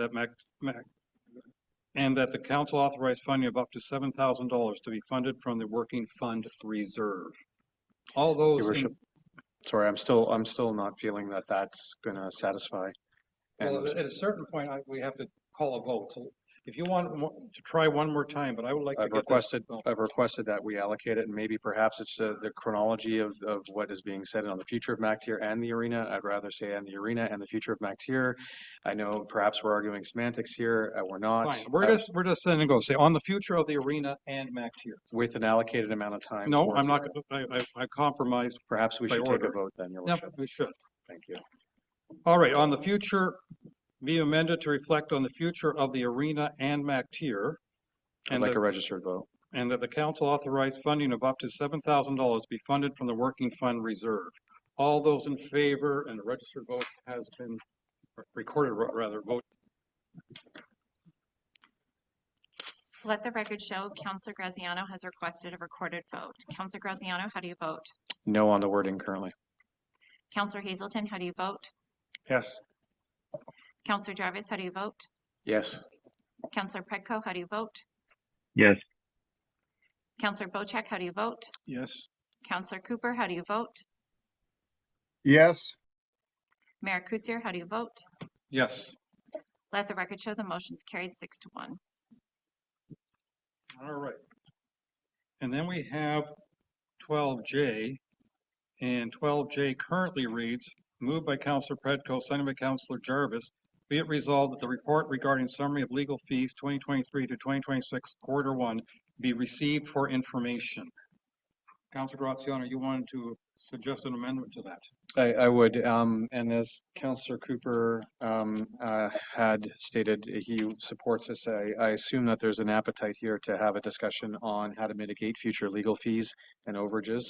And so I'd like to bring this back to Cal next month if possible. Alternatively, I can bring a motion and have it seconded, but to forego that whole formality, perhaps we can go ahead here now and agree to bring it back to Cal for next month with a report allocating or at least identifying what portion of planning overages have been attributed towards COA versus council decisions, as well as others. And I'm sure council can provide maybe some further direction to staff in advance of the Cal meeting. So, and the agenda being published. Council, any comments? What I've done is I've simply added the words, receive for information and be included on June's Committee of the Whole agenda is what I've added to a drafted motion. Council, any comments or questions?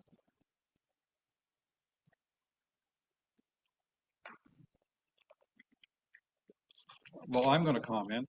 I think we from the report we received today, we know that the great majority of legal expenses are around planning. And we know that many of those planning legal expenses are a result of, I'll say, applicants disagreeing with the council's decision. I'm ballparking, but generally that's what it is. And then typically in most of these files enclosed, we discuss whether or not we want to defend our decision and to what degree we want to defend our decisions. We get varying legal advice, of course, but we make that decision. And I'm concerned that no matter what we discuss in next month's Cal meeting, it's still going to be at some point down the road, somebody's going to appeal a council decision and council's going to get enclosed and they're going to look at that decision and they're going to say, well, this is worth fighting for or not. And in most cases in the past, we've been cautioned by our legal advisors to the extent of cost that may be involved. So we may get some more information in June, but I'm not sure how much we're going to utilize that because I think we're going to make our decisions, and I suspect the following terms council as well are going to make their decisions based on what they see as the merits or lack thereof of each particular case by itself. Director Whitlow, do you want to make a comment? Thank you, Mayor Kutsier. I think what we can expect moving forward, and as council knows, we're going to initiate a consultation process for our official plan review. And I think what you can expect moving forward is official plan land use policies, where whether they're being read by planning staff and interpreted and applied, or being read by members of council or the Committee of Adjustment and applied in their decision making. What we hope to achieve as planning staff from those new policies is where we as staff and those two decision making bodies that I mentioned read those policies and walk away with similar conclusions. So moving forward, I think we can expect better alignment that way and resulting in hopefully reduced legal costs. They don't go away altogether. There will always be decisions that applicants disagree with or matters that council feels are fundamentally important and wish to take their stand on, and that's fine. But I think there's room for improvement. Thank you. Councillor Cooper. Yeah, excuse me. Thank you, Mayor. And I just want to say that I think a discussion at Cal would be helpful because of the perception, your perception, Mayor, for example, is that it's applicants that are causing this to happen. The applicants wouldn't be coming forward to the OLT if the planning staff hadn't backed their request up. So we need to have discussion about that. And I realize that there are issues with maybe ROP and our bylaws to a certain extent, but it's also somewhat attitudinal because we're applying urban thinking to waterfront and rural areas. And I'm not sure that that's very well aligned at the moment. So I think a discussion like this would be very helpful. It's not trying to throw rocks at each other, but maybe figure out a way to become a little more aligned. So thank you. Thank you. Councillor Graziano. Thank you, and through you, Mayor. Ditto to what Councillor Cooper had advised. However, I'm going to add one additional comment, if I may. This may not be a council or COW decision versus planning staff's position. This could come down to the quality of the legal advice we're receiving. There's good lawyers and there's not so good lawyers. There's lawyers that give us advice because they have an interest in billing us, and there's lawyers that give us advice based on what's in our best interest. I'm not saying that this is going to be the case, but we can objectively analyze whether or not we're getting good quality legal advice by way of understanding out of all the COA and or OLT matters, when did we receive legal advice? What was that legal advice? Did council agree with that legal advice? And what was the outcome, to determine whether or not the legal advice we are getting is actually good, sound legal advice, bringing value to our ratepayers, or whether or not perhaps we should consider better lawyers. So just putting it out there, this exercise can open up a lot of discussion, and I think it's going to bring value to our ratepayers if we can reduce costs in legal. Thank you. Any other comments? I have moved by Councillor Predko, seconded by Councillor Jarvis. Be it resolved that the report regarding summary of legal fees 2023 to 2026 Q1 be received for information and be included on June's Committee of the Whole agenda. All those in favor? 1, 2, 3. I got 4 hands. That is passed. All right. I think that means we're now going into the bylaw portion of our meeting.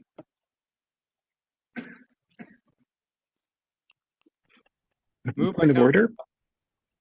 Hello? Hello, sorry, point of order on the bylaw section. Yes? I think item C should come before item B. Yes, that's correct. I've noted that. Thank you. Okay, so it's ACB. Okay. Well, let's go to item A. Moved by Councillor Graziano, seconded by Councillor Cooper. Be it resolved that Council enact bylaw 2026-027 with the 2026 final tax rate. All those in favor? And that is carried. Thank you. And now I'm going to item C. Moved by Councillor Jarvis, seconded by Councillor Bocek. Be it resolved that Council enact bylaw 2026-028 discharge of firearms. Any comment or question? Councillor Bocek. Thank you, through you, Mayor, and through our bylaw department. I appreciate everything coming forward. I don't think we have everything we need today to make this decision, so I will not be supporting the bylaw. Thank you. Thank you. Any other comments or questions? Councillor Graziano. I'm going to request a registered vote if we can take one for bylaw. Any other? All right, I'm going to say all those in favor, Clerk Way. Not that you have to be. Let the record show Councillor Graziano requested a recorded vote. Councillor Graziano, how do you vote? No. Councillor Hazelton, how do you vote? Yes. Councillor Jarvis, how do you vote? Yes. Councillor Predko, how do you vote? No. Councillor Bocek, how do you vote? No. Councillor Cooper, how do you vote? Yes. Mayor Kutsier, how do you vote? Yes. Let the record show the motion's carried 4-3. So that's the amps that goes with this. Okay. So now I'm going to go up to B. Moved by Councillor Predko, seconded by Councillor Hazelton. Be it resolved that Council enact bylaw 2026-029 Administrative Monetary Penalty System AMPS Program Amendment. Microphone. Oh, sorry about that. I apologize, Councillor Cooper and Councillor Predko, because he didn't hear it either. Moved by Councillor Predko, seconded by Councillor Hazelton. Be it resolved that Council enact bylaw 2026-029 Administrative Monetary Penalty System Program Amendment. All those in favor? 1, 2, 3, 4. I got 4 votes, including myself. That is carried. All right. All we have left is closed, so we're now going to try to move into closed.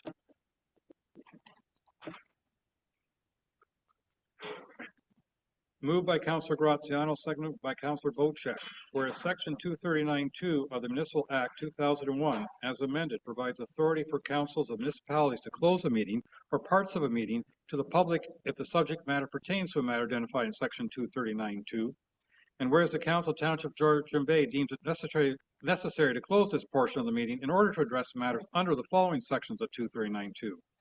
Third-party claim, McCain versus Coulter. And special council closed meetings of April 2nd, 2026. Council closed minutes of April 13th, 2026. And legal files listing.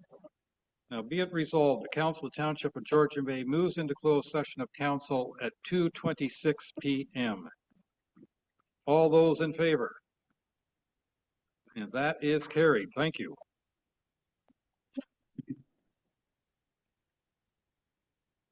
So for those who are remote, we'll meet in Teams. And we can make it back up to this. Yeah, that's fine. We going to a different link? Is that what you said, Karen? Yes, we'll have to go to the Teams link, please. So close out of Zoom and then join Teams. Do I have to be a team player? It helps. Are you hearing bells?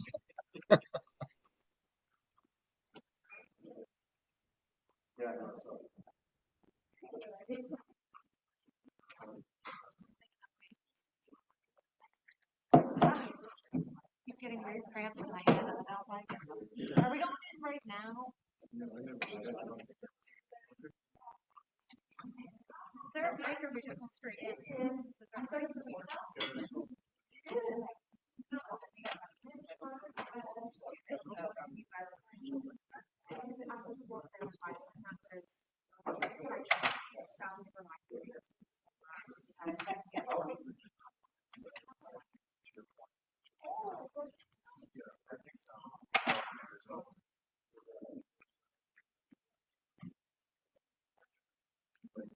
We can let him.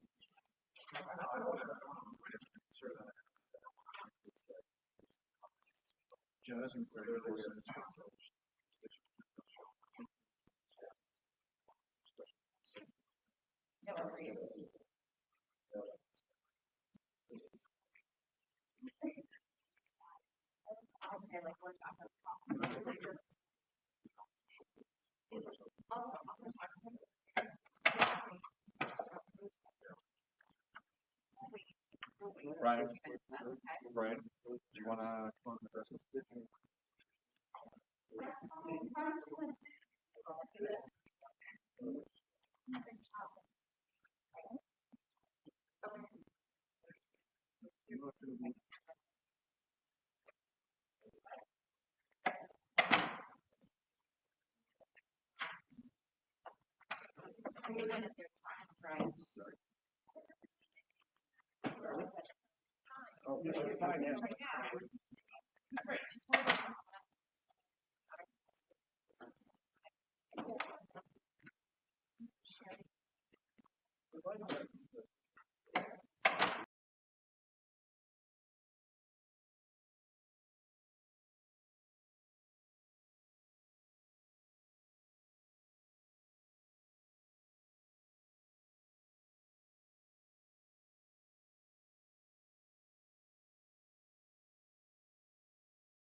There's Steve. I was wondering what happened to him.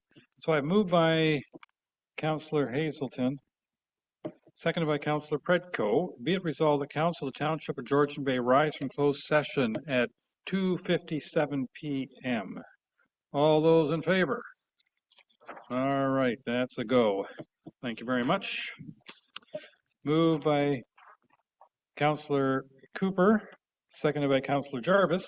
Be it resolved, the Council adopts the April 2, 2026 special council closed minutes as circulated. All those in favor? And that is a go. Thank you. I guess I should have carried on, but oh well. Moved by Councillor Jarvis, seconded by Councillor Cooper. Be it resolved, the Council adopts the April 13th, 2026 council closed minutes as circulated. All those in favor? And that is a go. All right. Moved by Councillor Cooper, seconded by Councillor Jarvis. Be it resolved, the Council adopts bylaw 2026-030 to confirm the proceedings of the May 4, 2026 council meeting. All those in favor? And that is carried. Thank you. And finally, moved by Councillor Hazelton, seconded by Councillor Jarvis. Be it resolved, the council does now adjourn at 2:58 p.m. until June 1st, 2026 at 9 a.m. or at the call of the chair. All those in favor? And we are adjourned, and we'll see you all tomorrow at 9 o'clock for Planning Council. Thank you.